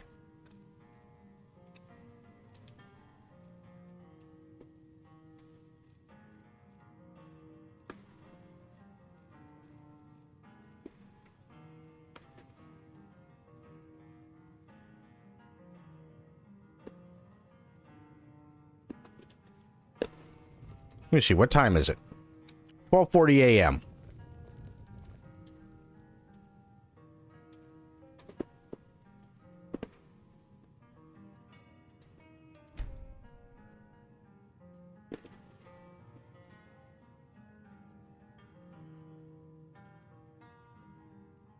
Okay. So he's there.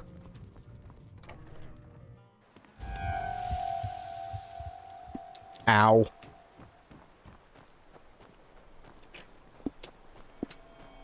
There's got to be an alchemy place around here, right?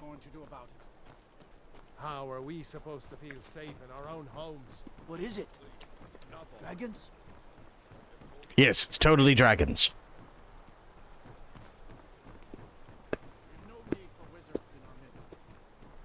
Morthal has enough problems as it is. It's no use.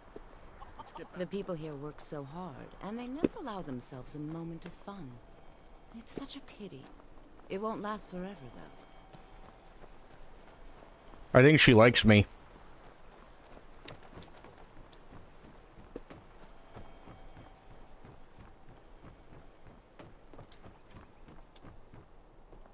Damn it.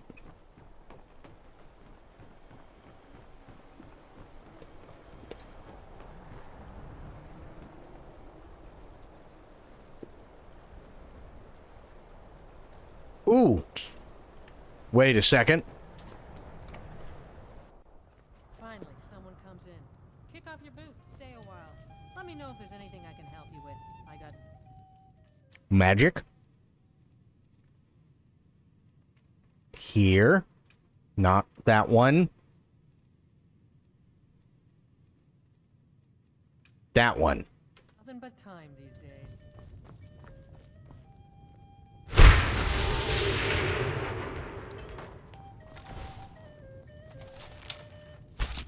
You're mine.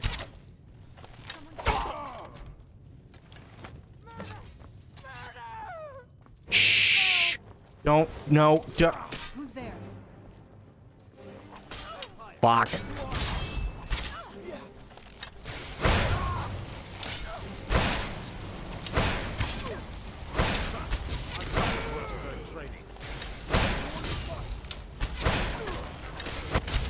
still remember how to fight. Ran off. The fuck are you still alive? There. Domed her. Okay. Grab all the shit and let's go.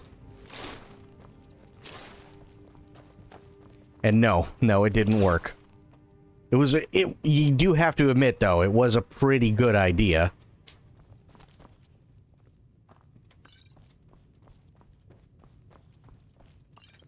Oh no, somebody spilled all the things. I must pick it all up for posterity.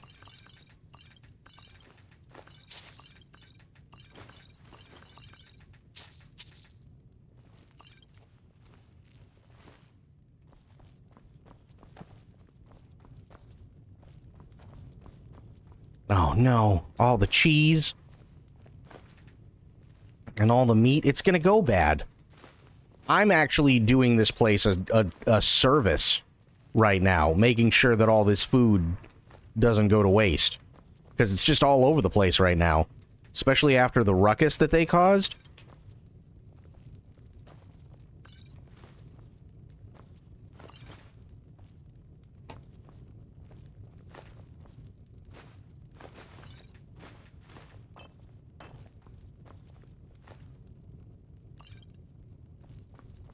I mean, it's true. This place was a mess. And you know it.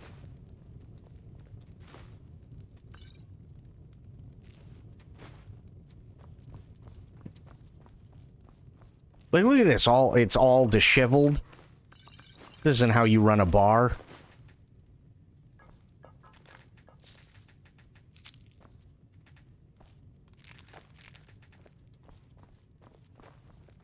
Well, yes, but that's beside the point.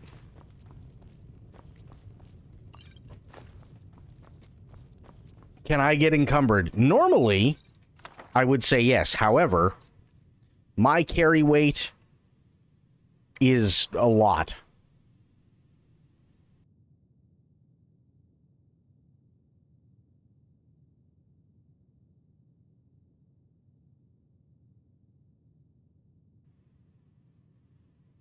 Yeah, this is my carry weight down here.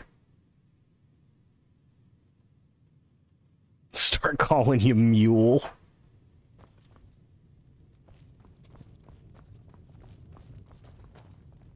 Adam Mule.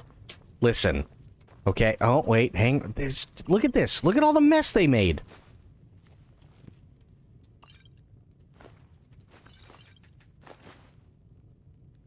Jesus. No wonder people don't come in here.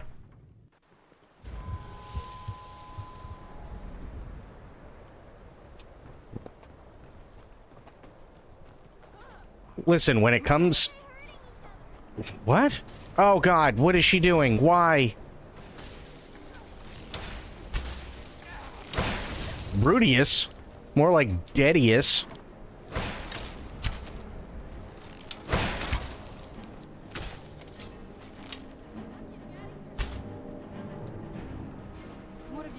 Oh, no, he's essential. That's bad. We gotta go. We gotta go. We gotta go.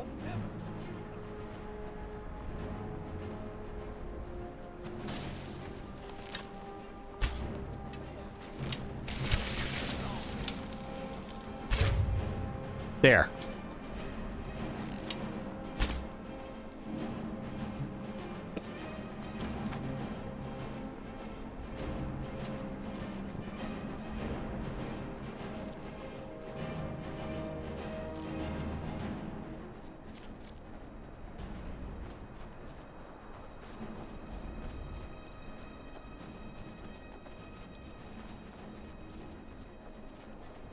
Wow, that Morthal guard. The hell are you? Frogger?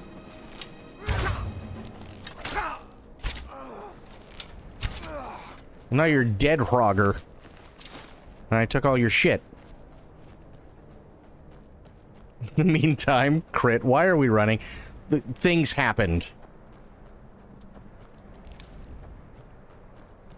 Bet your bounty's like 20k. Well, maybe. It's possible. Okay. Now, I can go back to the thing. Which is where? There it is.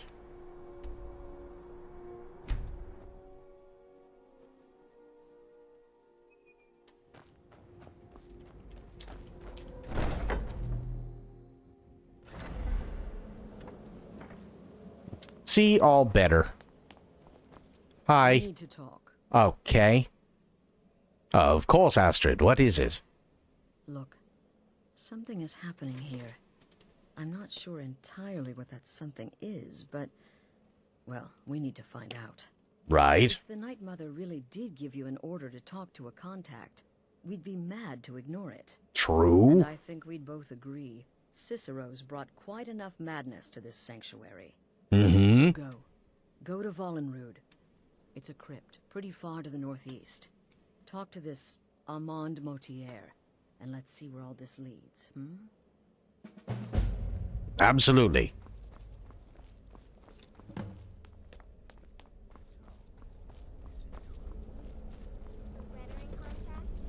Yes, you heard correctly. In and out of Vardenfell in less than 48 hours. But to be outnumbered 20... You're alive. Will there... No sarcasm this time. You faced a vampire and lived to tell the tale. Well done. Thank you. And if you contracted Sanguinari Vampiris, be sure to get that taken care of. Else you'll end up like our own Babette. Unless, of course, that was your goal all along. Here's your payment. And Lerbuk is dead. Wonderful. The only good bard is a dead one as far as I'm concerned. True. All that singing and mirth. Your payment, as per the usual. You've got people to kill, my friend. Best get to it.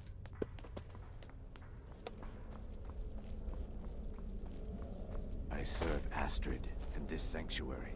Life is simple and good. You blend in with those ferns really well.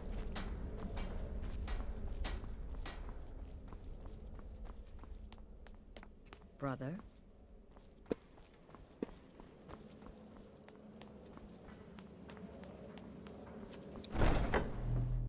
Let's get indoors. Or...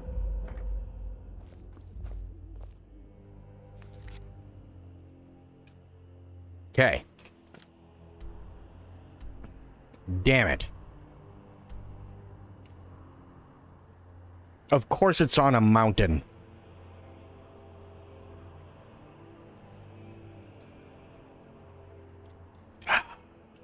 All right.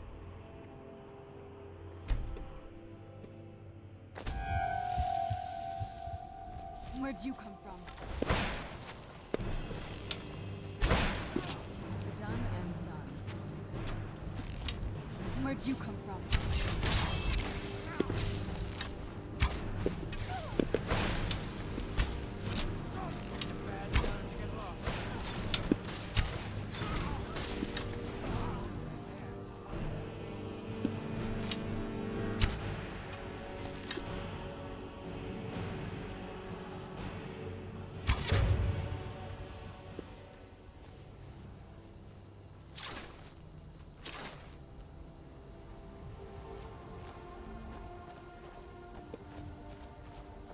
All I wanted to do was go up the mountain.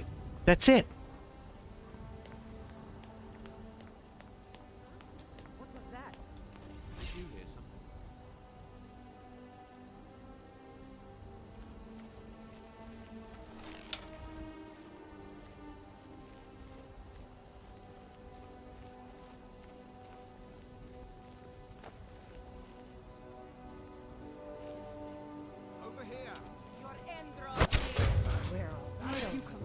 God damn it.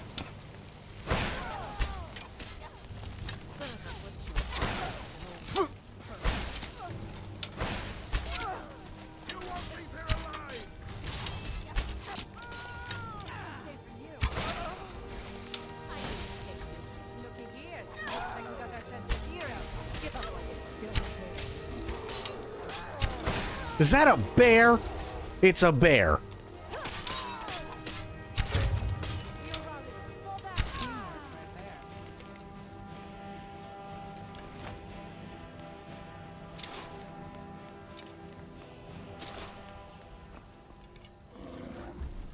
That's literally a bear.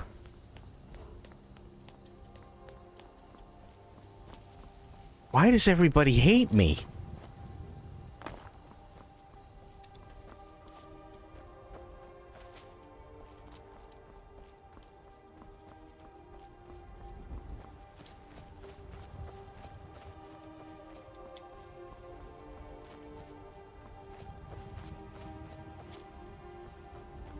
You're still a vampire. Well, that's true, but still.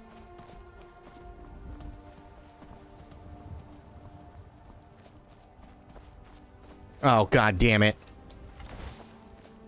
Oh, no, he's going after the deer. That's fine. And you keep killing things. Listen, I am trying to do good.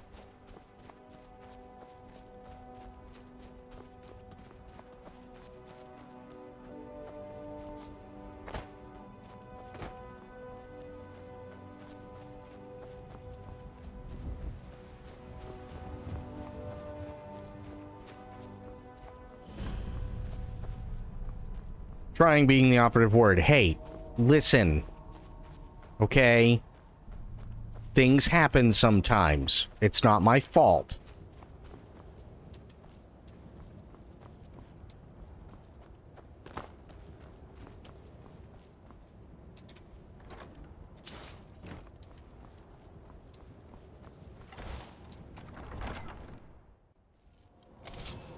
Yeah, see?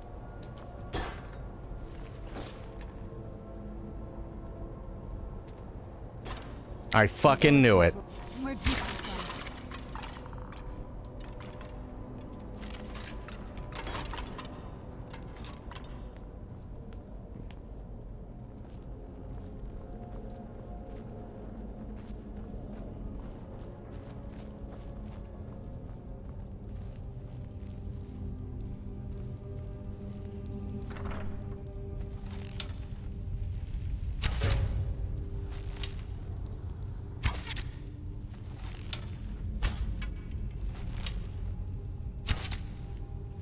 Why are you not dying?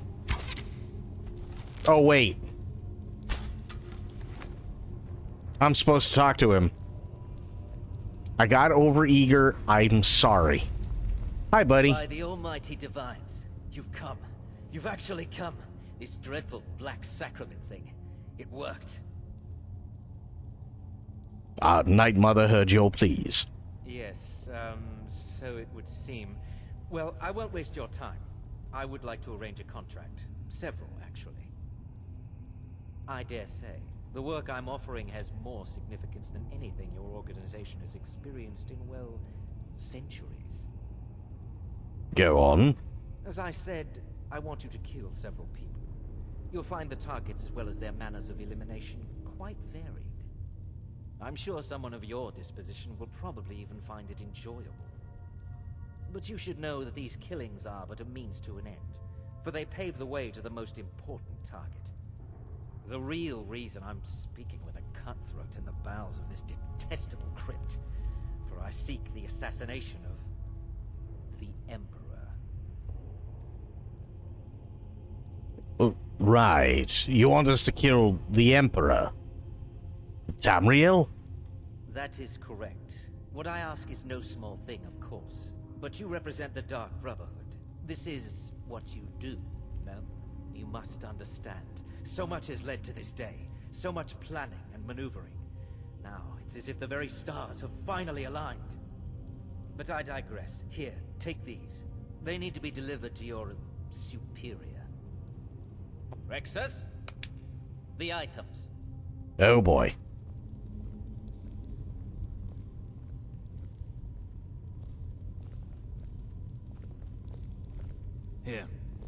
Here. The sealed letter will explain everything that needs to be done. The amulet is quite valuable. You can use it to pay for any and all expenses. So, like, all of them?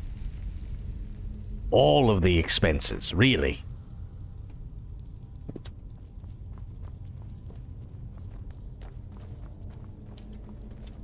My prices are not cheap.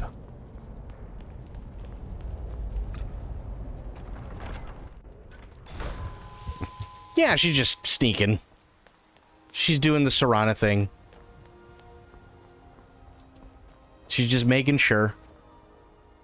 It's fine. Probably.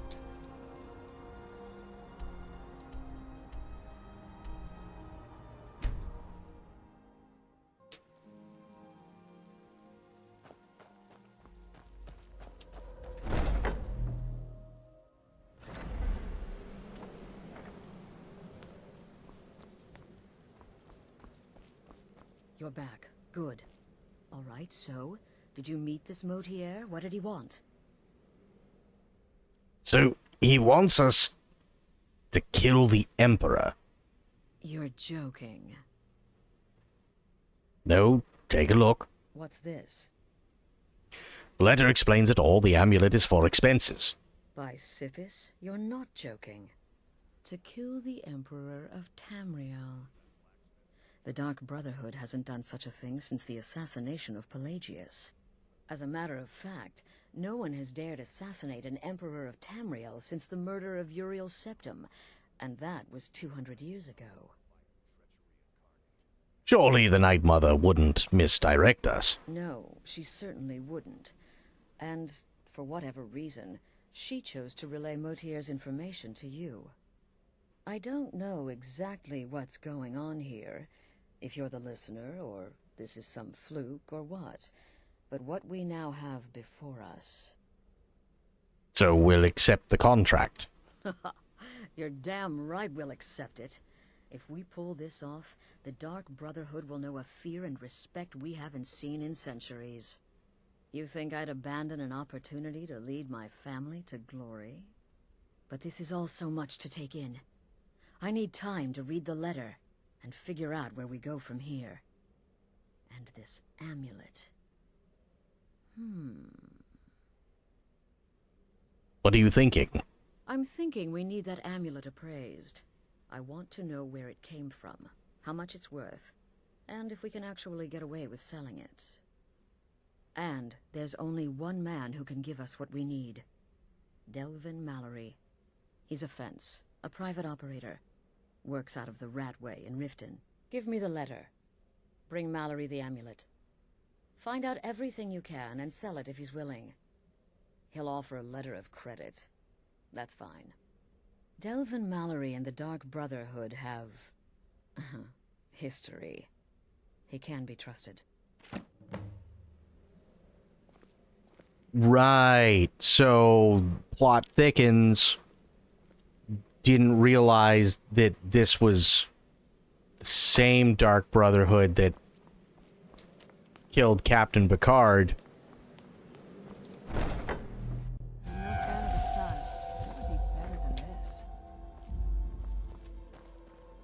We're doing the Thieves quest line? Fuck that.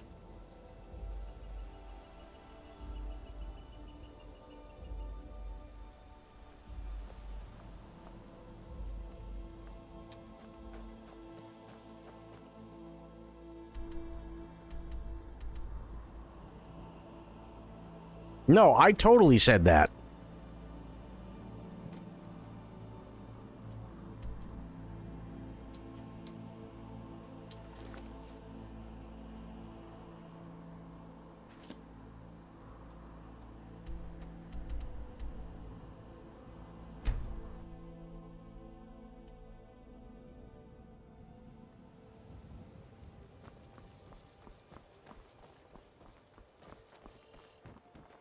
Don't like those eyes you got. There's a bad hunger to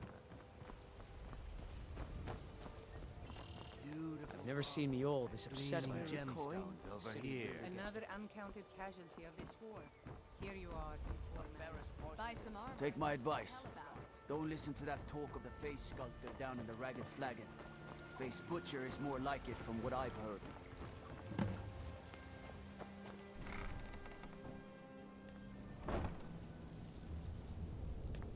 No, I'm just going in, I'm talking to the dude, I'm getting shit appraised, and that's it.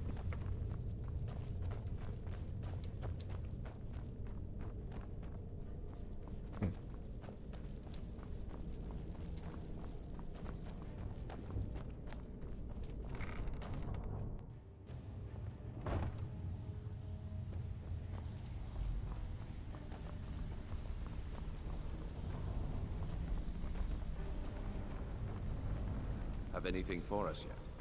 Oh, now you must be lost. Best you scurry off while you're able. The Ratway, well, it has a habit of swallowing up the uninvited.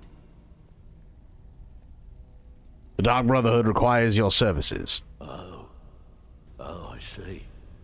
Well now, how is Astrid doing these days, huh? Tell her to stop by sometime. We can have a drink. Catch up. Ah, but we could discuss that later, yeah? What does the Brotherhood need? What can you tell me about this? Let's see. Where did you get this? No, don't answer. I don't want to know. This is an amulet of the Emperor's Elder Council, specially crafted for each member. Worth a small fortune.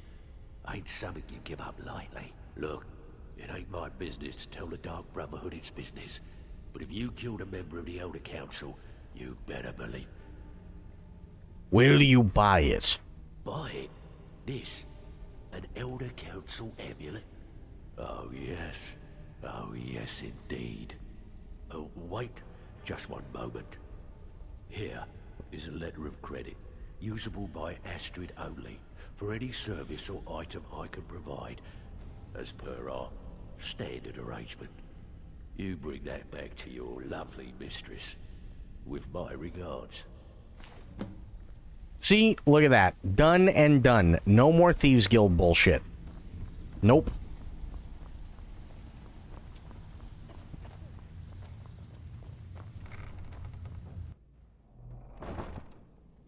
Got the letter of credit. Don't need to do anything else here.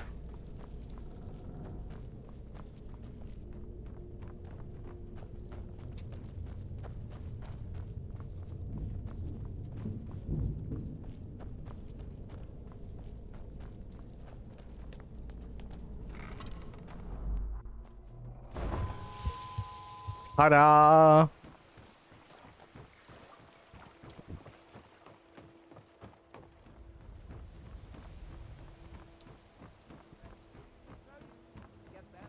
Buying and selling fine jewelry here. Buy some armor and live to tell about it. Sure. I'm a dirty beggar. Why would you want to even speak to me?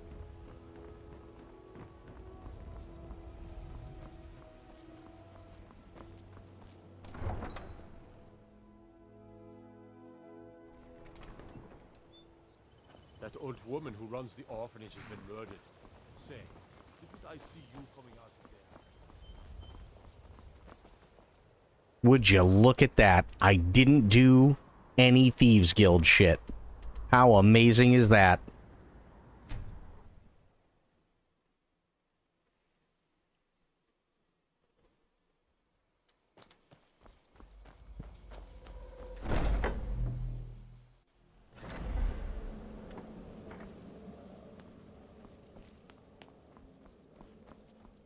Good, you're back. Well, what did Mallory have to say? Is the amulet authentic? Yes, and specially made for members of the Elder Council. The Elder Council? Oh, now that explains quite a bit. Motier, you naughty, naughty boy. Hiring the Dark Brotherhood to help you rise beyond your station. Delicious. Was Mallory willing to buy the amulet? He was. Here's a letter of credit. Splendid. Then we're ready to begin. Or, more specifically, you're ready to begin. After all, you're the one the Night Mother spoke to. Now then, I hope you have something nice to wear, because you're going to a wedding. A wedding? Well, more like the public reception. It should be a lovely affair. You'll mingle with the guests, eat some cake, stab the bride. Oh yes, you've got to kill the bride at her wedding. And they say romance is dead. Who's the target? Her name is Vittoria Vici. She oversees the East Empire Company's business holdings in Solitude. The wedding is being held in that city, at the Temple of the Divines. Her death will cause an uproar, which is exactly what we want. Vici is likely to address her guests frequently, as is the wedding custom. Kill her when she does that, and I promise you a significant bonus. Now go, and give my best to the bride. Perfect. Until next time, brother.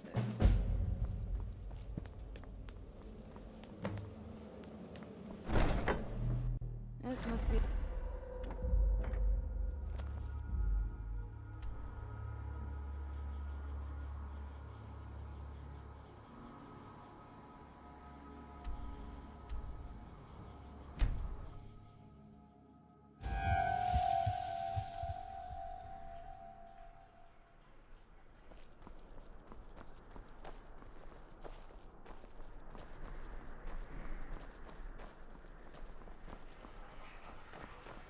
Don't think you can barter with me like I'm one of those damn shopkeepers.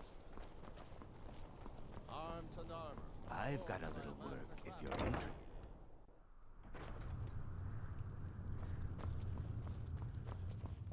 True, I'm an archer, eh? I've got just what you need. He's got ebony arrows? No shit.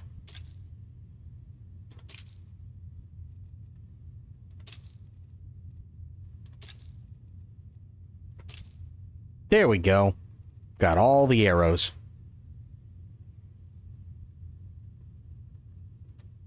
Perhaps I'll be seeing more of you.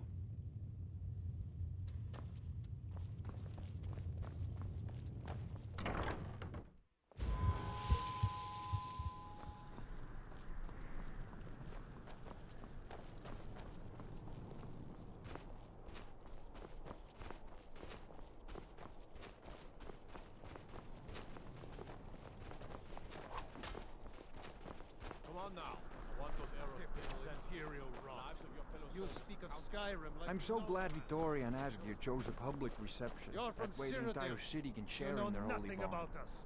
Nothing. Oh, I know enough. I know those trouble-making Stormcloaks refuse to submit It's so to bright out Imperial here. authority. I don't know how you stand it. Why, it's treason. And when the elves marched into your beloved Cyrodiil, and everyone took up arms against them, wasn't that treason? Against the Dominion? Huh? Sure, what's the fun thing? Same thing at all. The Dominion were invaders, conquerors. We had to fight them to preserve our own way of life. My point exactly.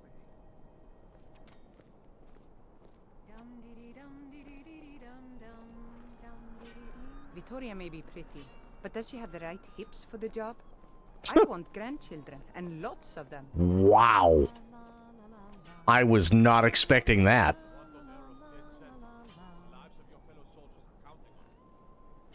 Put a frenzy potion and dagger on her hubby, and he'll kill her. Really? Do I have... Actually, I do have a dagger. Do I have a frenzy potion?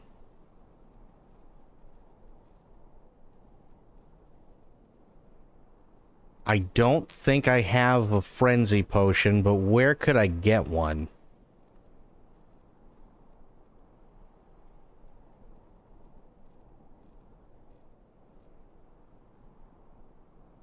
They're purple. I got a version of frost and a version of magic. Fear poison, frostbite, venom, lingering stamina, lotus extract, magica poison, malign lingering poison, poison. I got a weak frenzy potion. Would that work?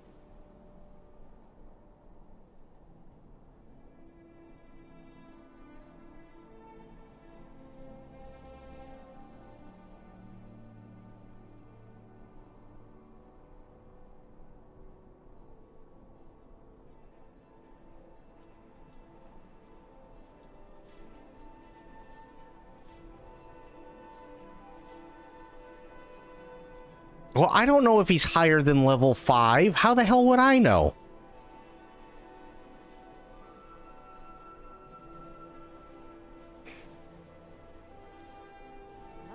Oh, did you miss the ceremony? It was rather quick, actually. The couple seemed more concerned with the reception. Concentrate. The battlefield is full of distractions. Ignore them. Focus on your targets.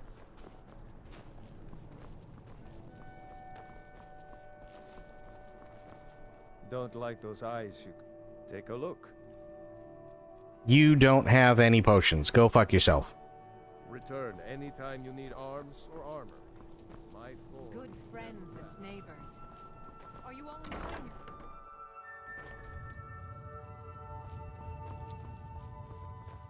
True, I may look the part of... Take a look. You don't have any potions either. You dick. Perhaps I'll be seeing more of you. Who's got potions around here?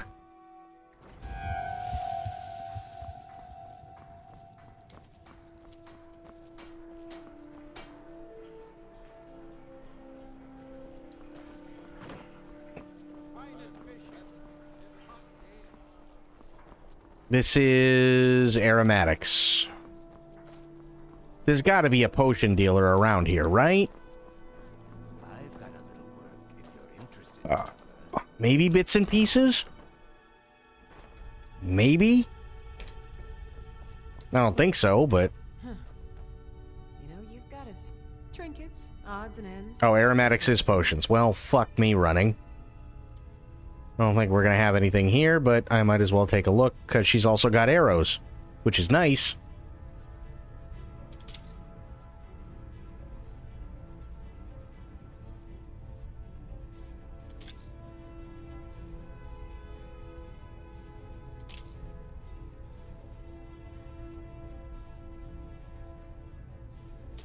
That's not what I wanted.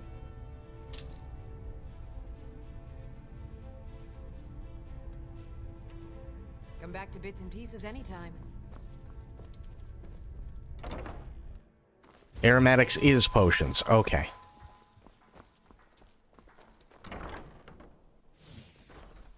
I hope your parents are proud of you. Ah, welcome to Angela. Ah, so you're an alchemist then. Frostbite, Magicka, Poison, Potent. Nothing.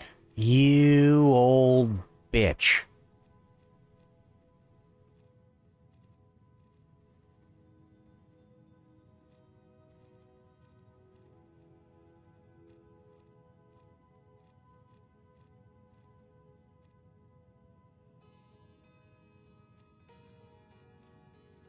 Well, I'll tell you what. I'll take a potent poison.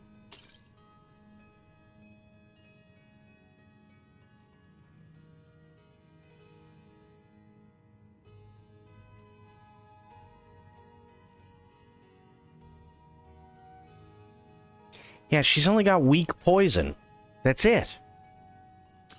I mean, I'll take them, but doesn't do me much good at all. Time you need herbs and potions.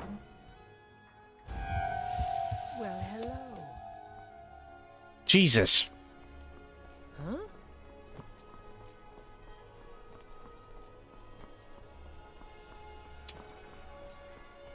Yeah, I'll do that. Screw it.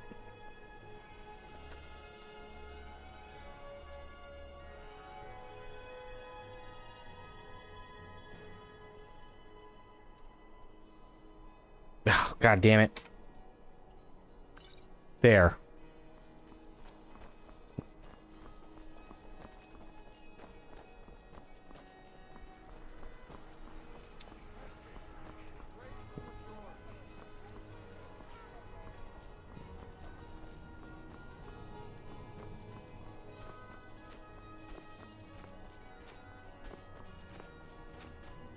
Give him a frenzy potion and a dagger. Yeah, frenzy potion and a dagger.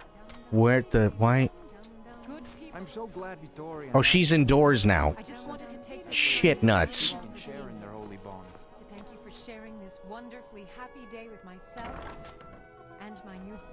These days, it seems there is dread everywhere. Oh God. Whether it be war or dragon. But I beg you, here, today, put such fears as. I don't know what that is, but I don't like it.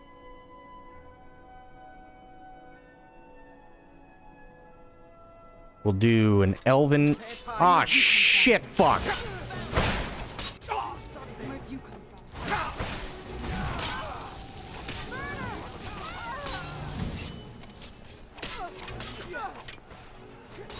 My order of the ark. Stop right there. Or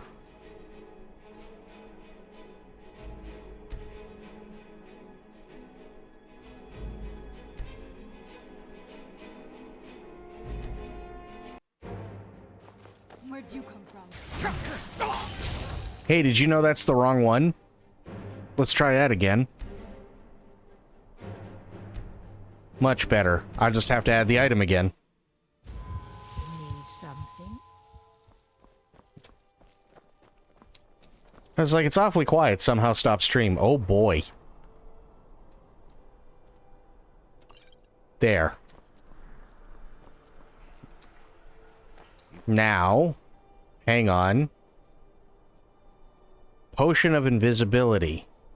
I don't know if I've got one of those. Brief invisibility. 20 seconds? Fuck you.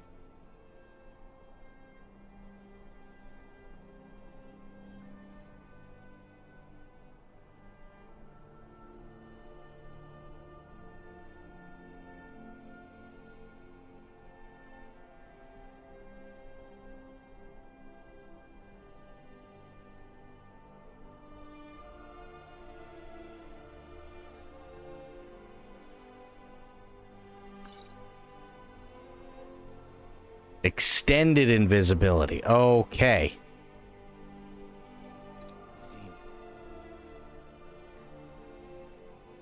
Where is it? There it is. Okay. And then...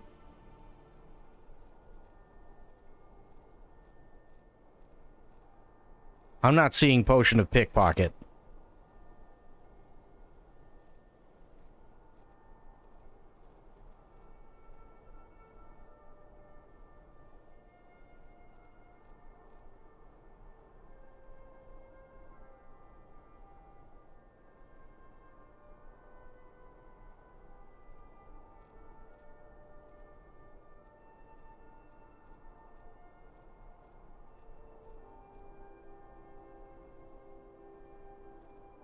Oh boy.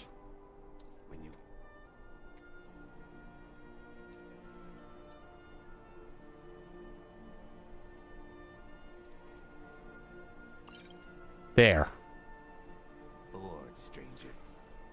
Here. Here. What? Shit. How do I do this again? Go to item, and then I go to favorite, right? So I have to do...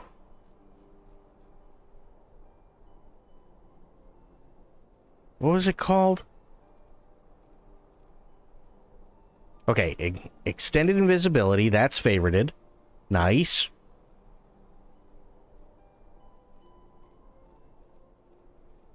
What was the other one called?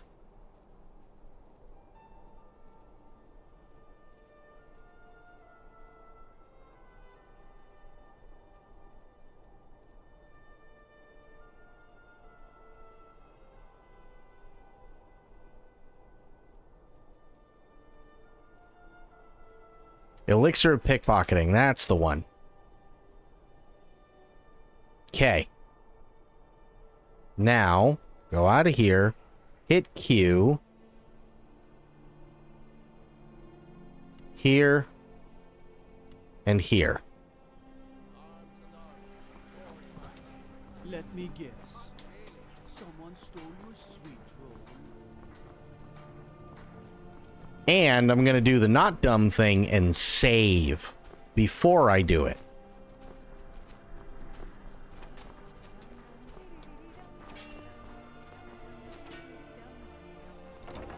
God damn it.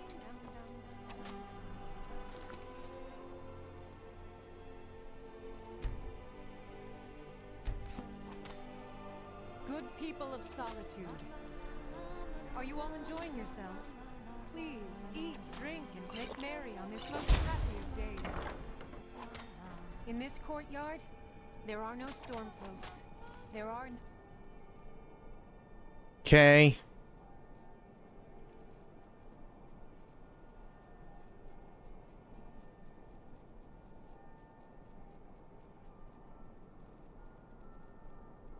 Fuck is it?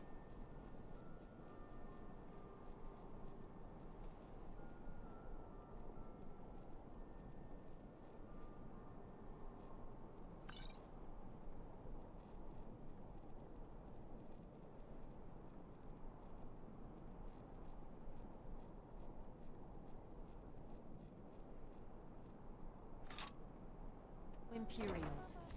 There are only people come to celebrate. No, get out of my fucking way. So make merry. May you all be as happy in your lives as I know I will be in mine. I'm just here to provide protection for His Eminence's cousin. Please, enjoy yourself.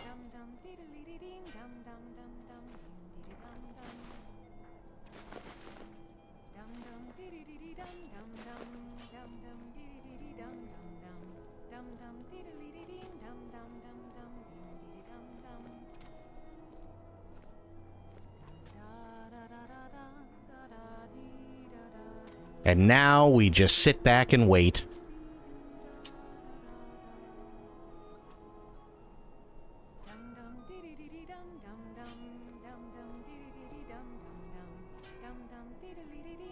Actually, can we just sit down?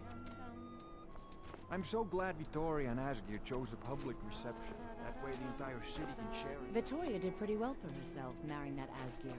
Not a bad-looking fellow at all. There we go. Okay. Where'd they... And they're gone. And they're back in there.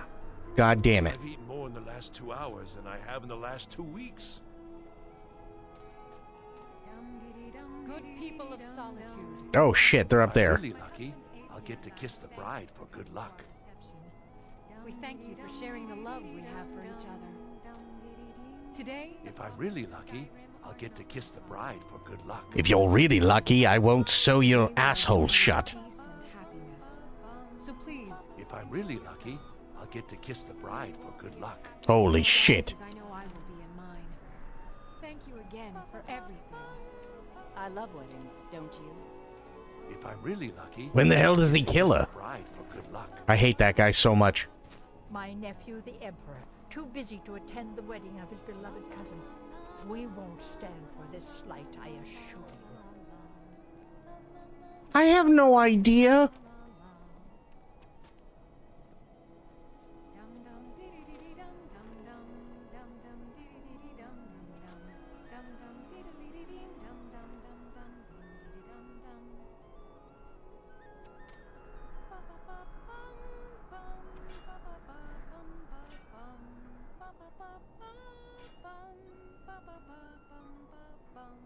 I have no idea what it is. I have no clue.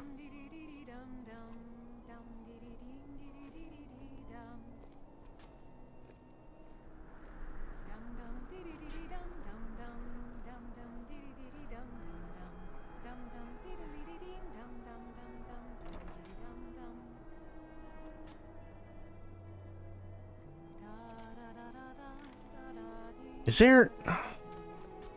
Shit. Good people of solitude. My husband Aesgir and I thank you for coming to our reception. We thank you for sharing the love we have for each other. Today, the problems of Skyrim are not my problems, nor are they yours. Today we are joined in peace and happiness. So please, enjoy yourselves. You have all helped to...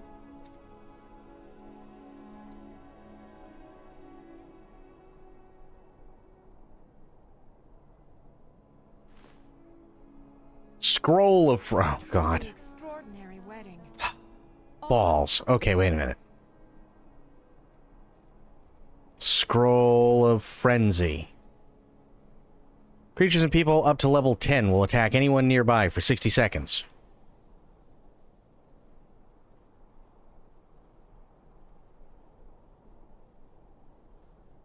Actually cast it on him when you go... Oh, fucking penis.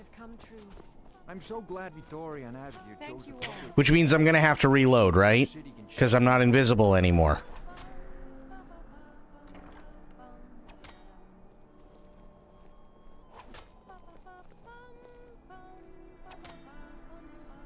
Damn it.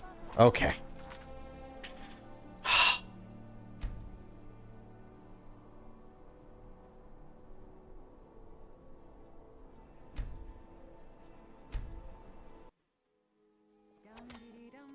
Good people of Sol... That's not what I was looking for. There we go. Are you all enjoying yourselves? Please, eat, drink, and make merry on this most happy of days. These days, it seems there is dread everywhere. Okay. Go in here. Give him a dagger. Good. What was it called?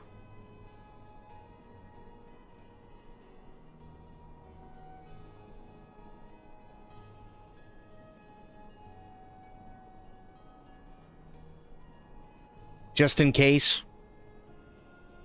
It's fucking... Yeah, that's right.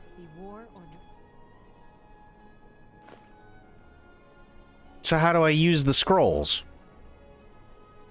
Before I fuck this up royally.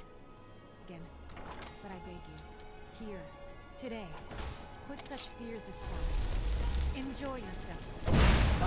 Where'd you come from? Well, that certainly wasn't it.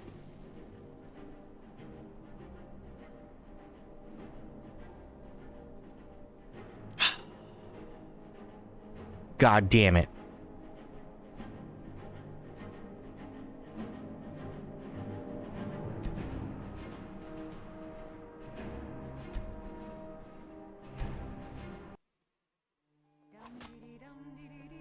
Good friends and neighbors. Hang on. Enjoying yourself? No, I'm not enjoying myself. Drink and make merry on this most. Watch the skies, traveler. In this courtyard, there are no Stormcloaks. There are no Imperials. There are only people come to celebrate.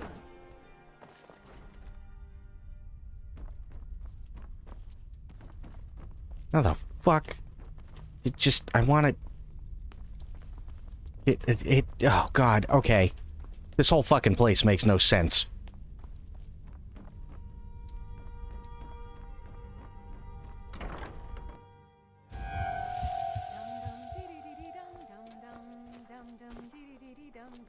And there ain't no way I'm jumping that.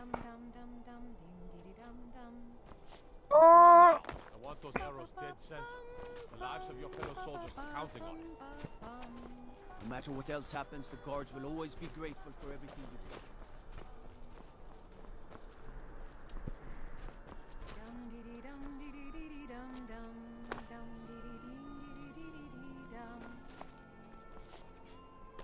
Oh, come on.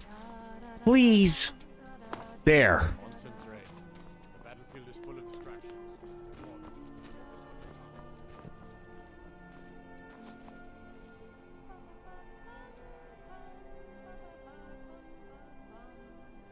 Good friends and neighbors.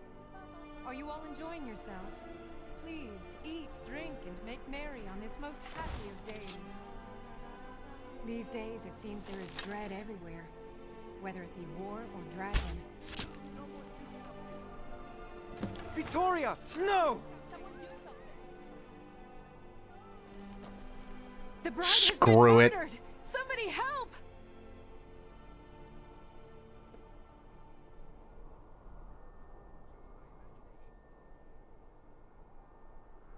Go invisible. Nope. Nobody heard shit. Where'd you You can't see me. That's not right. You can't see me. I'm invisible still.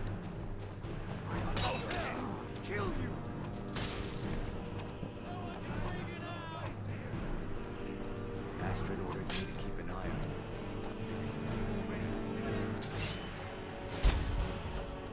you.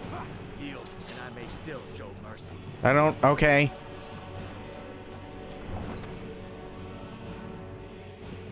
Where'd you come from? Let's just go.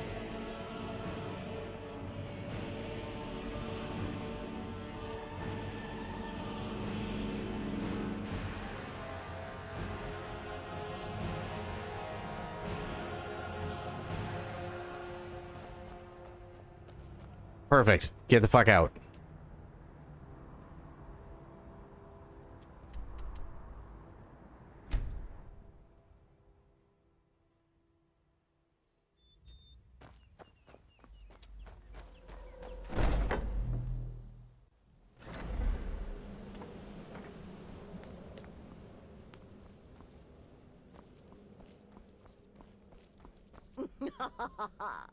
The news is everywhere. Vittoria Vici, the Emperor's cousin, butchered at her own wedding. Well done. Thank you. Let's see His Eminence try to ignore this.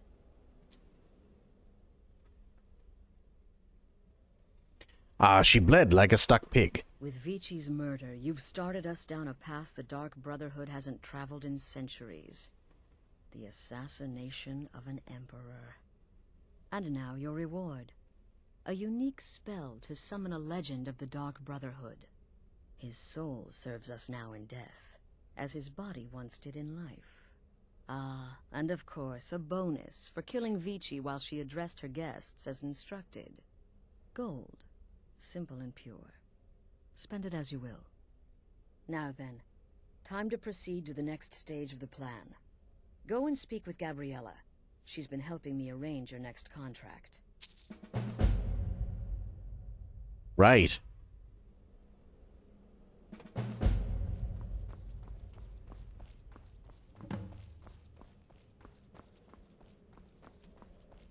As I said, go speak with Gabriella. She's been assisting me with your next contract. This emperor has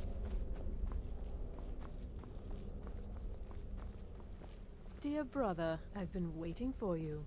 Your next contract awaits, as I'm sure Astrid indicated. She did. What are the details? With the Emperor's arrival in Skyrim now a certainty, his security service, the Penitus Oculatus, will need to begin its preparations immediately. Security is being handled by a Commander Morrow. Astrid and I have devised a plan to break the man, and in doing so, cripple the Emperor's protection. You are to slay the Commander's son, Gaius Morrow, and once he is dead, plant false evidence on his body, implicating him in a plot to kill the Emperor. I understand. He is set to leave the Penitus Oculatus outpost at Dragonbridge and inspect the security of each city in Skyrim. Go there now, observe Gaius Morrow's departure and follow him. Waylay him in one of the cities and send his soul to Sithis. Once he's dead, plant the incriminating letter on his body and let fate take care of the rest. Oh, and one final thing. Yes? To earn your bonus, do not kill Gaius Morrow in Dragonbridge or on the road. Kill him in one of the other major cities he'll be visiting. There, the body will be discovered quickly, as will the letter implicating Gaius Morrow in the plot to assassinate the Emperor. Do that, and Astrid has authorized me to grant you a rather unique bonus. It is a special token to be given to Olava the Feeble in Whiterun. Olava is an old and dear friend, and a powerful seer. The token entitles you to a reading of your future. It's an opportunity one should not pass up. Right. Walk in Gaius Morrow's shadow and deliver to him the judgment of Sithis.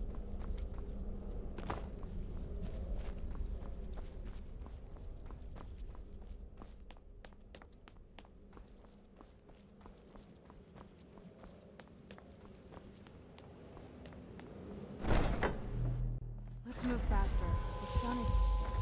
It's not great for my skin. Okay.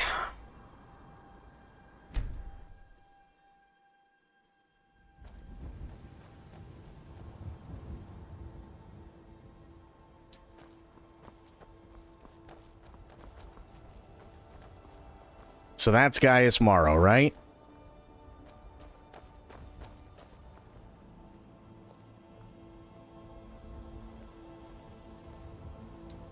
Working hard gives a man reason for drinking hard.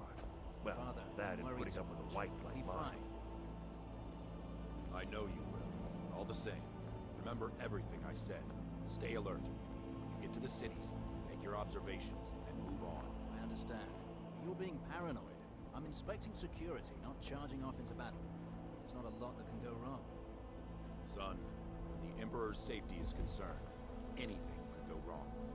Off with you now, and good travels. Farewell, Father. I'll return as soon as I'm able. Well, this is it then. Look after yourself, Gaius. You're doing your duty, and I'm proud of you, but you better come back to me. You hear? Oh, Frida. I may travel alone, but you know I carry you always in my heart. I'll see you soon.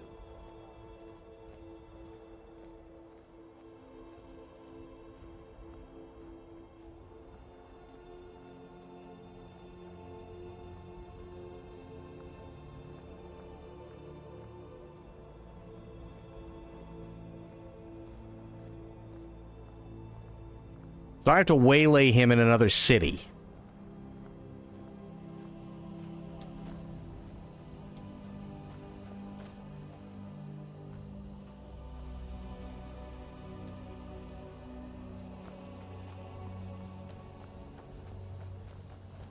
Shit.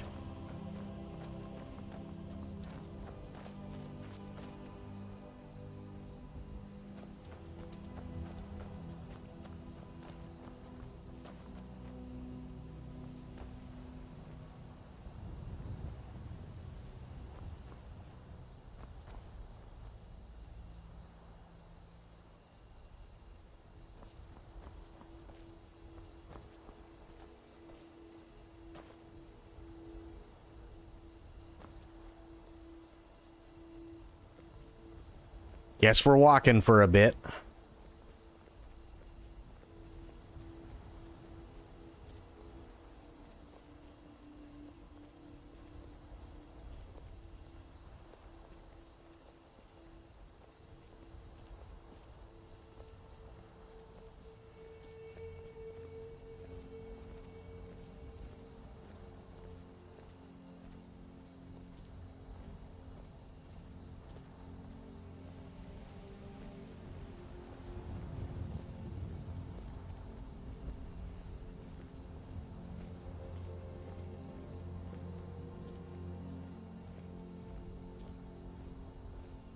Oh boy, is this fun.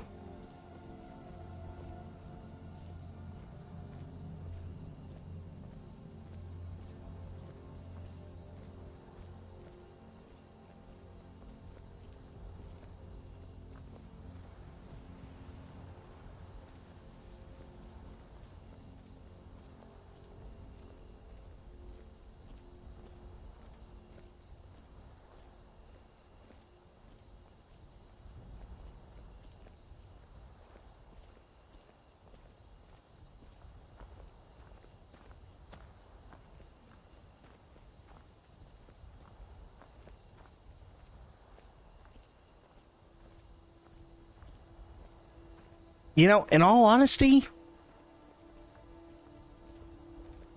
I'll never understand quests like this. Never.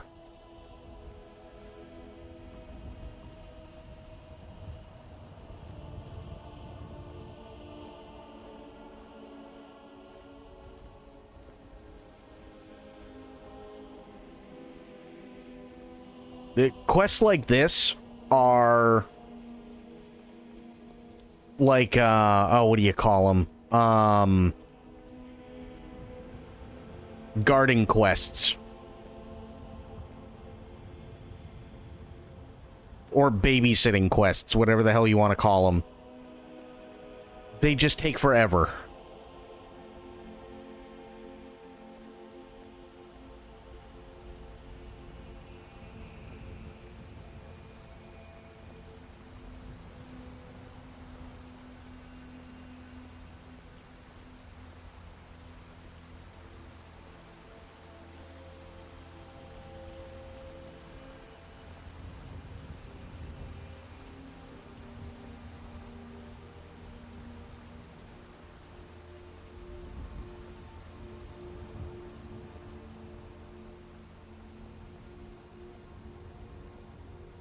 Oh yeah, just walk past the dead bodies. It's totally fine, dude.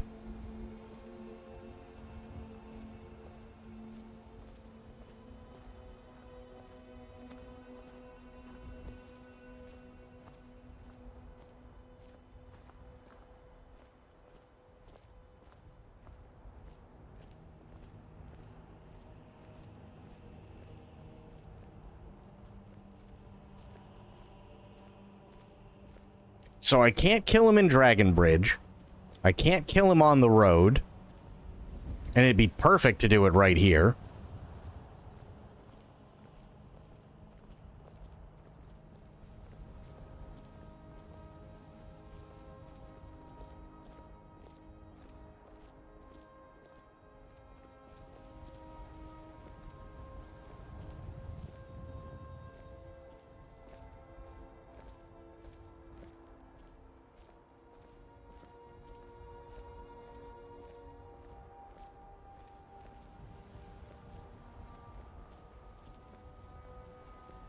Who the fuck is this? That better not be Dawnguard. Stop right there. What do you want? You have quite the bounty on your head in Hjalmarch. You pay me, and I see that your name is cleared.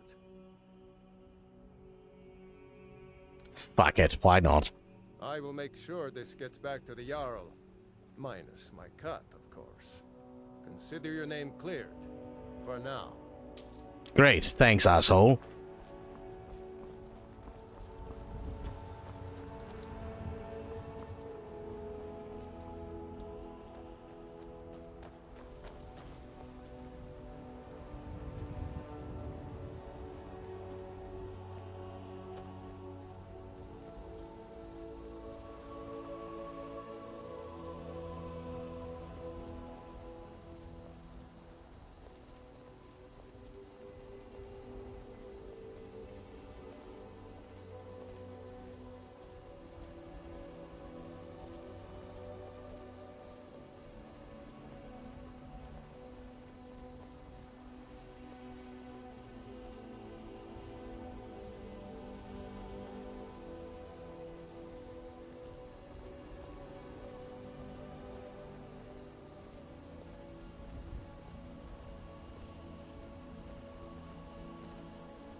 Dear God.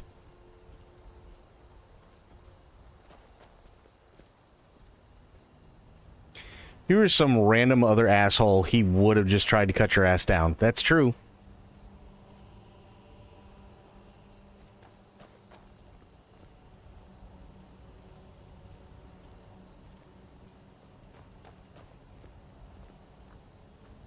See, I don't mind stuff like this when, like, and I know I'm going back a ways, but like Splinter Cell, right? Where you had to follow a certain target for a ways, and you had to keep finding new ways to keep yourself hidden, and all that good stuff. This is just walk. That's all this is. This is just walking.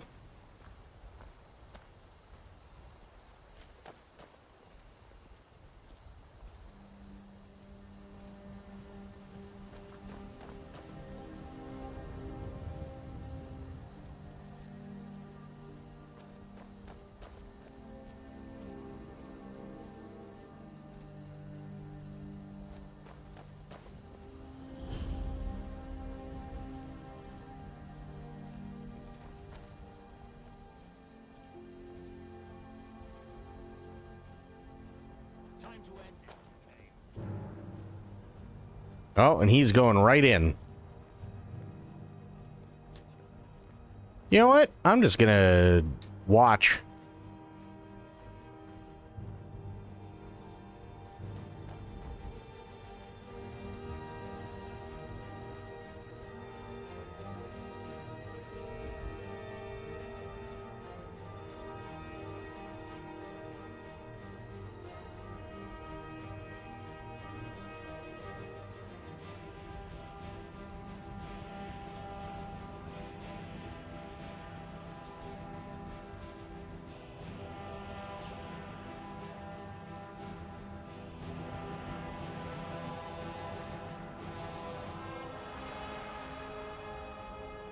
He seems to be having a bit of difficulty. I'll be honest.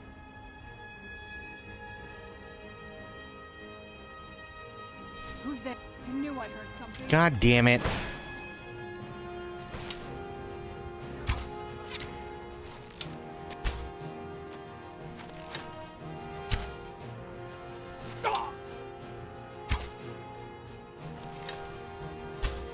Oh my God.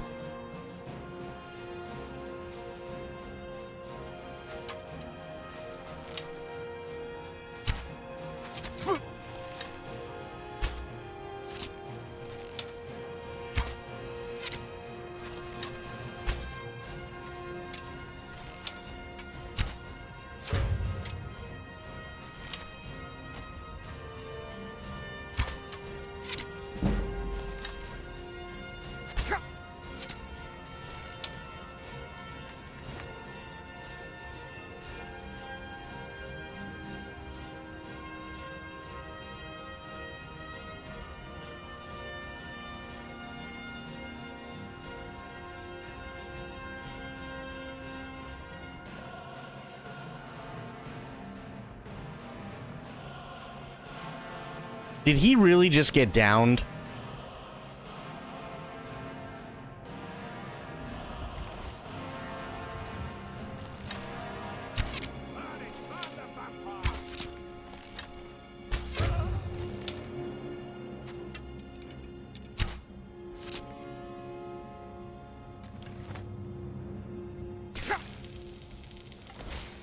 Really, dude?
Is he done?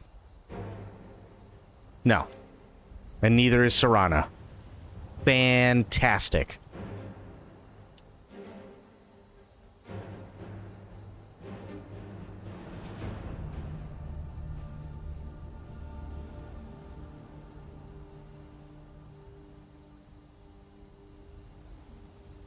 Okay, now I gotta back off because he's coming back down. I think. Yeah, he's coming back down. No, Serana, you need to get off the rock.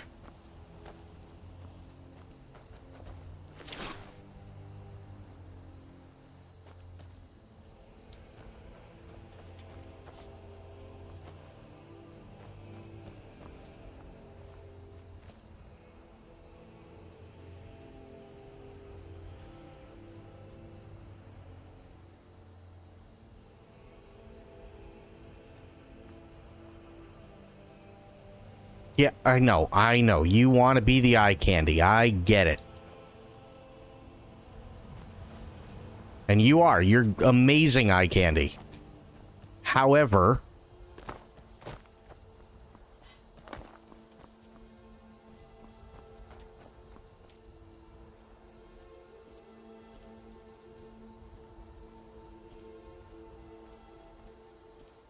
Okay, and now we're back to here.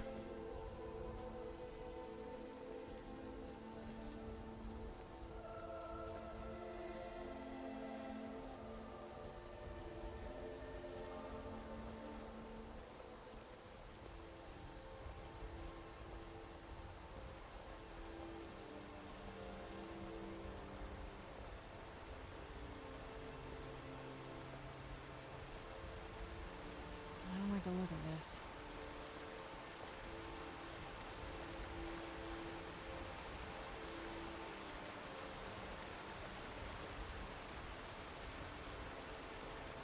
How many more of those do you think we're going to have to go through before he gets to any city?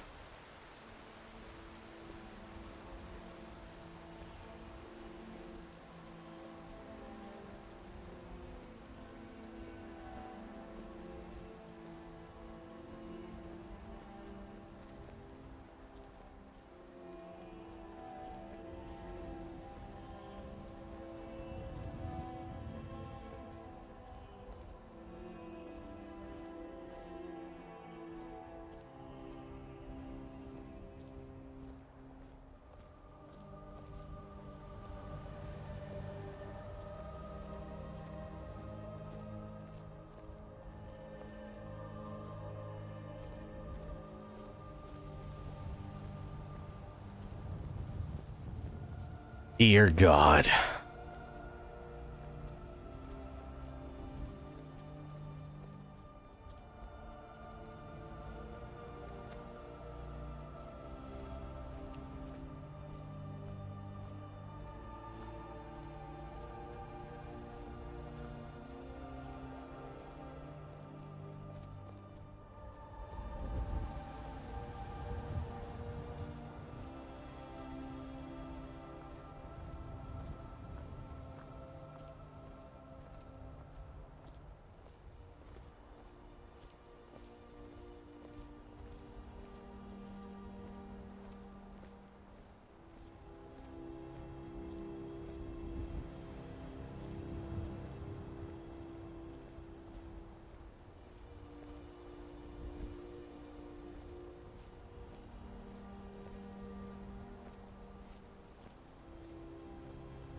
This is like watching paint dry.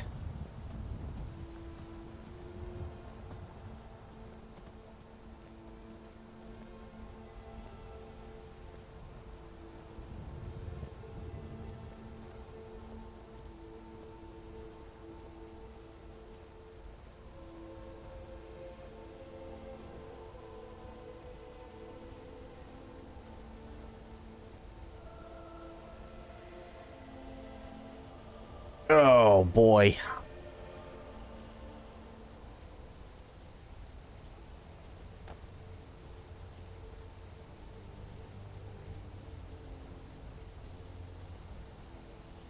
Oh, so while we're sitting here... Oh, God. And there he goes. Okay, we're gonna hold off. It's a wolf. He'll kill it. Wolves are easy. Perfect.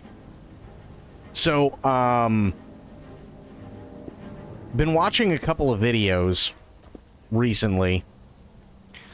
There's this one guy on YouTube, and he actually had a great idea for Minecraft videos. And I know, there's tons of them. But his idea is, can I beat Minecraft while following the rules of X? Oh, God.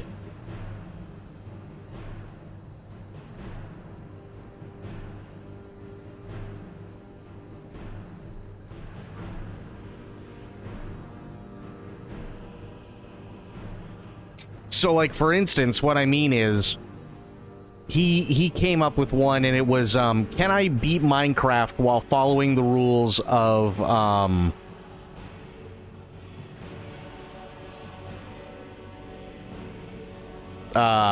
Islam? Or can I beat Minecraft while following the rules of Scientology? Or, and this is a big one, can I beat Minecraft while not breaking the laws of physics?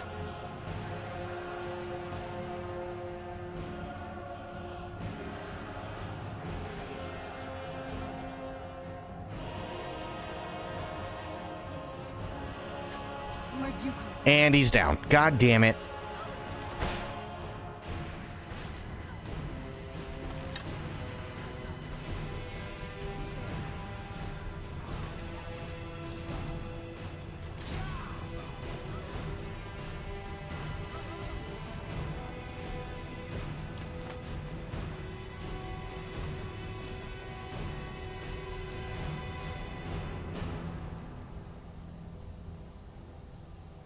Who the fuck is this guy?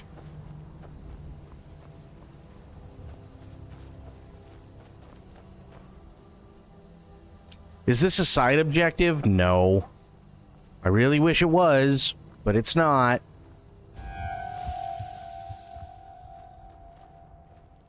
These are one of the people that I have to kill, but I can't do it on the road.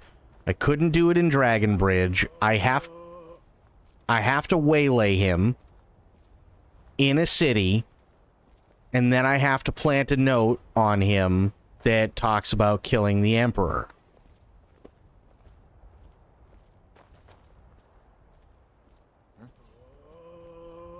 Oh God, what now?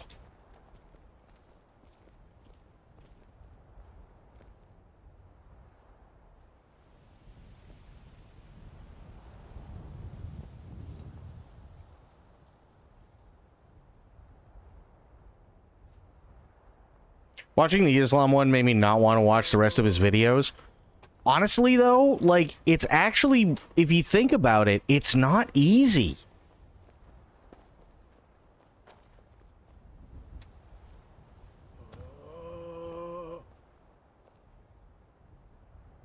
I hate this guy.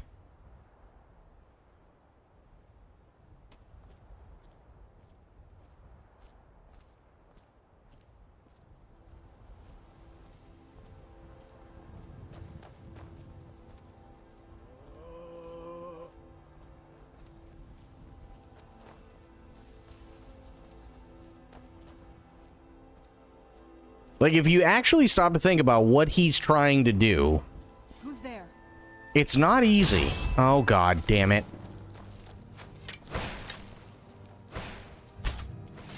Looky here.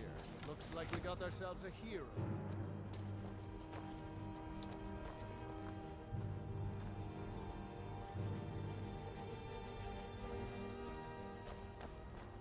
Like, yeah, what he's trying to do, shit like that, is not easy, because there's so many different rules that end up breaking.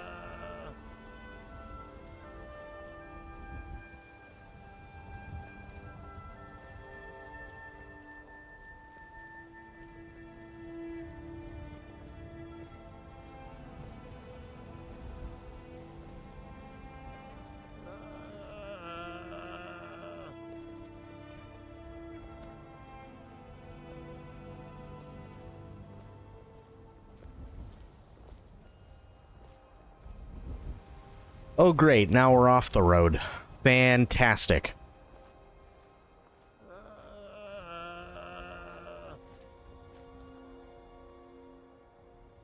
He took liberties, which made me think Minecraft isn't really geared towards that. No, it's not, but that's kind of the point, right? That's absolutely kind of the point. You have to take liberties. And there's a lot of things where if you try to make sense of Minecraft in a lot of ways, it's not going to work. But again, that's kind of the point.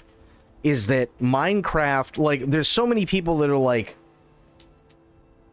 as much as I hate to say it, there are so many kids and there are so many people that take Minecraft incredibly serious, right? But what they don't realize is that there are so many things that don't make any sense. Like, I can tell you flat out right now, if I decided to jump off a cliff that had a 400-foot drop with a bucket of water and threw the bucket of water at the ground right before I smashed into it, guess what I wouldn't do? Live. You can do that in Minecraft.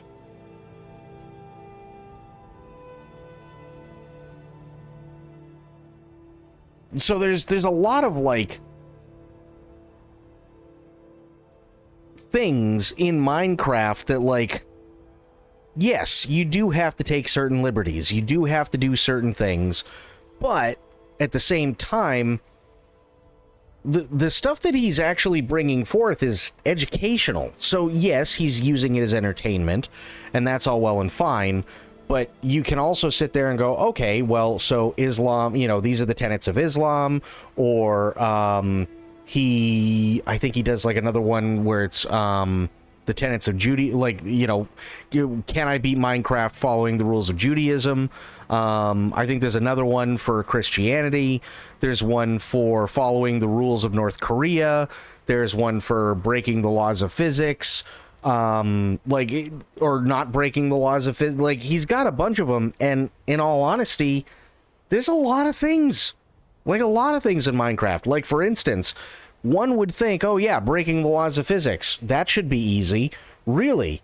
Is it that easy? Because when you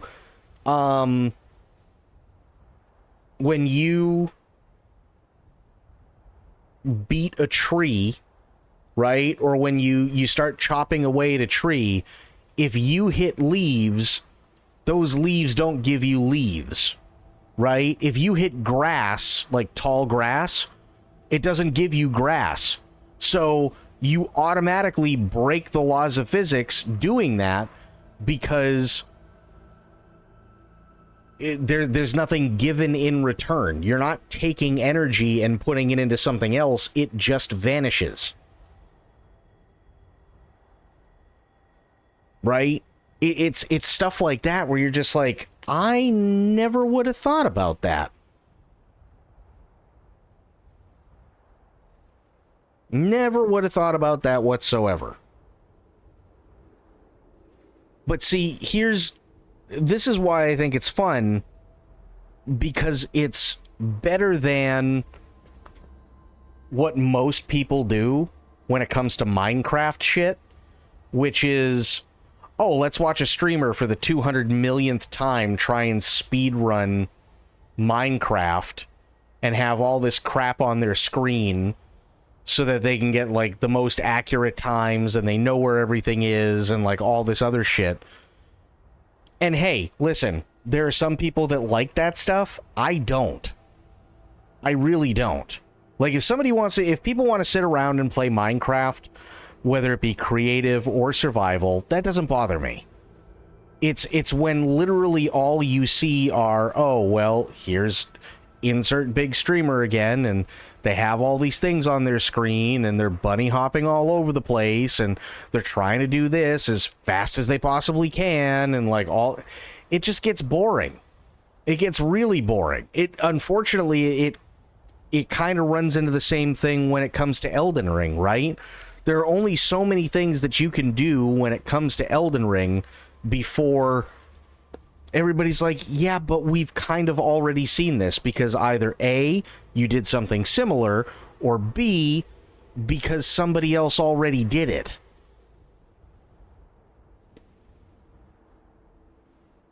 So, I mean, at least his stuff is interesting because it's an idea that nobody's, at least from what I've seen, nobody's able to come up with yet. Which I think is kind of cool. I think that's really cool. And he's not, like I said, he's not just doing it for religions. He's doing it for stuff like following the rules of North Korea or not breaking the laws of physics, stuff like that. That's kind of interesting. Because you can learn stuff from shit like that. You know what I mean? I like that kind of thing.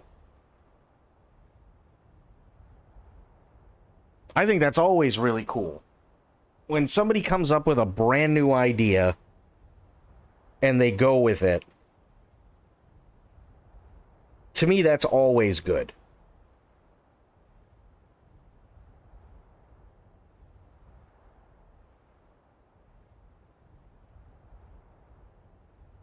The Scientology one? The Scientology one was interesting, too.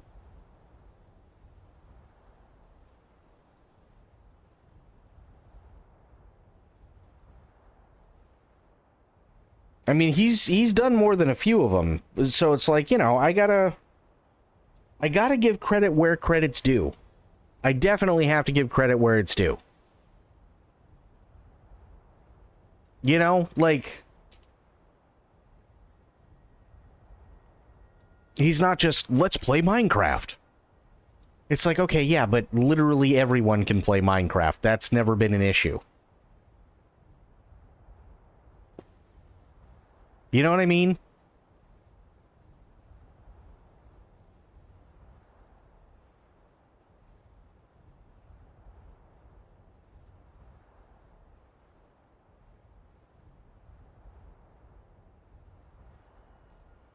Oop, shit, hang on. Let's try to do something. Okay. So here's what we're gonna do. At least for now. Or, we're, okay. What is he off fighting now? I'm scared to look. Oh, another wolf. 2 wolves. 3 wolves.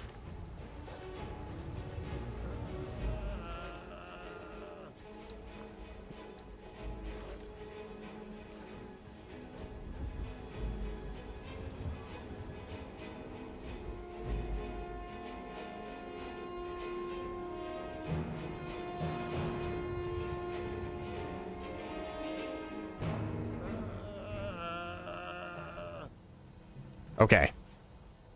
I'm going to save here. Going to do a hard save here. And I'm going to call it here for tonight. That's what I'm going to do. I'm going to call it here for tonight. But I do want to thank everybody for being here and for hanging out. We had Ascended Shadow coming in with a follow. Thank you so much. I really, really appreciate that. We had Aelin coming in and gifting a sub to Ascended. Thank you so much, Aelin. And then we also had Aelin coming in and gifting a sub to Dawn. Thank you so much. I really, really appreciate that. That means a lot. As I said, I'm going to call it here, but we had a lot of awesome people here tonight. So thank you all for being here. Thank you for watching. I will be back later on today, but until I see you all then, thank you for watching, and have yourselves a great day, great night, wherever you are. Be good to yourselves, be good to one another, stay safe, stay frosty, and of course the #1 golden rule around here, try to remember some of the basics of CQC. And I will be seeing all of you later on. Thanks so much, everybody. Have yourselves a great night. Take care. I'm out. Bye, guys.